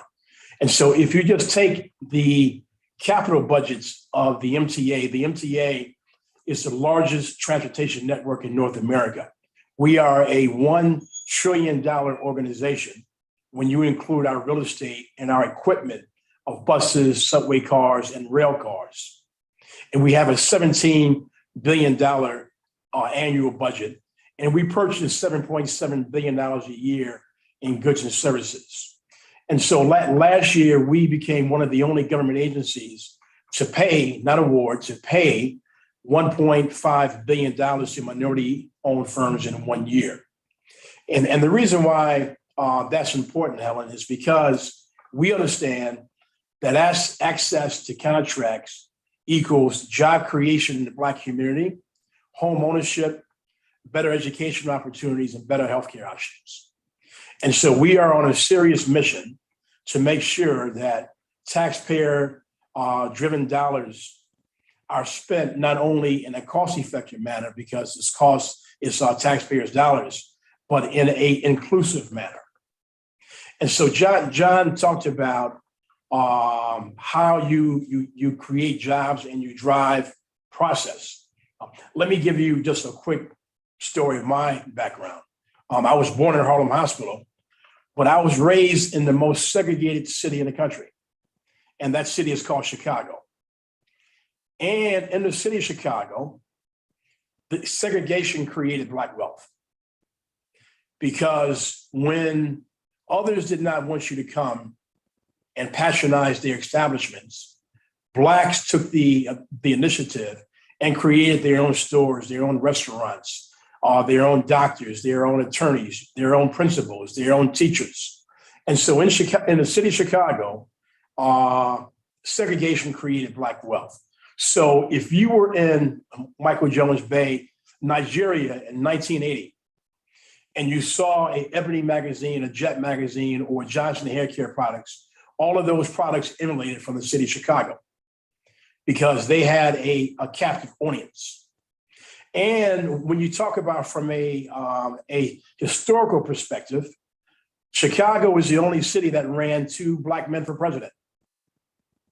If you think about the movements that occurred in Chicago because of segregation, you talk about Operation Push. You talk about the Nation of Islam. You talk about, once again, segregation creating Black wealth.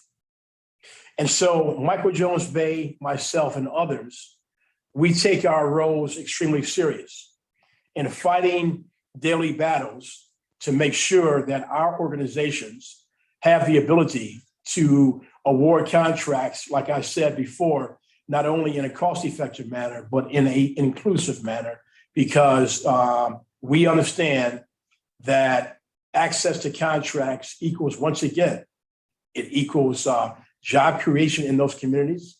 It equals home ownership opportunities. And John just talked about the fastest way in growing wealth is a home ownership, better educational opportunities, and better healthcare options. And so in this great city that we live in, it's the Fortune 500 capital of the world. But if you drive your car up Madison Avenue through Harlem and you cross a bridge called the 138th Street Bridge, you are in the Bronx. The Bronx County is the 3rd poorest county in the country because there was a disinvestment of the Bronx. And so you're starting to see a rebirth of the Bronx. So if you drive by the South Bronx right now, and you see all of these housing condominium developments going up. And so we are just at a critical and opportune time right now in the city of New York and in the state of New York, where we talk about transitions as a state with a new governor that just came in office about 45 days ago. When you talk about the people of the city of New York who have elected the 2nd Black mayor in the history of this city, are Eric Adams. And so we are starting to have those conversations as how we are going to position and pivot Black businesses and other businesses and create opportunities so they can create wealth for themselves. And so we are just at a very critical and historic time right now. And I'm just happy to be part of this facts-based, next steps, solutions-oriented panel that we are talking on right now on this afternoon. Thank you.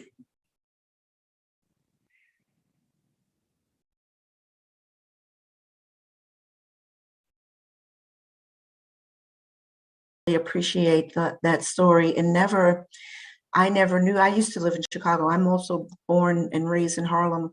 I was born at Metropolitan Hospital, though not Harlem Hospital. But anyway, it's those are interesting facts and interesting nuggets that you shared with us, Mr. Garner. I think that we all needed to hear that today. So we really, really appreciate you sharing those insights with us. I think we can all learn from that. And I'm personally excited to hear about the development that's going on in the Bronx. It's about time. So moving on, our third and certainly not least panelist this afternoon is Mr. Michael Jones Bay. Mr. Michael Jones Bay is the Director of Corporate Social Responsibility at Con Edison, and he is here to share some insights with us. And then once he shares his insights, we will also take some questions from the group. So Mr. Michael Jones Bay, take it away. Well, thank you, Helen. I think I'll echo the words of Michael Garner. How do you expect me to follow that up? Not just the presentation we had from John, but also Mike Garner himself. I just want to provide a special thanks to Miss Faye Rodney and Mr. Carl Rodney, not only for inviting me to participate in this conference, but also thank them for their visionary leadership and the role they play in literally providing us with a lifeline of critical news and information for our community. When you consider the consolidation of ownership of news media, has really left very few independent voices to give us life-saving information. So they are so important to us. I think that the theme of this year's conference, economic disparities and global development, charting a path forward, cannot be more timely. We face unprecedented challenges, and there's never been a more urgent need for our brothers and sisters throughout the diaspora to join forces and take bold, coordinated actions. As a son of parents who taught me to revere Marcus Garvey, and someone who has spent most of my career working on these issues, I'm thrilled to be here to contribute to this conversation with my colleagues on this panel. Earlier this year, I was proud to participate in an initiative devoted to infrastructure and sustainable energy with the Carib News, along with the University of West Indies, historically Black colleges and universities, and the National Minority Supply Development Council and the American Association of Blacks in Energy. We explored opportunities to collaborate on issues such as education, business and sustainability, equity, diversity, social justice, and more. Now, considering the exceptional collection of talented people throughout the diaspora who attend this conference, I hope that we'll continue this type of conversation and indeed chart a path forward that is inclusive and empowers our brothers and sisters in meaningful ways.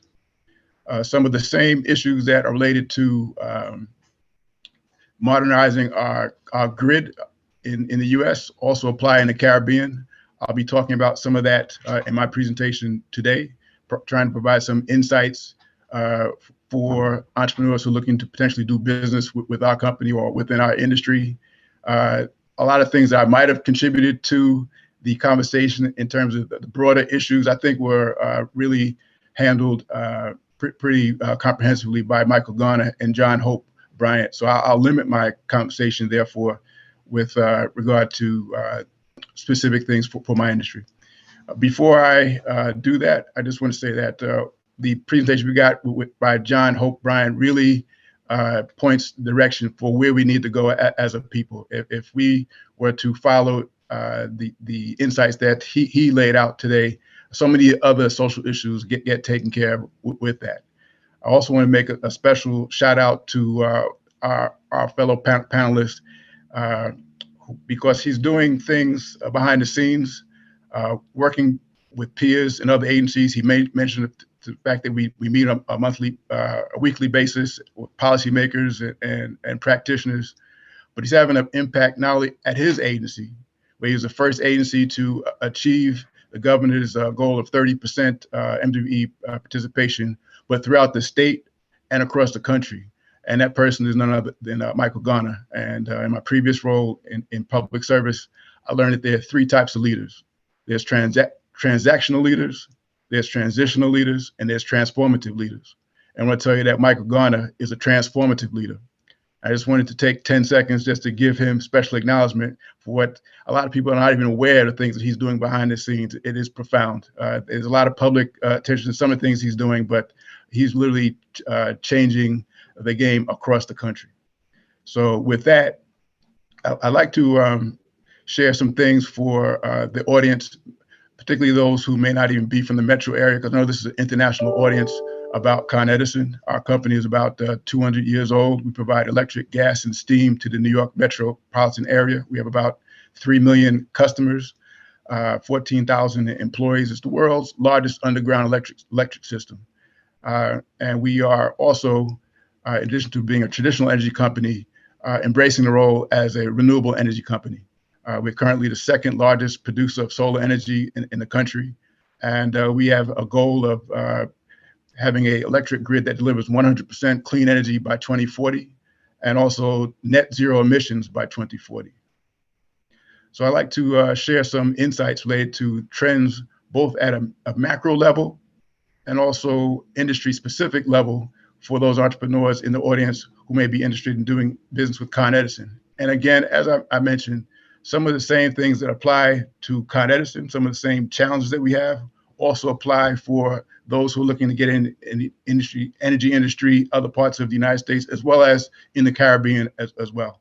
And in recruiting our best and brightest entrepreneurs, scientists, and innovators in working with Con Edison, there's room for us to partner in other parts of the world, such as the Caribbean, just as we did in our earlier initiative that I mentioned before. Two of the things I'll mention briefly related to the energy industry that's really helping, really transforming our industry in profound ways would be emphasis on two things, would be cost savings. Due to poor economic conditions, it's creating a situation where we have such pressure on our system to reduce our cost to deliver service to our customers, to keep our bills, quote unquote, affordable. We have to put larger pieces of our spend on the larger contracts in many cases. That creates a challenge for smaller companies. And what we are looking for is to make sure that our companies build scale to be able to compete. What that means is they will need to be able to employ strategies such as joint ventures, teaming agreements, and things like that. Larger non-minority companies do this all the time, but we don't have enough cooperation among ourselves to be able to do that. And this is something that we are working with other agencies and entities that provide consulting services to actually work on doing this.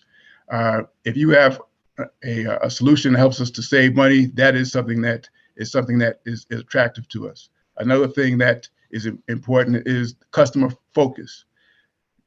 It's so important in terms of understanding if you're trying to sell to corporations that you are viewed as a value-added partner and not trying to get business just because you are diverse. Now, what I mean to say is you have to understand what are the pain points within our industry. And if you position your company to be a solution provider for those pain points, it puts you in the best position to win. And it's the job of people like Michael Garner and myself to put you in a position to win. So I'll just very briefly mention what are some of those common pain points for the energy industry. So the first one I'd mention would be safety. We're prioritizing safety is more than anything else is the most important thing for us, both physical and cybersecurity. In terms of physical security, you can imagine if anything goes wrong within our system, you can get electrocuted. Things can lead to fatal accidents. So physical security is important, but also cybersecurity. Con Edison is one of the #1 targets in the country for cyber attacks and threats. If you have a technology company that can help us with those types of solutions, that is so important to us. Then you look at system resiliency, another thing that is so important to us. You look at climate change, think about the extreme weather events that we're seeing, such as the winter storms we had in Texas, the flooding in New York and the Gulf Coast, or even wildfires in California. is really pose a major threat to our system. So if you have solutions to either help us to prevent these types of ill effects from these weather events, or to help us to work on mitigating the risk associated with it, or even restoring service, those are key priority areas. Then you look at grid modernization. We have obviously, again, related to the need to respond to climate change. We're looking to modernize our grid. With that, we have tremendous amounts of megawatts of renewable energy that we'll be putting onto our grid, whether it be offshore wind or solar, things like that. And there's a lot of technology involved with that. There's a lot of physical labor associated with that as well. There'll be major opportunities in that area. Another thing related to modernizing our grid has to do with smart meters.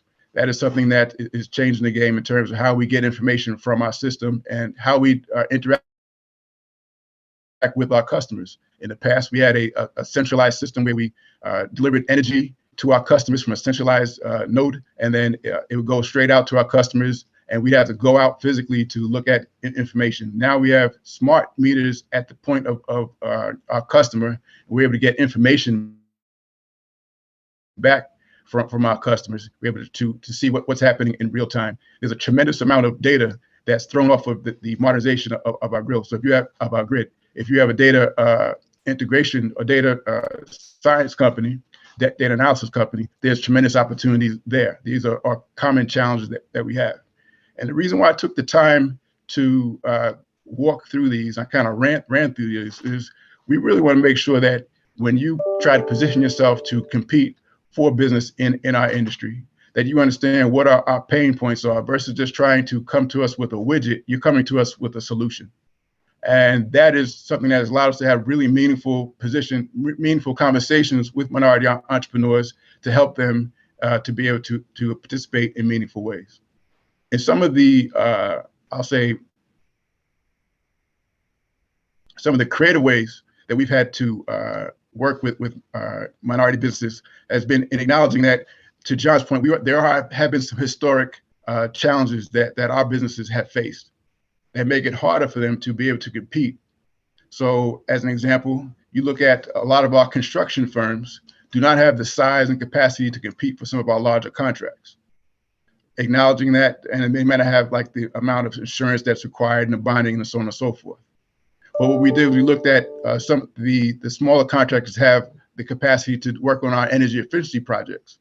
And we married our commitment to energy efficiency and our commitment to supply diversity to be able to work with minority-owned businesses to create millions of dollars of contract opportunities for businesses that could work on energy efficiency projects. And also we created job opportunities for low-income community residents. So there's an area of opportunity to merge these different challenges we have to actually create opportunities. And also for the entrepreneurs out there who are innovators. And again, we're talking specifically the minority entrepreneurs that are potentially in this audience. We have another major initiative that we're working on currently with the federal government. It was originally something that started back at the invitation of someone from the Obama administration, who had wanted to increase the number of minorities in the energy industry in terms of employment. We agreed to participate, but we also offered up the support to also integrate minority opportunities for minority entrepreneurs. And since that time, we have a major partnership with the U.S. Department of Energy, Department of Commerce, and the national labs, anchored by Brookhaven National Labs, to work on specific projects.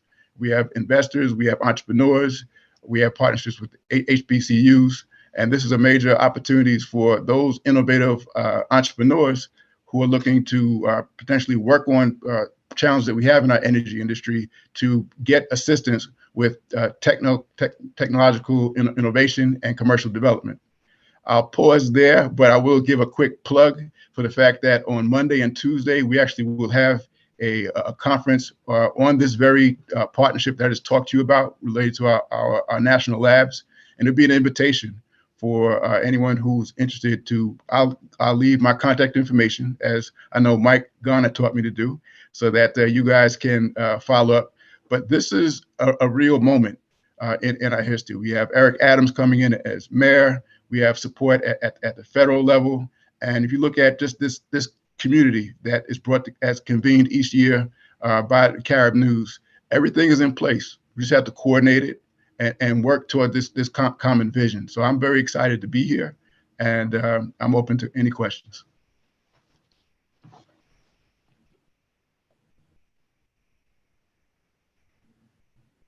With all of the incredible insights that you gentlemen have shared with us today.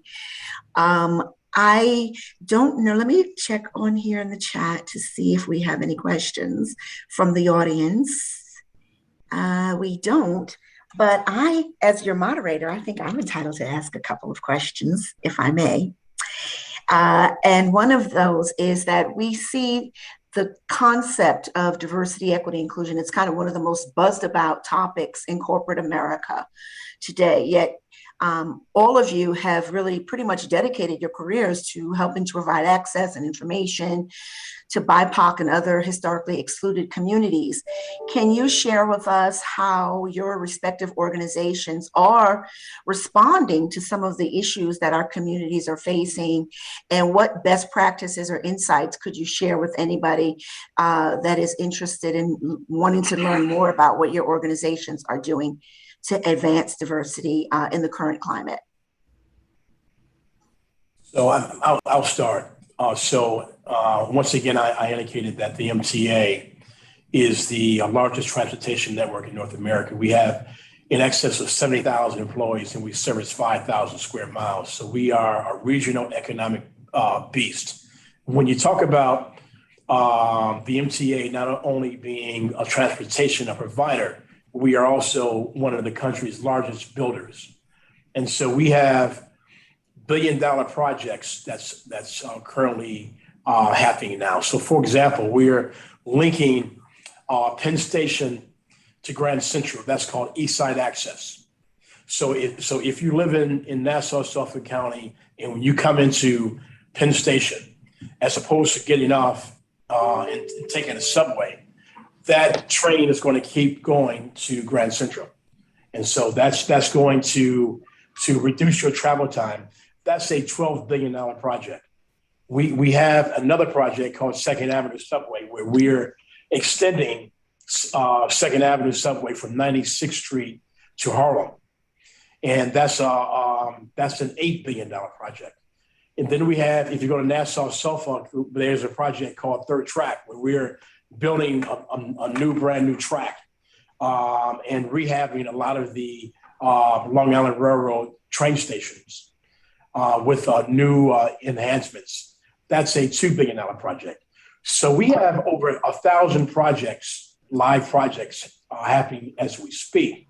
So it was imperative for us to create programs that was going to allow the smaller minority-owned firms to come in and do work here at the MTA. So we went to Albany, and we basically crafted a bill, got them both approved in both houses, and the governor signed off on the bill. And that's the MTA Small Business Mentoring Program. And that program gives us the ability to set aside smaller construction projects up to $3 million, and then actively recruit minority-owned firms to come in and bid on those projects. And so since the program inception, we have awarded more than $500 million in projects to smaller contractors. And we waive their bonding. We've hired Carver Federal Savings Bank to come and issue loans up to $900,000 per project. We also pay contractors in 10 days.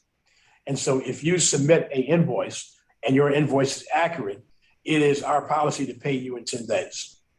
And so we also have the state's largest discretionary program. So there's 97 agencies and authorities in the state of New York, and we have a $1 million discretionary threshold.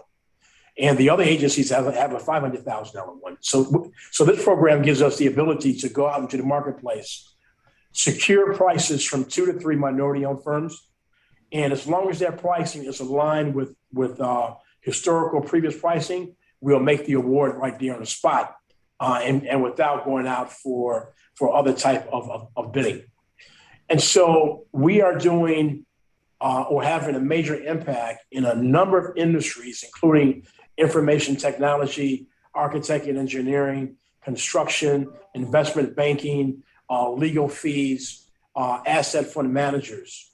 We are driving diversity and results in each one of those sectors.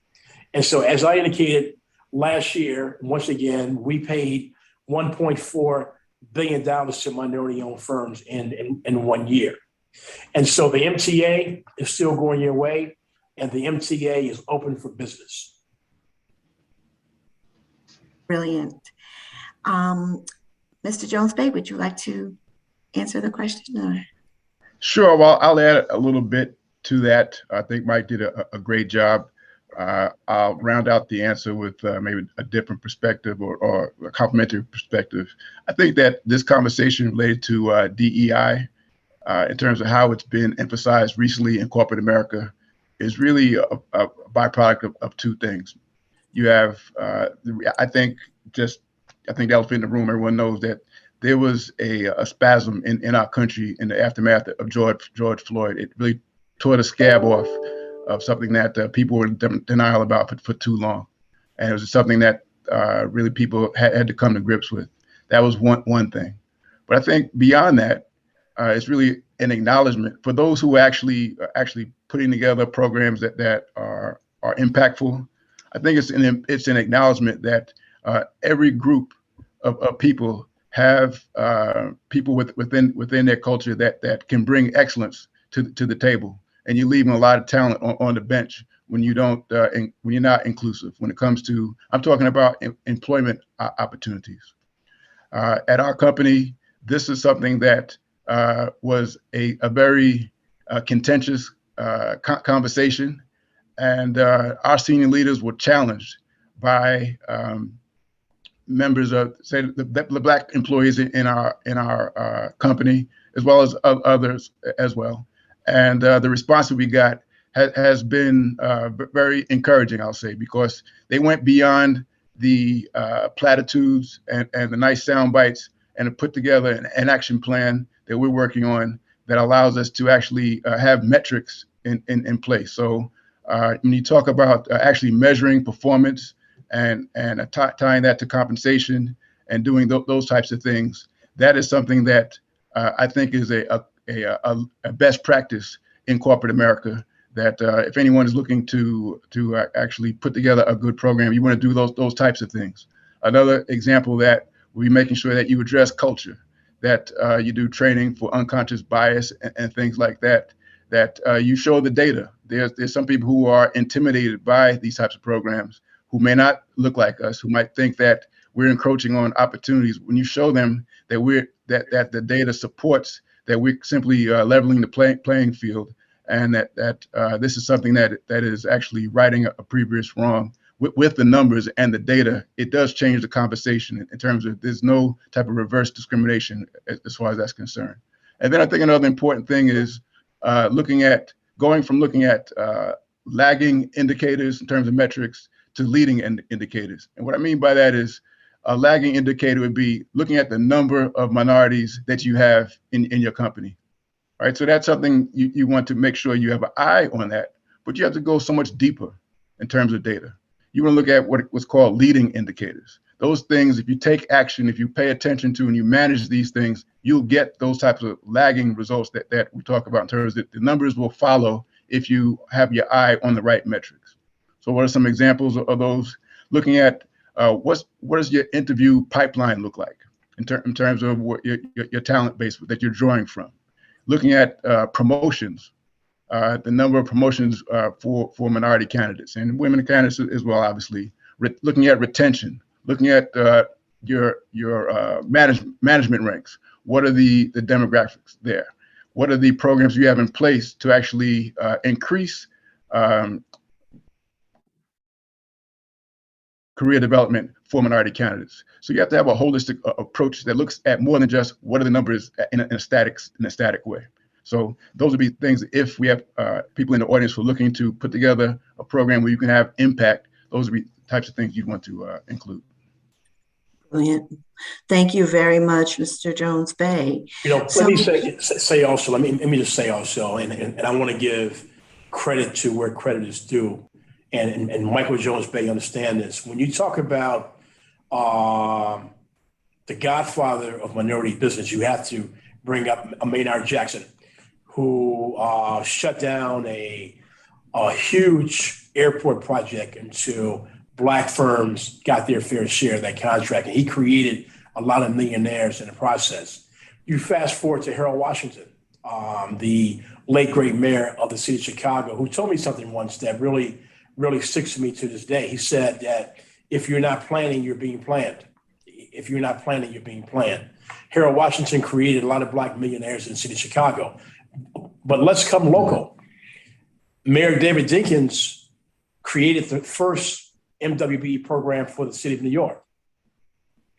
And then if you look at the state level, it was, I would say, our great friend, former Governor David Patterson, who really put a renewed interest and focused on MWBE in the state of New York. Michael Jones Bay worked for him and had the ability to execute a lot of strategies, which are still working as we currently speak right now.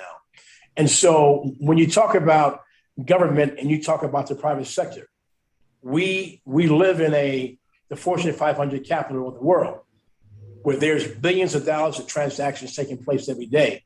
But government is leading when it comes to awarding contracts to minority women-owned firms. It's government. The private sector always lag behind. They only do what they are forced to do.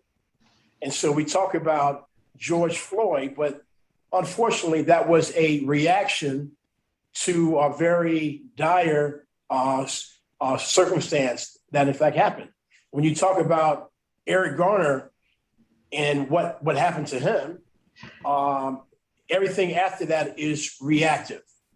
But government, we're taking proactive measures to make sure that Black-owned businesses have the ability to not only compete, but to be involved in the process. And they're being awarded a record number of contracts, but we're still not satisfied. That's the reason why Michael Jones Bay and others like us, we're having these weekly calls called the State of Black Business to make sure that Black-owned businesses and other minority-owned businesses are in the game and are going to get their fair share. That is wonderful. Thank you so much for those insights. If you don't mind, I'd like to take a couple of questions from some of our audience. And the first question is actually for Mr. Garner. Mr. Garner, what is the MTA planning for public safety in the New York subways? Yes, so we had a senior staff meeting this morning, and our chairman, Jano Lieber, has had several conversations with Mayor-elect Eric Adams. And so it's going to be a renewed focus on making sure that our riders have the ability to ride in a safe environment. And so there's going to be a lot of officers, both uniform and undercover officers, who are going to be trolling our subway stations and trolling the subways to make sure that our customers have the ability, once again, to get to their destinations in a safe and secure manner. Perfect. Thank you, sir. Now, Mr. Jones Bay, what does Con Ed have in place to work with minority, what does Con Ed have in place to work with minority, like our local community radio program, to get information to the community? Do you advertise job opportunities to promote your involvement? So I guess the question is, how do you utilize local platforms to get the news out about what Con Ed is doing to the community, and also do you advertise job opportunities using those platforms?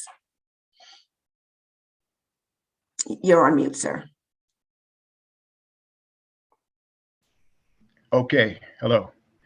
All right, so I know that we do utilize a few things. We do utilize media and social media. When it relates to opportunities for employment, we typically have people go to the website for that. When it comes to media, I know that we're currently engaged in a campaign that, proud to say, will incorporate the Carib News that relates to the energy efficiency program that I talked to you about. I mean, we are creating opportunities for minority contractors and employment for local residents. So like to see us do more. And this is a new campaign that we have going on, but tune in and you definitely will be seeing more. Excellent, excellent. One other question that's come through specifically for Con Ed. There is an awareness about energy and energy saving.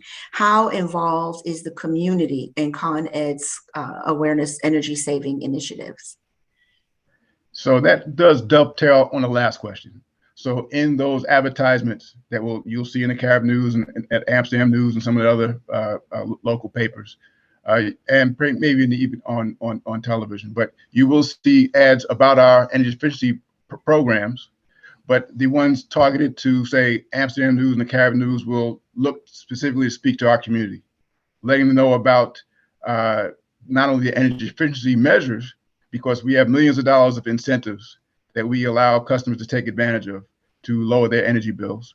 But in the process of doing that, there will be contractors that work on those projects. There will be people who will be employed working on those contracts. And we're trying to make an appeal to make sure that our community does have an opportunity to take advantage of that. Great. It's a great program. We have done something that we've gotten over $100 million in training grants for employment, including New York City housing residents, people who are formerly incarcerated. Is a true commitment to our community, not to mention, again, some of those same minority contracts that might not have been big enough to work on some of those larger utility scale contracts. They can do these energy efficiency projects all day long. As a matter of fact, we're working on something to actually provide wage subsidies for the employees. Because the vision is I'd like to see a situation where our minority contracts can have a competitive edge in going to market. So, this is something that we will be looking to utilize Carib News and others to get the word out. And, this is in line with what Michael Garner is talking about, and coming together to look at the state of Black business and how we can support each other. This is an example of a creative way we can do that. That is really great. So the question that I have for the two of you is, what are some of the trends that you see in your respective industries, and in terms of, the parallel, if you will, I call it the dual pandemic. How has it impacted the dual pandemic of COVID and certainly the heightened sort of social and racial unrest, rightfully so? Has that at all impacted your efforts at community engagement or your planning as it relates to wanting to reach audiences that have been historically excluded?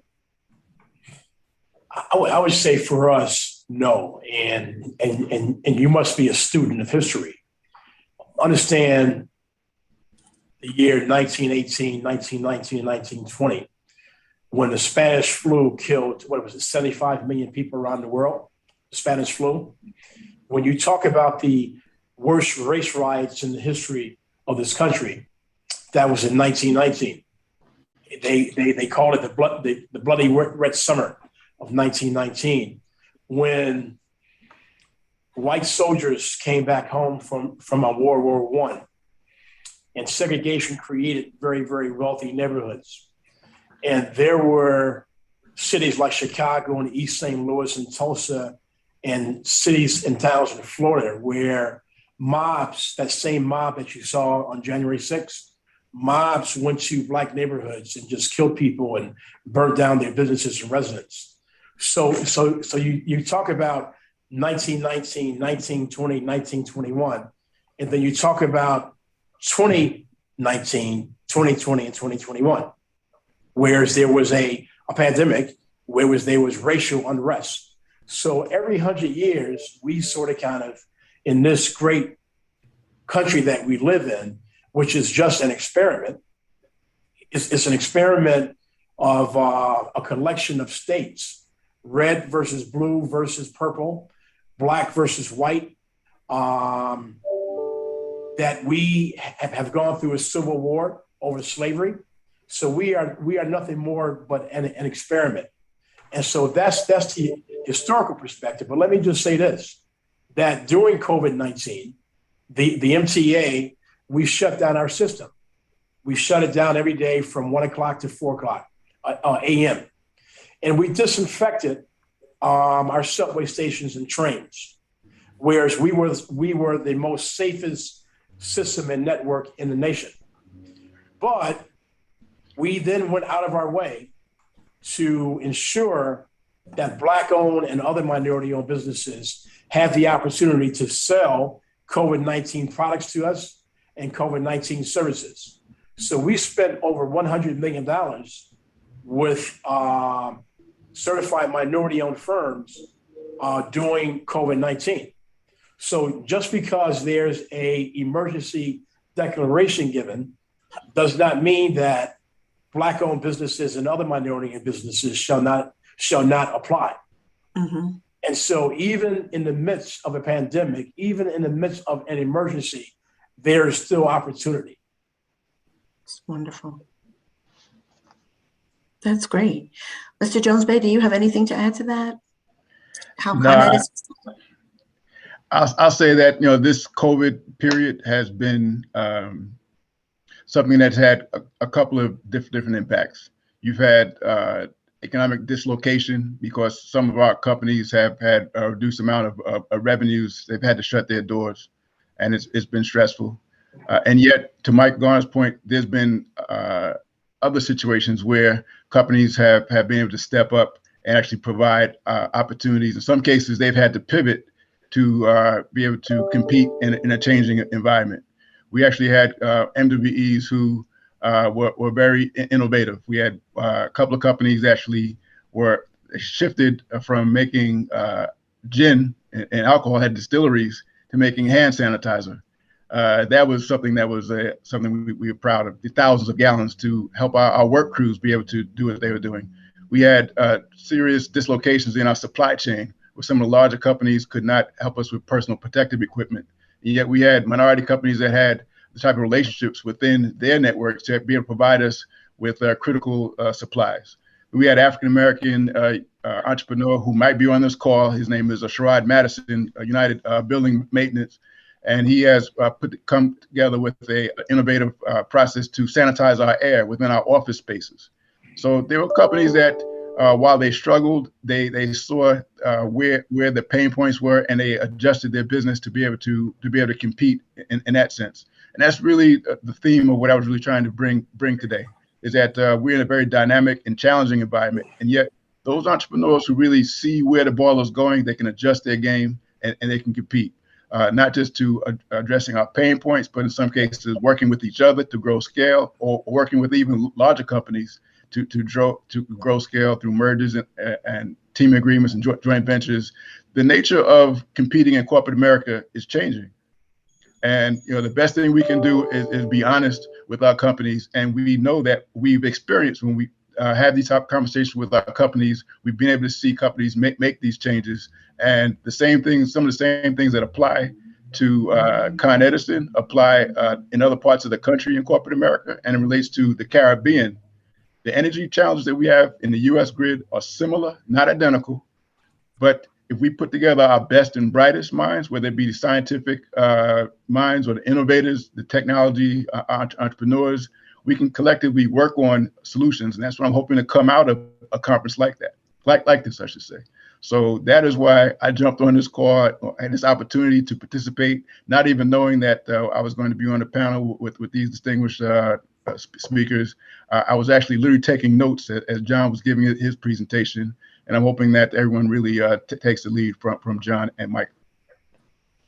Wow, thank you. We are winding down now. We have about 5 minutes left. May I ask one final question of both of you gentlemen? Given that we have an audience comprised of various people at various levels in their career, both of you gentlemen certainly are at the peak. I don't think there's any end to how high people can succeed and how far they can go. I think that you can go even farther, even though you both are certainly soaring with eagles. But what about somebody that is interested in building a career either in corporate social responsibility or in, diversity, community engagement, and ensuring that these corporations are accountable for staff and growing and being an inclusive environment? What career tips or insights would you be able to share? And I'll say one more thing and I'll shut up and let you go. But people may look at you two and think, wow, look at these high titles they have and they look great. They're well dressed. They're well-spoken gentlemen. But I don't know that people know the journey that it takes necessarily to reach that position and what it takes to stay. So what kinds of advice would you give someone interested in building a career in these fields? I would say that you need to be a subject matter expert and not only analyzing the content, but looking at where you can bring improvements. And so you must be solution oriented, because you can talk about a problem around a conference table for 6 months, but if you don't identify what the possible solutions are, you'll still be sitting around the same table. And so I would say to be great at what you do, not good at what you do, but great at what you do. I would also say to find your niche and to bring your human capital and experience into the area of a diversity, whether or not it's on the people side, making sure that organizations have the ability to hire in an inclusive manner, or if it's on the business side, making sure that that organization has the ability to award their contracts in an inclusive manner.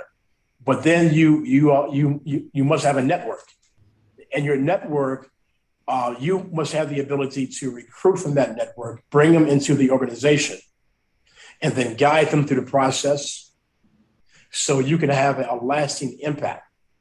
And so both Con Ed and both the MTA, we are large employers. So we want to hire in an inclusive manner because our workforce should reflect the market that we are serving.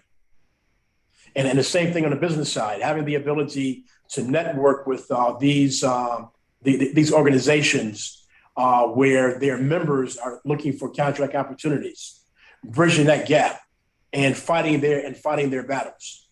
And so essentially being great at what you do, finding your niche, having the ability to think beyond the problem and focus on solutions, that's when you are golden. Well said. Thank you very much, Mr. Garner. Mr. Jones-Bey, what would you like to add in our closing? All right. Well, just together? to close out, not too much to add to what Mike just said, but I like what he said about finding your niche.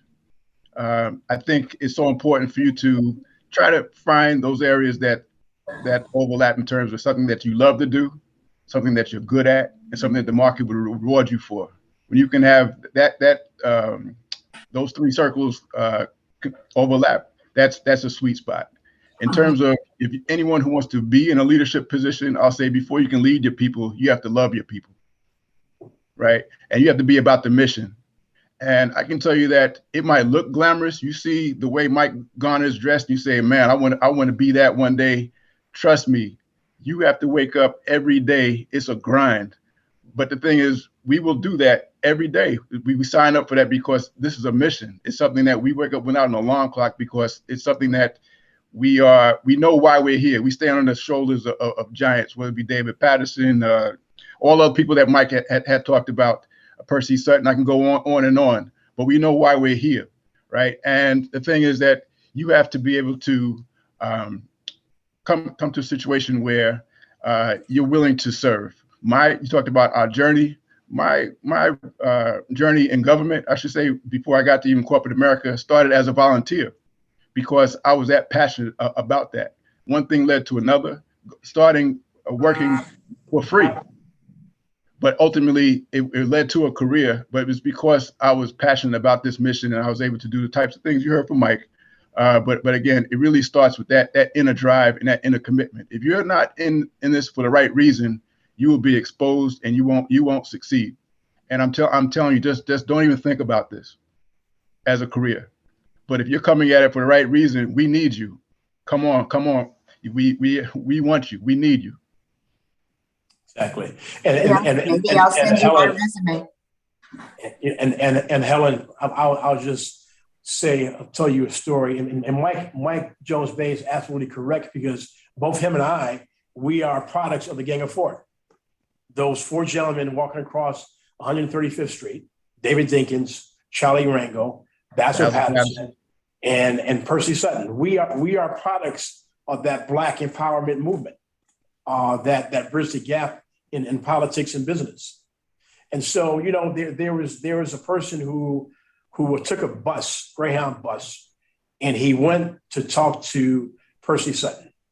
When Percy Sutton brought or created a small radio station, and this person went in and knocked on the door, did not have an appointment, but he got a meeting with Percy Sutton, and he said that when you hire me, I'm going to take your radio station to #1 in the country. That was Frankie Crocker.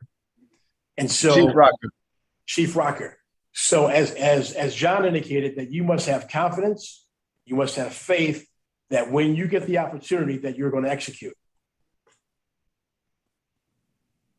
Excellent advice. Excellent advice. What a wonderful way to end our conversation. I'm sorry that our time is coming to an end. We have 2 minutes. And I guess in closing, I just would like to thank all of you gentlemen for being with us this afternoon. Certainly thank Carib News, Mr. and Mrs. Rodney, the whole team there, Mel, Patricia, everybody, Carlisa, everybody that I could think of. We are so grateful for you providing this platform for the community and bringing these well-respected voices together for our collective good. So without further ado, I thank all of you for your time today, and God bless all of you. And thank you again, gentlemen, for your time, and most of all for your wisdom, and for leading us during these times. Thank you very much. Goodbye, Thank everybody. you, Helen. Thank you. Take care. Bye-bye. Bye-bye. Jamaica. Best decision ever. Feel the sand between your toes and the gentle waves of the sea on your skin. Feel the warm Jamaican breeze lift your spirits and nourish your soul. Escape to exactly what makes your heart beat. You will love every moment. Jamaica, heartbeat of the world. Let's go.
Mute. Good afternoon, everyone. And this is going all over the world. So good evening or even good morning. It's a pleasure to be here with you. We have an outstanding group of presenters as well as panelists. And we're covering pretty much the Pan-African spectrum from Nigeria from on the west, Ethiopia on the east, from the United States, as well as the Caribbean, from the big island of Jamaica to the small island of Barbados is being represented. I know my friend David Comisong doesn't think he has a small island, but that's okay. The topic basically is the African Caribbean relationships and the problems that we face. And the fact is that there are common problems that stem from colonialism, that stem from slavery, and that stem essentially from white supremacy and the colonization, if you will, and domination of the whole world by Eurocentric ideology.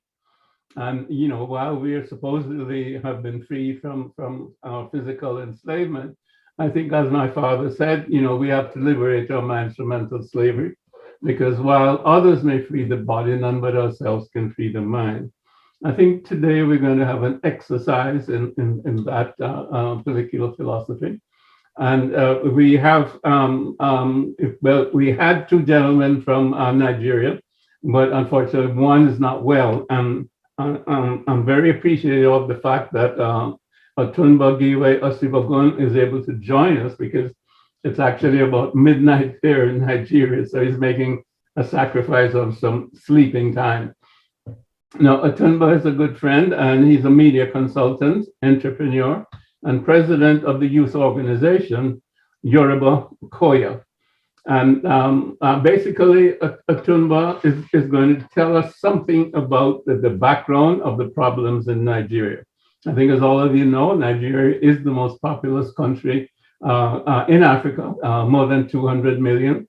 It got its independence 60 years ago, but of course, it was an independence that was framed by the British, and Otunba will tell us a lot about that. And of course, also the Yoruba nation, which preceded that by at least 1,000 years. So there's a lot of history there in Nigeria.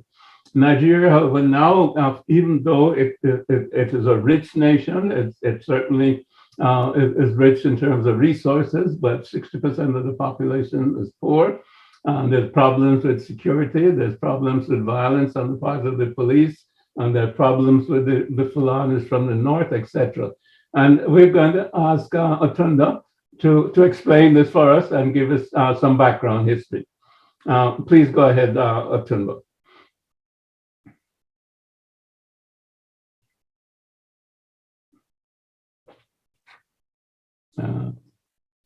I don't know if you've been able to hear me, Otunba.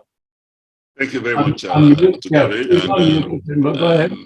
Good evening, distinguished ladies and gentlemen. Yes, I can hear you. Can you hear me now? Yes.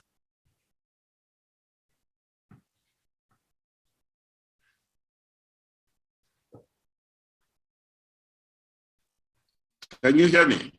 Yes, Otunba, we can hear you, but you're not saying anything. Yeah, Nobody knows. Your Nobody knows my sorrows. This song was sung by our forefathers several millions of years ago, when they were working on slave plantations. Tonight, I'm going to do a little bit of treatment on a topic: slave trade, colonialism, military rule, and in its effect on the economy and democratic governance of the Yorubas. Like Dr. Gavi said, I am speaking from the Yorubas. I highlighted thoughts.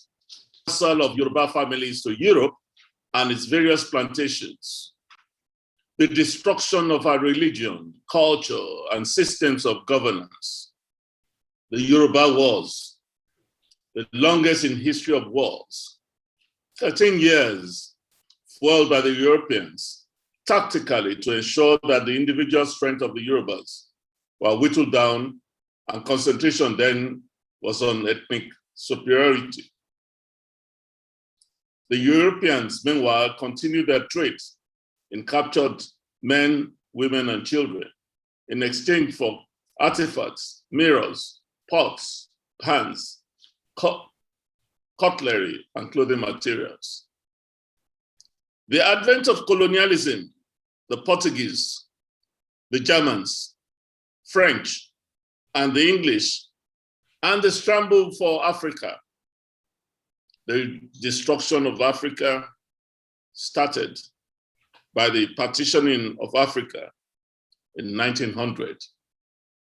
And its effects today is what we are all facing in Ethiopia, in Nigeria, in Chad, in Mali. The partitioning of Africa put enemies next door to live together. And this can only happen for a period of time. After that, what you have is what we're seeing today. So the original 16 Yoruba kingdoms was subdivided into 5 major countries: Nigeria, owned by the British; Republic of Benin, French; Togo, French; Ghana, English; Ivory Coast, French; Sierra Leone, English. The emphasis on people of opposite culture and tradition living together is one of the bases of all the problems we're having today, especially in Nigeria. So the end of slavery and the reemergence of the Yorubas in world economy became very obvious then. As far back as in the 17th century, they had education, power. The freed slaves had become doctors, lawyers, theologists. They became catechists. They became interpreters. And they served the missionaries in the conquest for Africa. I wonder if David Livingstone landed in Dahomey and did not understand Yoruba, how could he preach the Bible?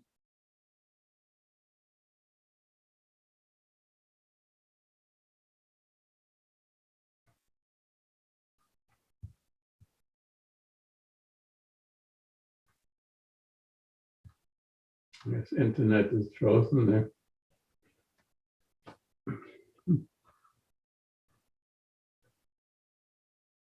And no, unfortunately, in Nigeria, the internet is not as good as it is here in the States.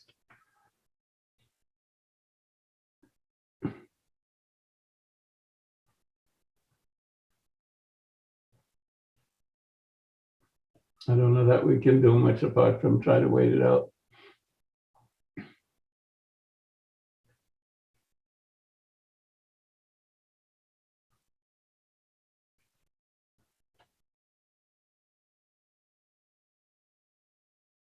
Think I should move on? All right.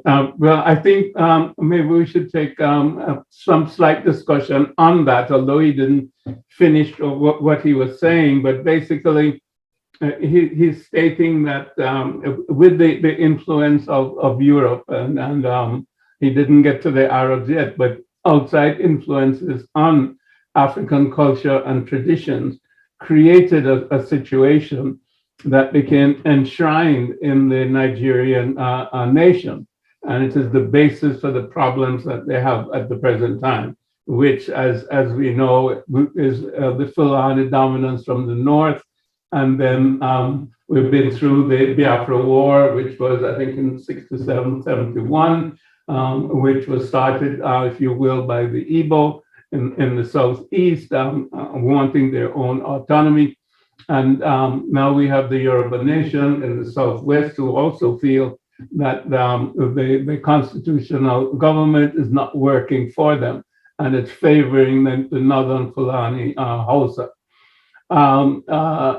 Mel, would you make a comment on this? You're very, very familiar with the problems in Africa, having traveled a lot. And maybe you can start off with some critique, if you will, or even a possible solution. Mel, why don't you introduce yourself a little bit more than I did? Is president and founder of the Constituency for Africa. And by the way, he's now a Chevalier. He's been knighted by the nation of Mali. So he is a Chevalier of the National Order of Mali. And he's just been on the cover of Tropics magazine as one of the 500 most influential Africans. What I didn't tell Mel is that he's number 500, but I'm number 499. So, Mel.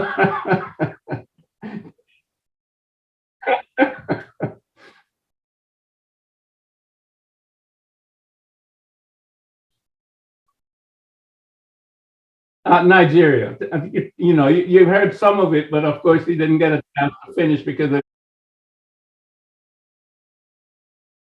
of currently. Basically, in some sense, you're there in Washington, you understand the administrative position of, let's say, Biden-Trump administration. You know, Trump called us, all of the African countries, shall we say, latrine countries. What's your take on the Biden administration relative to, let's say, Nigeria? Or what's your take on how Nigeria should solve its problems? Buhari. Well, that would take all day, and I know these other people are not going to let me speak for an hour or two, so I'll give you the clip note. You know, Nigeria is the biggest country in Africa, as you said, 200 million people.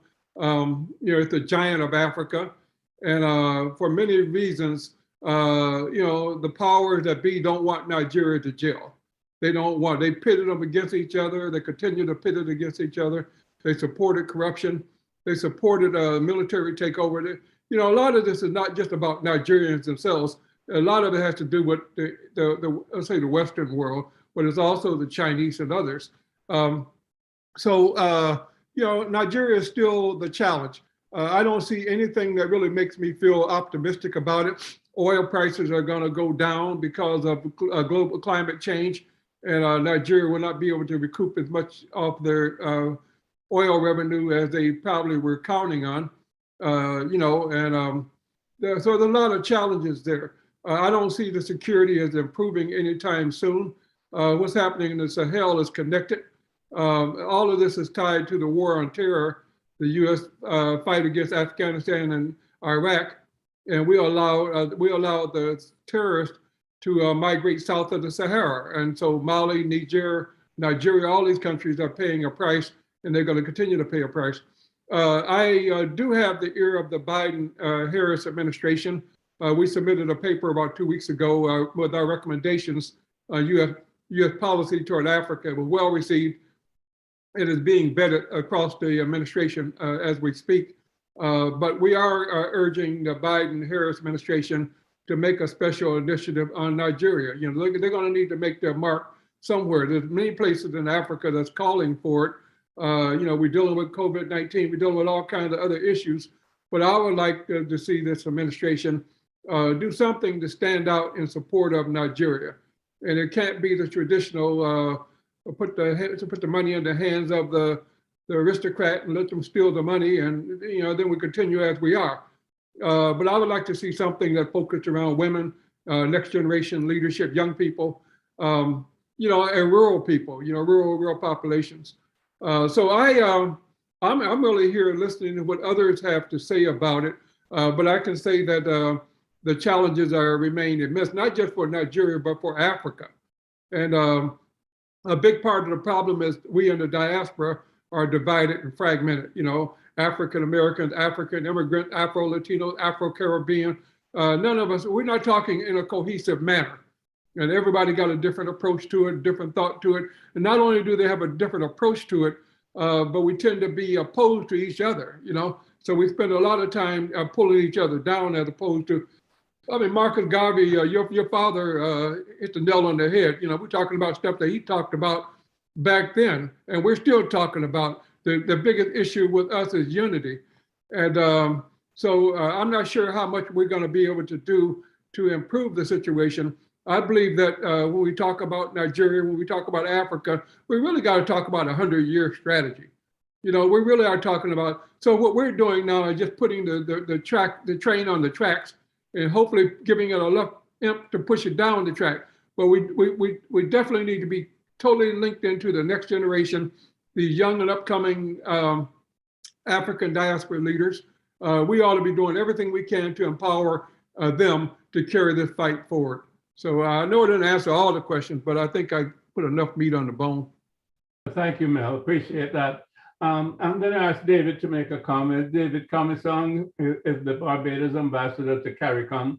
He's certainly very outspoken in his views against unilateral sanctions, and he's very much in favor of restructuring the international order and reparative justice. David, could you hone in on Nigeria and then, if you will, on the larger problem of, the status of Africa relative to all these other countries through development on the African continent. David? Dr. Garvey. I wasn't quite sure where the speaker, Otunda, was going, but it seemed as if he was going in the direction of making a case for Yoruba identity, Yoruba rights, even Yoruba national rights, and I don't know, Yoruba nationalism. Of course, we all understand what happened with the European scramble for Africa and the artificial nations that the Europeans created and the artificial boundary lines, national boundary lines that they drew, sometimes simply drawing geometric lines rather than even, seeking to follow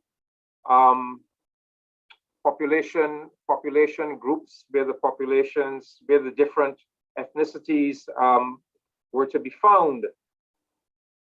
So we know that history, and we know it has created problems, but I'm not sure that the solution to those problems is to try to go back to a pre-colonial Africa and the pre-colonial ethnic groups and national entities. I think perhaps we have to try to transcend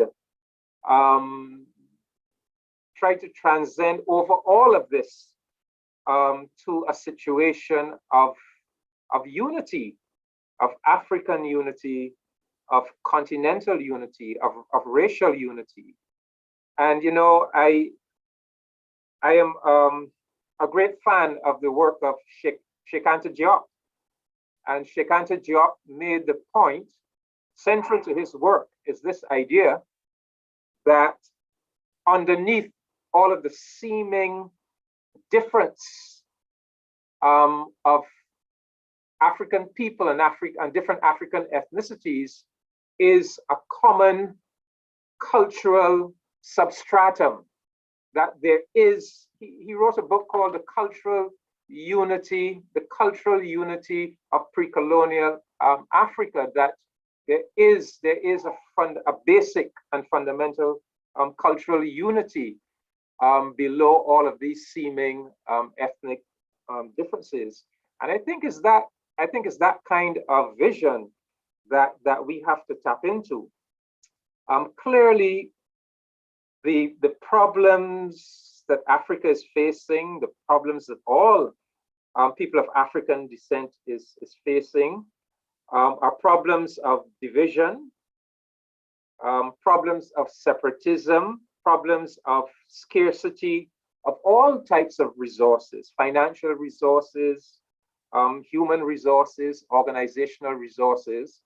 And it seems to me that the antidote to all of that really has to be unity and pooling of our scarce resources. And that's the direction we have to go in. And, you know, Africa has its integration mechanism, the AU, African Union, sorry. In the Caribbean, we have our Caribbean community, CARICOM, where we have brought together 15 full member states and 5 associate member states. And we recognize that our salvation in the Caribbean has to be built around integration and unity. And just recent, and we also recognize that we need to reach out to our continental African brothers and sisters. We have come to recognize that there's so much unity there's so much strength in unity. I'll give you just one very recent example. Last year, when the COVID pandemic hit, and all across the world, nations were scrambling to secure medical supplies, personal protective equipment, testing kits for COVID, the reagents, all the rest of it. The Caribbean community was trying to order these medical supplies from the international market.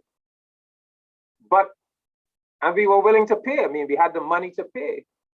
But we could not get the international market to take the Caribbean orders seriously, because the Caribbean orders, relatively speaking, were so small. This was a time when every nation was on the hunt for scarce medical supplies. So Africa came to our rescue. We were able to reach out to the African Union, and the African Union has this African medical supplies platform.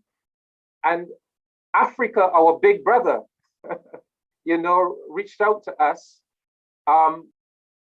put our medical orders onto the African medical supplies platform. And not only were we able to access the international market, not only were we able to make these purchases, but because of the economies of scale, we were able to get the supplies much cheaper than if our Caribbean countries had purchased them themselves. So we understand the benefits that come from unifying our efforts, from consolidating our strength. And I must tell you that just recently, on the 7th of September of this year, we held the first Africa Caribbean Community Heads of Government Summit. And out of that summit has come the proposal that we are going to establish a permanent forum of African and Caribbean territories and states, and that we are going to celebrate the 7th of September every year as Africa Caribbean Day, and we are going to hold an annual summit of the leaders, the heads of government of the African Union and the Caribbean community. And that's the direction in which we really need to go. It's all about unity. It cannot be about splitting up into our original ethnic groups or national formations and going back to the pre-colonial era. No, we have to transcend. We have to transcend to a situation of global African unity, continental unity, but also unity across the ocean, connecting the global African family. And of course, it starts with an understanding that we are family, that we are kith and kin, that we belong together. And if we come together, we can help each other to overcome these problems. If we can come together, we can help Nigeria to overcome these problems of, you know, the lack of security, some of the problems that they're having with societal disorganization. We can help each other. Whatever the problems are, we will do a better job of solving them if we are able to unite and to pool our resources and work on these problems collectively. And the good thing about the Caribbean, Yorubas and Hausas and Fulanis and Igbos were all brought across that middle passage to the Caribbean. But in this Caribbean space, over the centuries, we meshed together. All of those ethnicities meshed together to produce the African, and that's where Pan-Africanism was born. Pan-Africanism isn't centered on, you know, ethnic particularities. It's centered around a conception of ourselves as African, and that's where your father, Dr. Garvey, picked it up from. So thank you very much, David. I appreciate that statement of the fact that you know, we need to understand our African identity, which is a commonality between or underneath, shall we say, certain superficial cultural differences.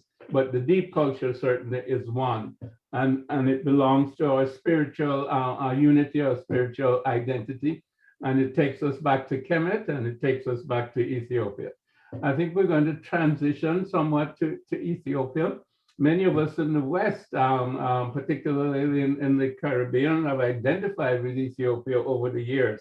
Certainly going back to the early part of the 20th century, when Ethiopia was under the gun, so to speak, from Mussolini and Italy in terms of an attempt at colonization. And, you know, many of us rallied to the cause of Ethiopia, and historically we have rallied to Ethiopia because of its 3,000-year history. And those of us in the diaspora looking to Africa have identified with a lot of that history, because Kemet itself has been overtaken by the Arabs, but Ethiopia still has maintained an African identity.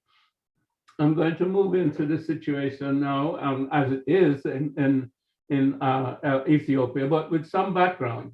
And Elias Wandimu Tadise, who is an Ethiopian journalist and publisher, and is president of the Sahai Corporation, which is a global knowledge company, is going to take us through some of the deep history of Ethiopia that really goes back to World War I. Elias, would you take over with that and inform us of that early history? Thank you so much, Dr. Garvey. It's quite an honor and a privilege to be with you and with August panelist and discussant, especially to be able to talk to our brother and sister in the Caribbean. So this very difficult and trying time for Ethiopia and for that to the world. I think you started it well. Ethiopia's place in our imagination and its place in the world history is prominent, especially the place that it has for the global diaspora, Black diaspora, has been very determinant in many ways. But that comes with a cost. That cost is what Ethiopia has been suffering from. Since the Berlin conference that divided Africa into these European countries, left Ethiopia because Ethiopia survived as the only independent country in Africa. But that was not enough. Europe, in its own ways, found ways several times to come and occupy Ethiopia or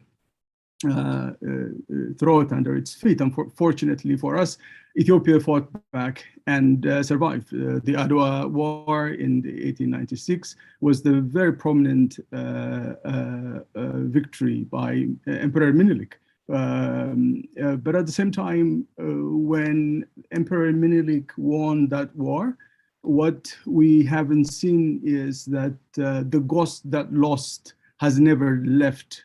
The ghosts that lost at Adwa found their way into our modern life.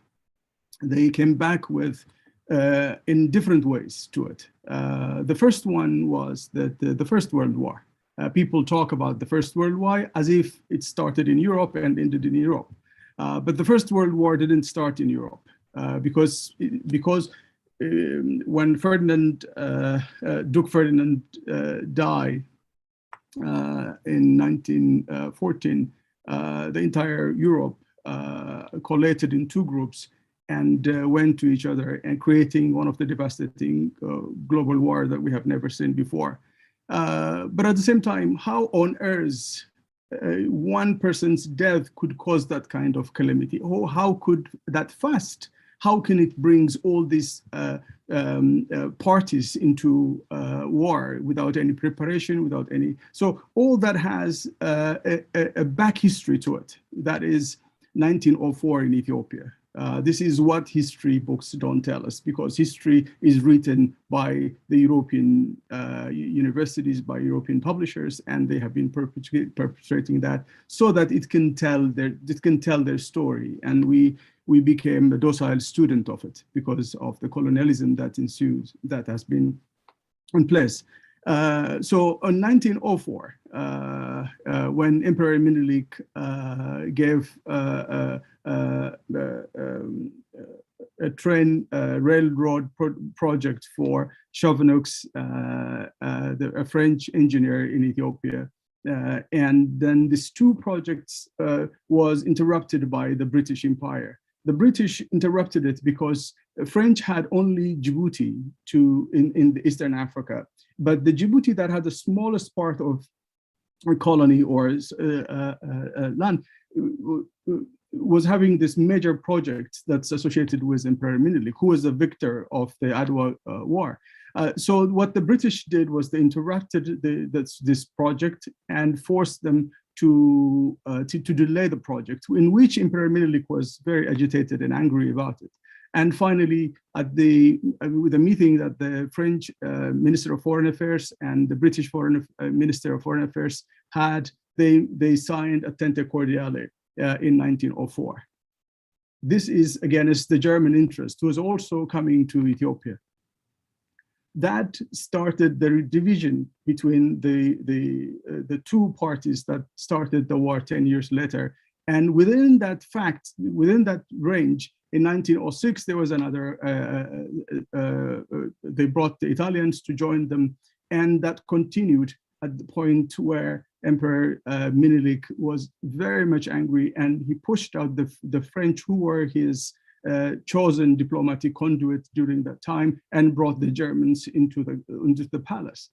What that did was that it gave the Germans more power so that it can be able to work with the incoming future emperor, which is Liji Iyasu. Liji Iyasu is a Muslim and a Christian. And Liji Iyasu was a young man who grew up in the palace. He's the grandson of Emperor Menelik, and he grew up with his cousin Rastafari Makonnen, the future Haile Selassie. But the problem that happened is that the Germans and the Turks were helping Liji Iyasu, and Haile Selassie was helped by the British and the French, and that divided the house. And as we know it, later on, the Haile Selassie came to office, and then that's when the Germans are pushed away. But at that time, they started a new campaign against the Shoan dynasty that was controlled by Emperor Menelik, and that followed by Haile Selassie. And that history, the German narrative that continued from that time on, were written this narrative that the Shoans are prosecuted the Tigrayans, the Oromos, the Gojams, and the Wollos. And that narrative is what is hunting Ethiopia today. That is the ghost of Adwa that I was talking about, which is also, if we come back to the Second World War, the same thing happened. The Second World War was a time where Ethiopia was betrayed by the League of Nations that she trusted and joined in 1923 when Haile Selassie was a regent, in which he went to Europe and met the people who led the League of Nations, and including at that time Mussolini. But at the same time, the first relationship that hunted Ethiopia repeated itself on the Second World War. The Second World War started in 1941, but 1934, at the end of 1934, 1935, starting from the World War, the world has divided to support the Italian. Europe wanted to save itself from the growing military strength of the Germans by pushing Italians out of Europe by going to Ethiopia. And then that's when you see the division in which that formed this very strong and powerful alignment that really conspired against Ethiopia. The medias, as we see it today, were highly polarized against Ethiopia, in which they claim that Ethiopia is anti-white, it's prosecuting white people, and also enslaving its own society. It is that moment in which Haile Selassie had to leave the country, that because of that, we have seen what has happened later on, which started the Second World War. Without the League of Nations' failure to support Ethiopia, we wouldn't have saved ourselves from the Second World War. All these intricacies that we keep ignoring from the world is ushering, I think, the Third World War in Ethiopia, in the world again. The reason I say that is what has happened since last year in Ethiopia, 3 years ago, it started 3 years ago, in the Red Sea arena, that the political interest that is created between the American and the Chinese side is making Ethiopia another ground that is really impregnating the next conflict that we are going to see in the world. Thank you so much, Elias. I mean, that's a very, very deep history. I think most of us are not aware, certainly, of what preceded World War I, the Treaty of Versailles, et cetera, and how important Ethiopia was to that conflict and the realignment of power in Europe. And again, you brought us up to date with World War II. Again, we see the realignment of power in Europe playing itself out on the African continent. I'm going to ask Mel Tewahidi, who is involved in financial services and is head of Infinity Wealth Management. And he's in Denver, Colorado, an Ethiopian, very, very concerned about what is going on in Ethiopia today.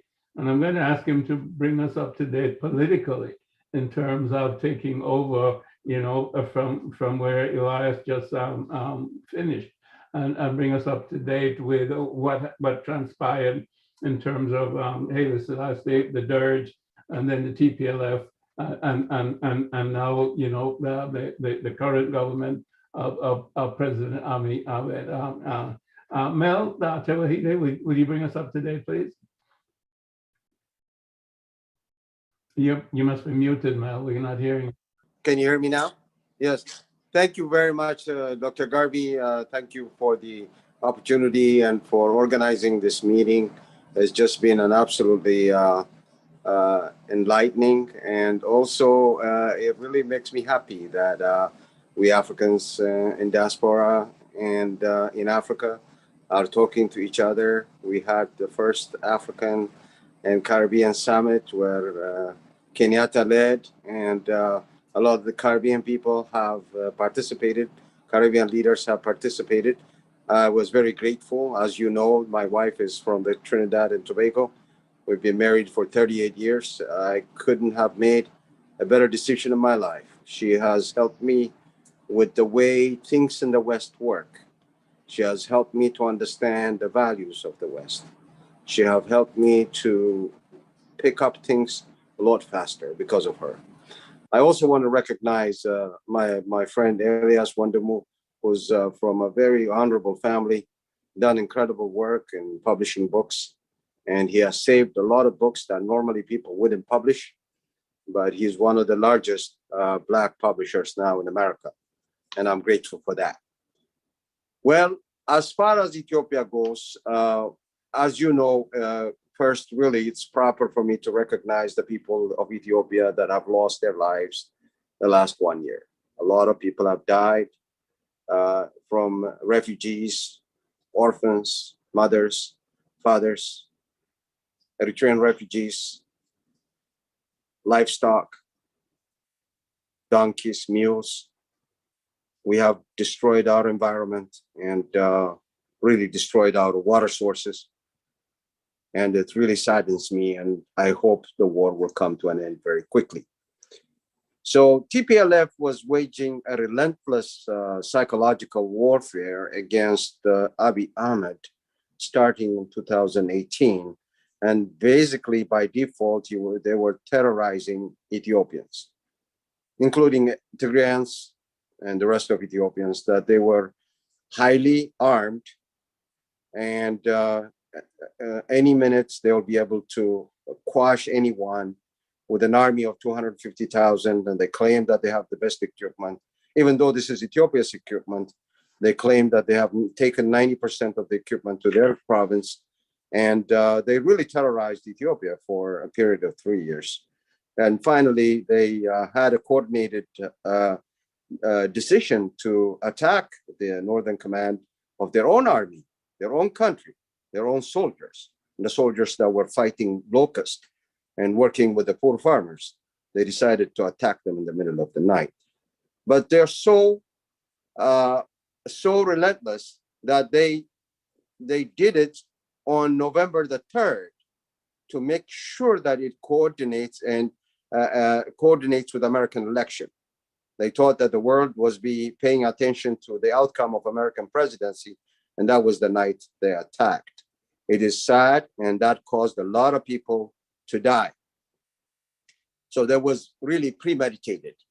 It's now 1 year, and I hope the conclusion of the conflict is going to be a good lesson, not only for Tigray people, but all the gangsters that Ethiopia produced the last 50 years since the communist takeover, who called themselves liberation fighters, and all these bank robbers who are calling themselves all kinds of names. They're all really simple names for them, and those are really bullies. There are many neighborhood criminals in Ethiopia, from Amara, from Oromo, from Sidama, from Gurage, from Wolaita, from Haida, from Somalia, from Gamu, from Gofa, from Konso, from Burji, from Afar, from Hamar, from Omorati, from Adere, and Walkait. All of us have been led by some of these warlords for a long time. We have Ethiopia as a country, we need to stop accommodation of bullies and outlaws that we call shufta in Amharic. We have been begging them, bribing them, giving them marriage, paying blood compensation, and more tricks than one can think, employed to solve our problems. And those solutions obviously did not work. So this lesson of this war for all Ethiopians is like, we have to stop being outlaws. We have to be working together. We have to dump this idea of separation and breaking up the house. If you don't give me what I want, I will burn the place down. It's a very primitive method that really did not work. So I believe that US was also misled in 1991 to think that TPLF will be able to fix Ethiopia. It was an oversimplification of the issue. TPLF, of course, coming in power in 1991 caused some stability. They built some roads with a loan from China. They were able to start the dam. They were able to build some rural clinics using USAID and American funds. But they engaged in a very, very brutal suppression of opponents, either in Tigray or the rest of Ethiopia. They did not tolerate. They did a lot of awful things. They became very unpopular very early. They killed, they kidnapped, they just buried their opposition, literally. And in Tigray and the rest of Ethiopia, they don't handle dissent very well. They torture, they pulled fingernails, they placed bottles, water bottles on people's testicles. They were brutal. Ethiopia, I don't think would allow TPLF to run Ethiopia again. I'm sure that US also knows the fact. And once the war is over, and I hope it will be soon, Ethiopia needs to quickly engage in rebuilding effort of the damages, the bridges, roads, grid, water supply, school, clinics, hospitals. It's going to cost a lot of money, but Ethiopians are accustomed to hardship and hard work. No doubt that they will recover fairly quickly. The last 3 years, I've been traveling a lot to Ethiopia, and I have found a lot of young people that are really even better than my generation. They are more informed. They have access to internet. They are less arrogant. They're not Marxist, quick fixers like us, my generation. And I find them in a lot of ways to be better. So I think if we allow and let them embrace market economy, they can build their country from this type of destruction and bring it back to what it needs to be. So in conclusion, I can say what I have seen the last 3 years gives me hope. Of course, Ethiopia is not going to get fixed overnight. It's going to take probably 10 to 15 years. But I've been lately seeing how the stock market and the commodity market is working in Ethiopia.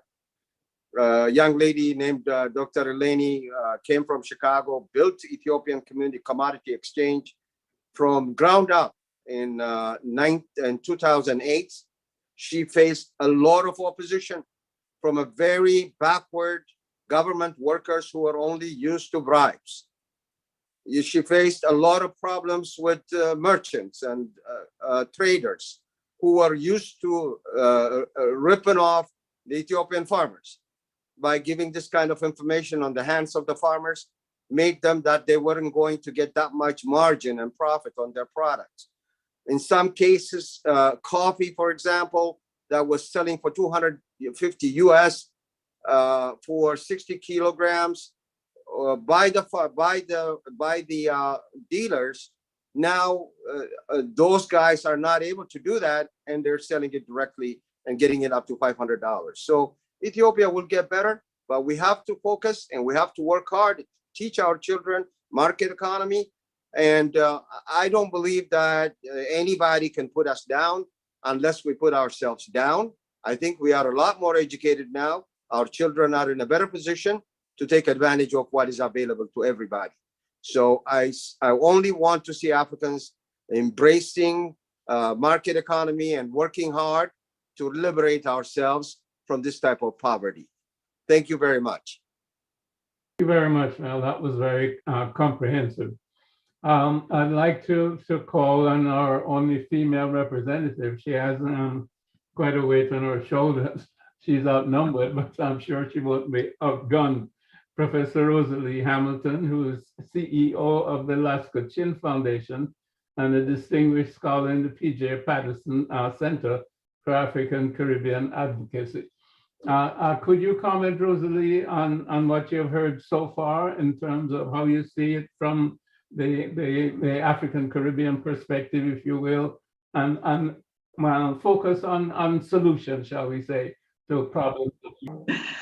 Well, let me say, first of all, thank you very much. And as I sit here as part of the African diaspora, you know, when we hear these stories and these specifics about the conflicts in Africa, it continues to pain us because we have a whole dream of going back to Africa. We've gone back in Sierra Leone, other countries, and, you know, in the case of Ethiopia, we have Rastafarians who've gone back to Ethiopia. And so I think a common thread throughout these conflicts in both Nigeria and Ethiopia and across Africa is a matter of governance, the yearning for good governance and democratic governance.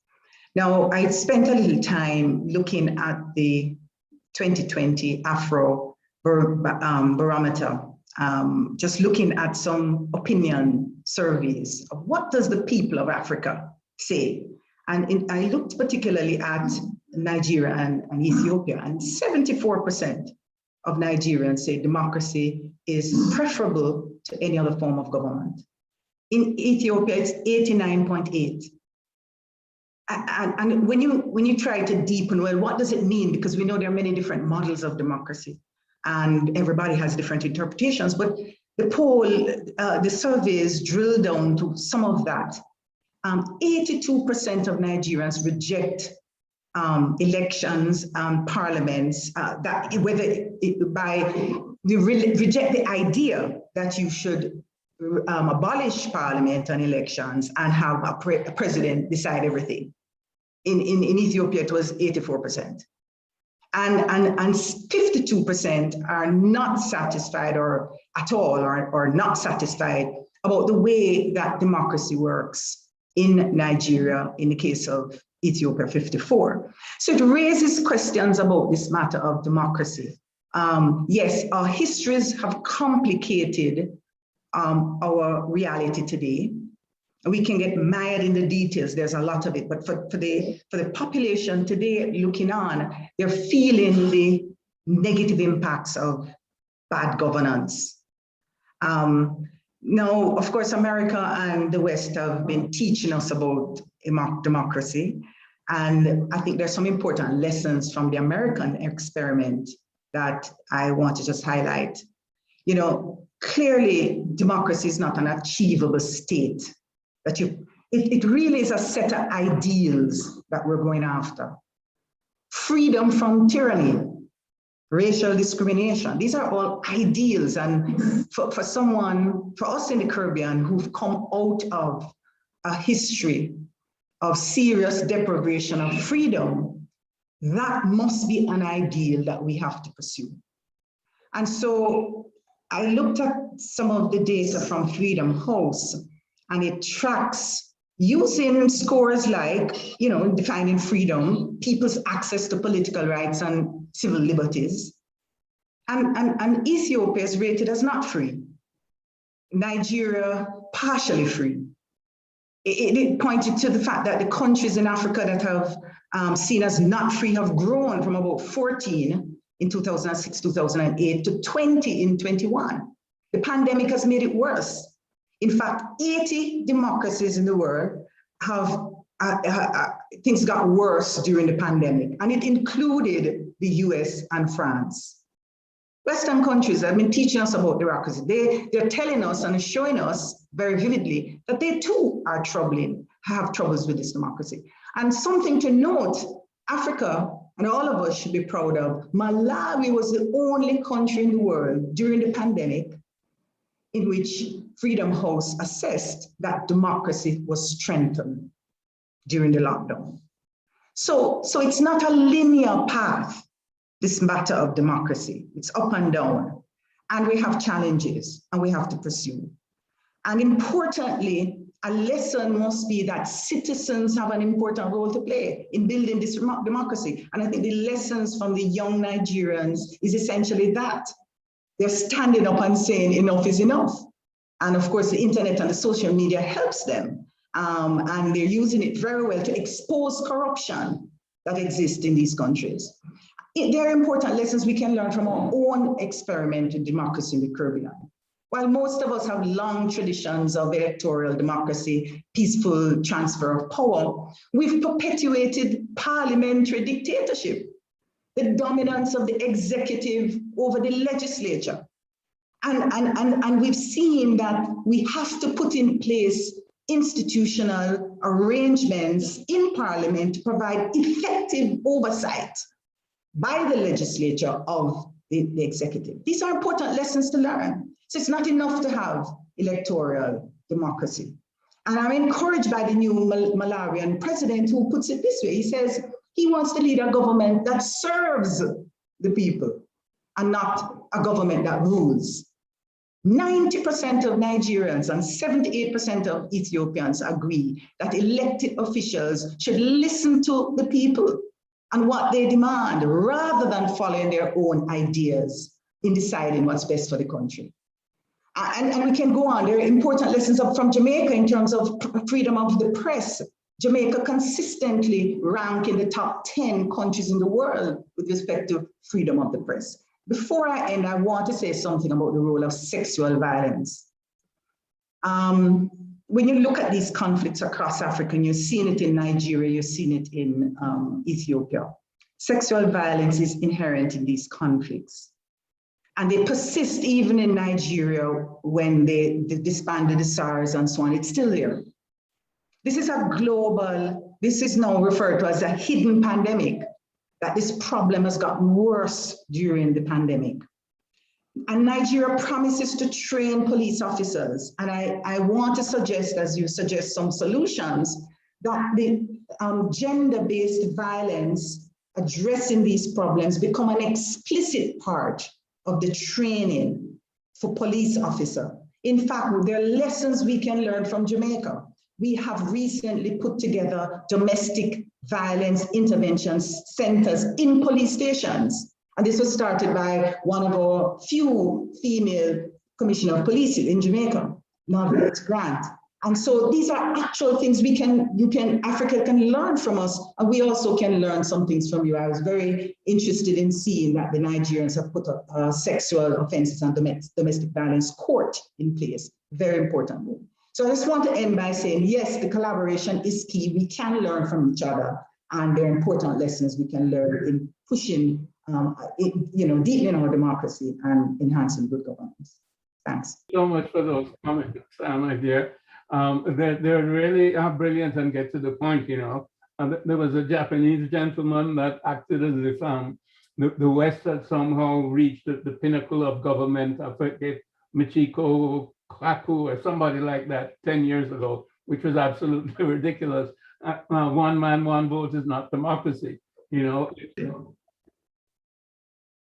people in government. And of course, my father always signed his notes, your humble servant. So we need servant leadership, and we need a parliament, etc., that truly represents the people. I think Otunba is back, and I can't keep him out because he has stayed up so late. Otunba, I hope the internet is going to allow you to comment. Rosalie made some comments about SARS, etc., and the dictatorship of parliament, if you will. And I know you're suffering from that. Would you comment quickly on that, please? Can you hear me, Atunda? Are you really back? I see you're back on the chat at 511. No? Okay. Again, maybe Atunda isn't truly back. I think at this point, I would like to go to Jonas Biru, who Jonas is a functionary, or is an economist, and he has worked at the World Bank, and being at the World Bank, shall we say, he has been at the center of the finances of the world anyway, he has been there for some time, and he has some important ideas relative to the solution of the problems of Africa. And he has been putting forward the concept of a Marshall Plan for Africa. And say a few words. Well, thank you very much for this wonderful conference. Again, my name is Jonas. I have a few years experience, about 20, with the World Bank. Part of what I'm presenting is a lesson I learned at the World Bank, what works and what doesn't. When we talk about Africa, I think people talk about policy. If they do this policy or that policy, and as if the main problem was Africa's development comes from policy. But the problem with Africa is it is voiceless at the global level. The world now is so integrated, so globalized, that African countries by themselves do not have power, because most of the economic decisions are made at the global level. If you look at the G20, Asia has about 3 countries, Latin America has 3, and Africa has 1, and that is South Africa. South Africa's economic structure or level of economy is not the same as most of sub-Saharan African countries. So there is no country that represents poor countries in Africa or underdeveloped countries in Africa at the global forum. When you go back to the World Bank and look what kind of voting power Africa has, you'd be surprised. There are about 48 countries, 48 member countries, all sub-Saharan. And we account for more than 25% of the membership. Yet we have only 5.4% voting right. The same is the case with the IMF. So we do not have a say at the global level. Economic structures, economic policies, and governance are made at the global level, and we do not have voice there. One of the things that we have been working on is creating a global moral voice for Africa. If we cannot be included in the governance structure, be it the G20 or the World Bank governing body or the IMF governing body, I apologize. If you look at Ethiopia, for example, Ethiopia was one of the 23 countries that established the World Bank. By that time, most of the African countries were under colony. Ethiopia has 0.08% voting right, just about the same as the Bahamas. Nigeria with 200,000 million and over $1 trillion GDP, if you use purchasing power parity or international dollars, has less voting power than Qatar. The World Bank does not have program in Qatar. Why would Qatar have more voting right than Nigeria? Why would the entire Africa, sub-Saharan Africa, has 5.4%? So that is where we lack voice. And the whole idea of creating a global moral voice came with bringing together African dignitaries, retired presidents, retired prime ministers, religious leaders, and big, international NGOs and so on, so that they could create, a demand that Africa be represented at the global decision making that affects it not only this generation but generations yet to come. One of the issues that we have raised is, if you're looking at Africa's structural underdevelopment and level of poverty and so on, it is very unlikely that Africa will come out of the structural poverty if we continue to go the way we have been. I was going to make a presentation. I am having a problem with the share function, but I sent an email, a text, or in the chat. If you can click that, that part is very important. If you can manage to do that, there is a ticking time bomb in Africa, and that is population explosion. In 1960, we represented only 6% of the world population in 1960. 2018, we were somewhere around 15%. The projection is by 2050, we will be 23 to 24% of the world population. By 2100, the UN projection is 1 of 2 babies born in the world would be in Africa.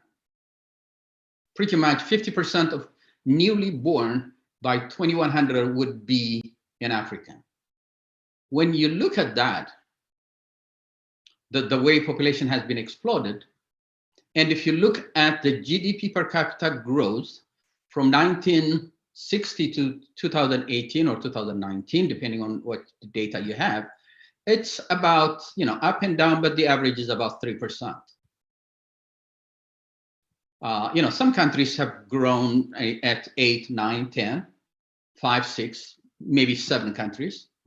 But overall, if you look at Africa at an average level, we have been growing roughly at about 3.5% annually, according to World Bank IMF data. So with this kind of growth, and faced with this kind of population explosion, Africa cannot really maintain itself, much less get out of the structural underdevelopment. When you look at the last 50 years, there are only 4 countries that have graduated to the level of upper middle income countries in Africa. There are only 4. And all 4 of them are made it to that list because of natural resources. We're talking about very small countries such as Botswana, Angola, and the likes. Those 4 countries account for 1% of the African population.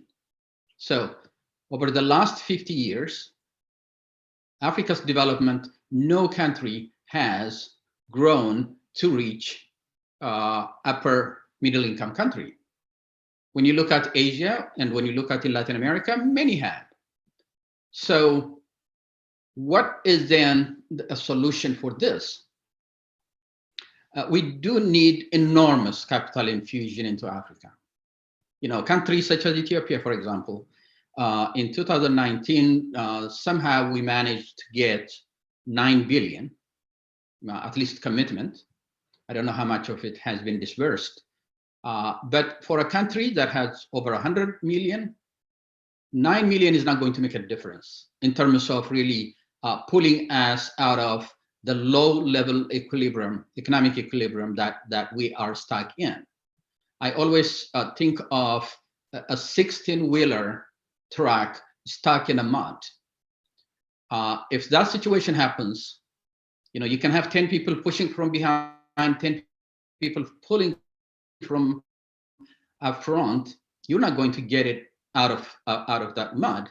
You would need equal force to pull it out. But the solution that have been proposed to Africa does not meet the scope, the depth of the problem, the structural problem.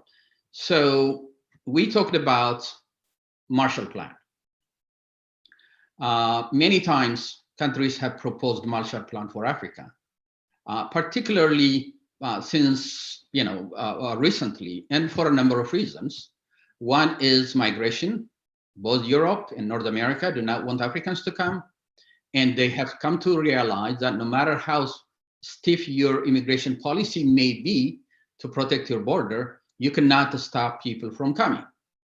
So it is becoming more and more their strategic interest to have countries such as Africa to grow out of poverty.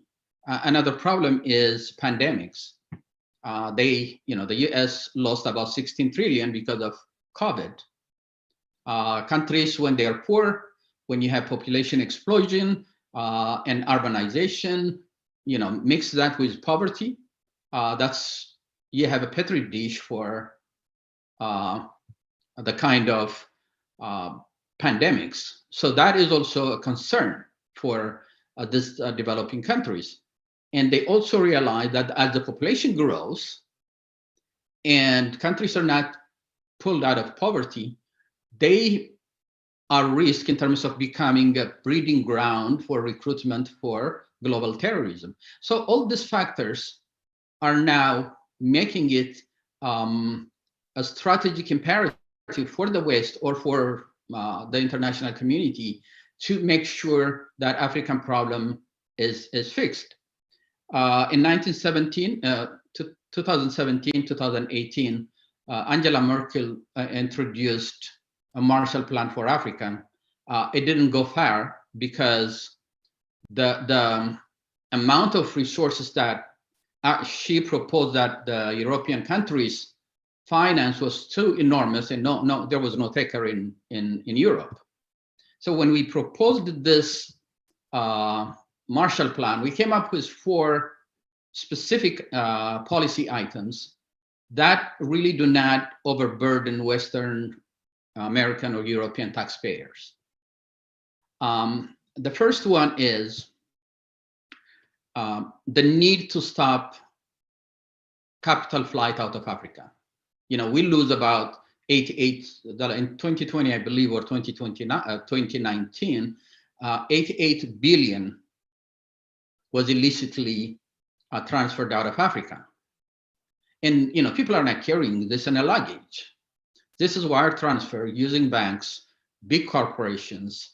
And because Europeans and North Americans are benefiting from it, and this is done through big banks and big corporations, and they do have, lobbyists and so on. So it's very hard to stop that. And the moral voice, a global moral voice, is one of the reasons why we believe can be effective in terms of stopping this. We're getting only 45 billion a year, and we're losing about 88, twice as much. So that is one area where we do not need to rely on taxpayers from the West or America or Europe. The second one is, since the pandemics in particular, there is a very concerted effort in the US and in Europe to shift supply chains out of China. And in Asia, countries such as India, Vietnam, and Thailand, particularly, have been very aggressive in terms of creating a commission and so on, and reaching out to the US and to Europe, saying that we can, you know, accommodate that. But there is no that kind of effort in Africa. How can we use this as an opportunity to attract, you know, supply chains moved, making a case where this can be part of the Marshall Plan. And the third policy advice that we are proposing, or we have proposed, is making sure countries such as the US and Europe provide tax incentive for their corporations to move into Africa. There are already, you know, some movement in this direction, particularly in Europe. So again, a global moral voice can help make this case, a moral case, as well as an economic case. And the last and the fourth item is making it easier for the diaspora to be able to invest in their country of origin. Take, for example, Ethiopia. We were building a big dam, and the government came in and sold, you know, $10,000 worth of bond. Many people participated, and then the US came and said, no, you cannot do that. They gave the government an ultimatum. They had to return the money within X amount of time, because it was done in a violation of US investment regulations and so on. It is very hard. For example, now Ethiopia is selling or privatizing big companies, telecommunication, airlines, so on. If I want to bring together the diaspora and we create a pool of investment to be able to buy 10% of that company, we cannot do that, because there is, again, restriction in the way that you can buy and sell equities or bonds. This is one easy thing that that governments can do. So we believe that if we can succeed in these four areas, a whole lot more capital can be.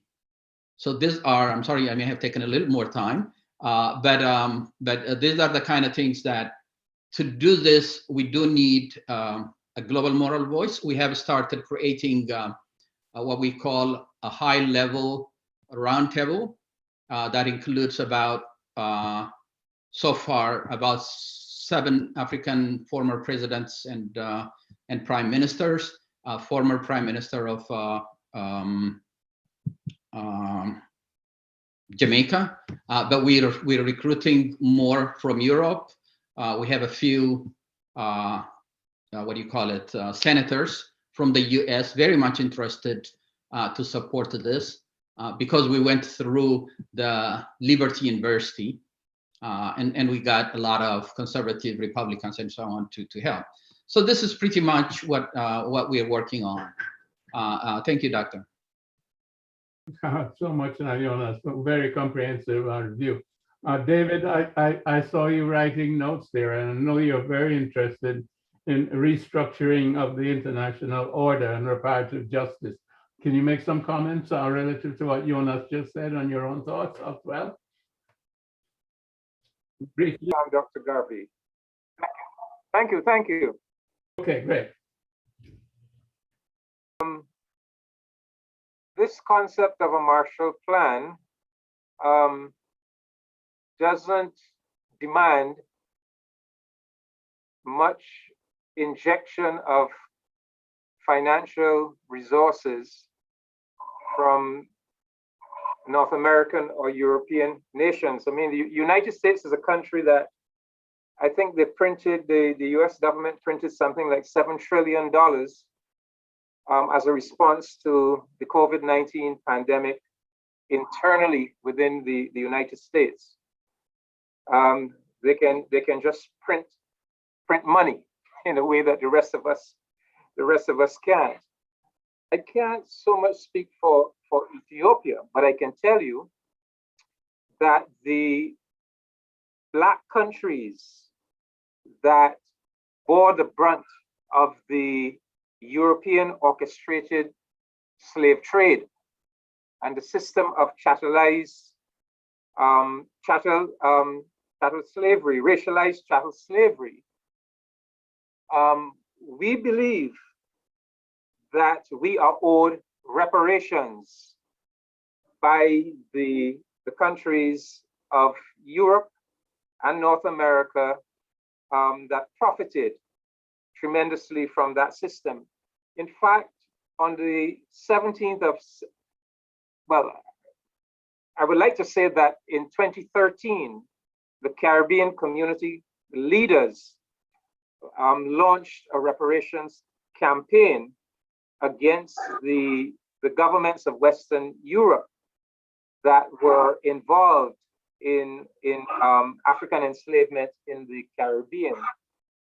And by a letter dated the 17th of September of this year, the Caribbean Prime Minister that has lead responsibility for reparations, that's Prime Minister Motley of Barbados, wrote to the President of the Democratic Republic of the Congo in his capacity as chairperson of the African Union, inviting, well, first of all, informing the African Union of the CARICOM reparations campaign and inviting the African Union and the member states of the African Union to come on board with us in this reparations campaign. So our reparations campaign basically has several prongs. One prong is where we reach out to the relevant European governments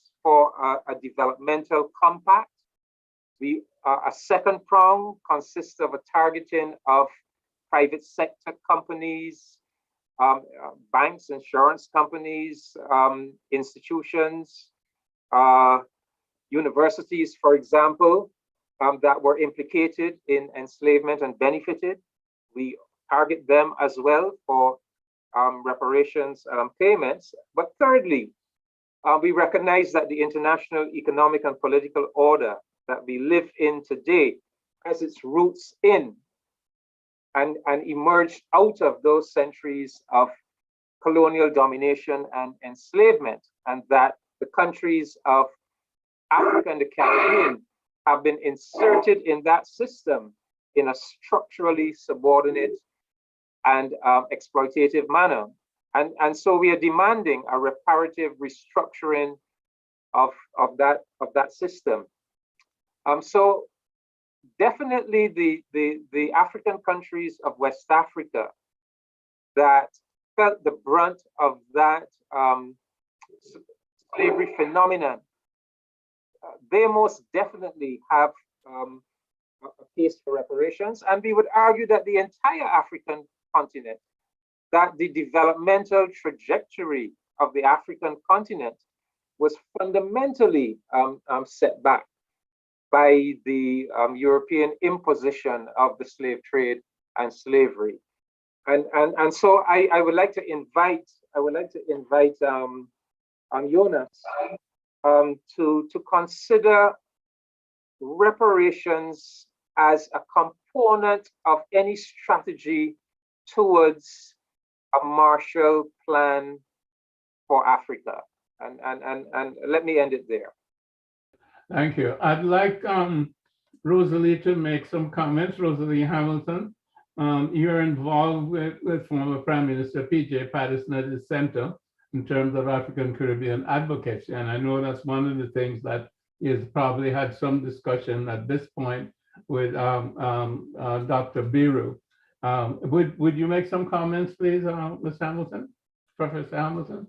Just to say very quickly that we face some serious challenges now because the latest expression of the Economic Partnership Agreement now means that we have to face competition frontally. I mean, you know, the Europeans are using the term now, we're trading now as a partnership of equals, and they're ending this donor-client relations. I think that speaks volumes for the future. I actually see where we are as a kind of triple whammy, because we're not only dealing with the economic and social consequences of the COVID pandemic and climate change, but we have this issue now because the root out of these problems are fundamentally economic and political, I would say, because you need a stable political regime with good governance to drive the economic policies that we want. And to the extent that we now have a playing field where competition has intensified with the COVID pandemic, we now have to be very creative and think carefully of our re-engagement in the world order on different terms.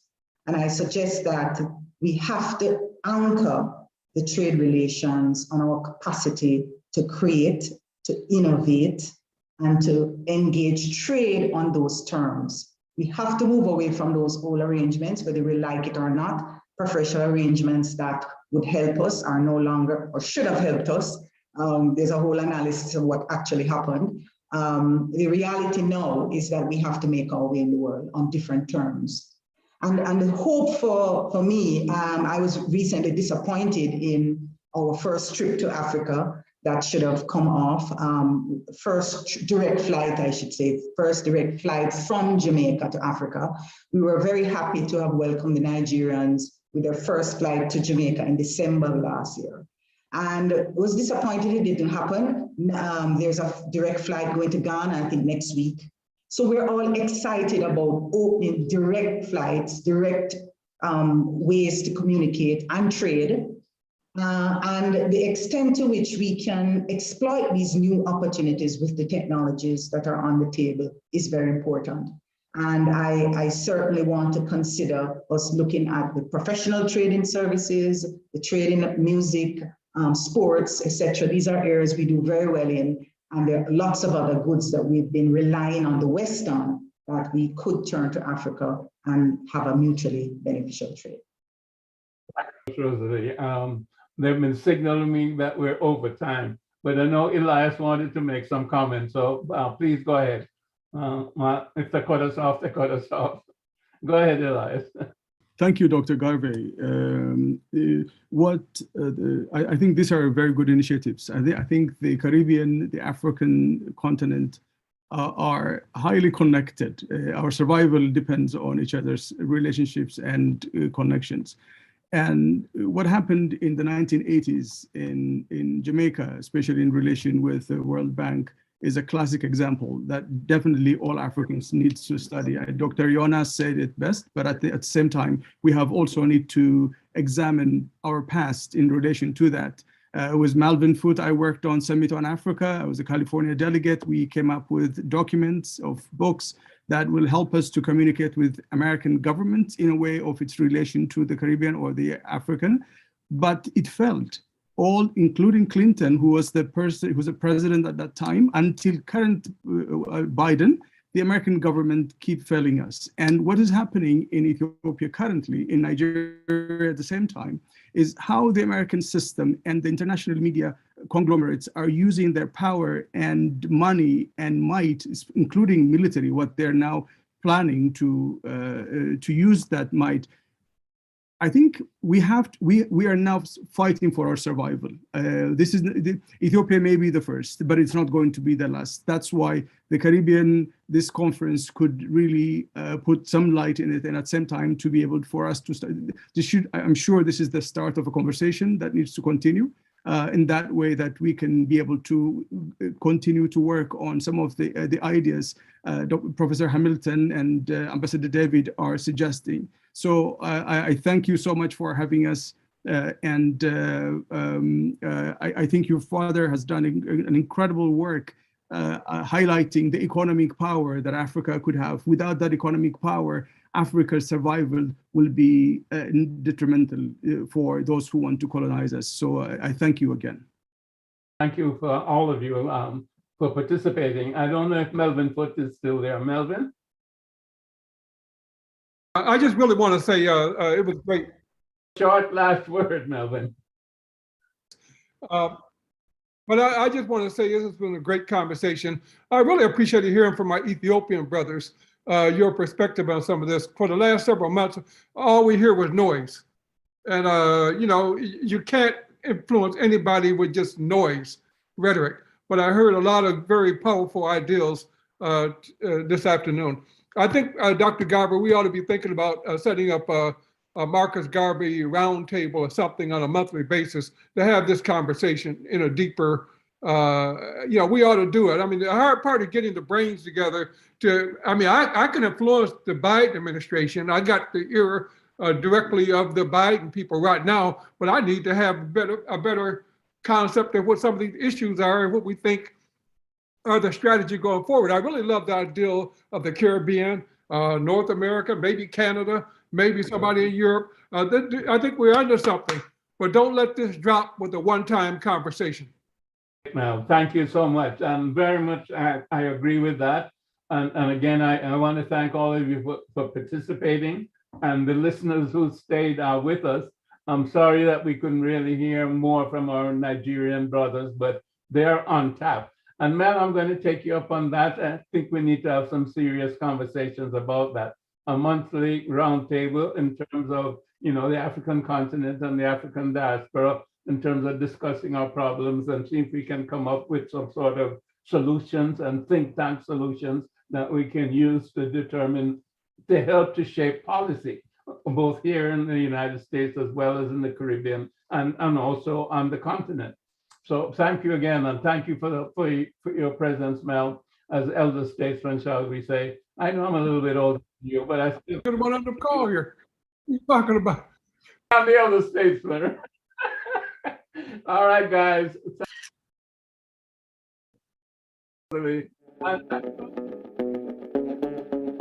Jamaica. Best decision ever. Feel the sand between your toes and the gentle waves of the sea on your skin. Feel the warm Jamaican breeze lift your spirits and nourish your soul. Escape to exactly what makes your heart beat. You will love every moment. Jamaica, heartbeat of the world. Let's go. What a great start for the Caribbean Multinational Business Conference. CMBC, as we like to say, on this first day. The sessions were great, and the speakers were outstanding, looking at the various topics that had to be addressed and discussed. All the sessions were full of information and inspiration, providing the path, the way forward. Our thanks to all the speakers, the moderators, the Carib News staff, the production team, the volunteers, and of course, our sponsors and advertisers for their participation in support of the conference, making it all possible. Have a good evening, and we look forward to tomorrow, Saturday, November 13th, for another exciting day of sessions and dynamic speakers. And as we ask, be safe and do all that is necessary for you to be safe. Thank you.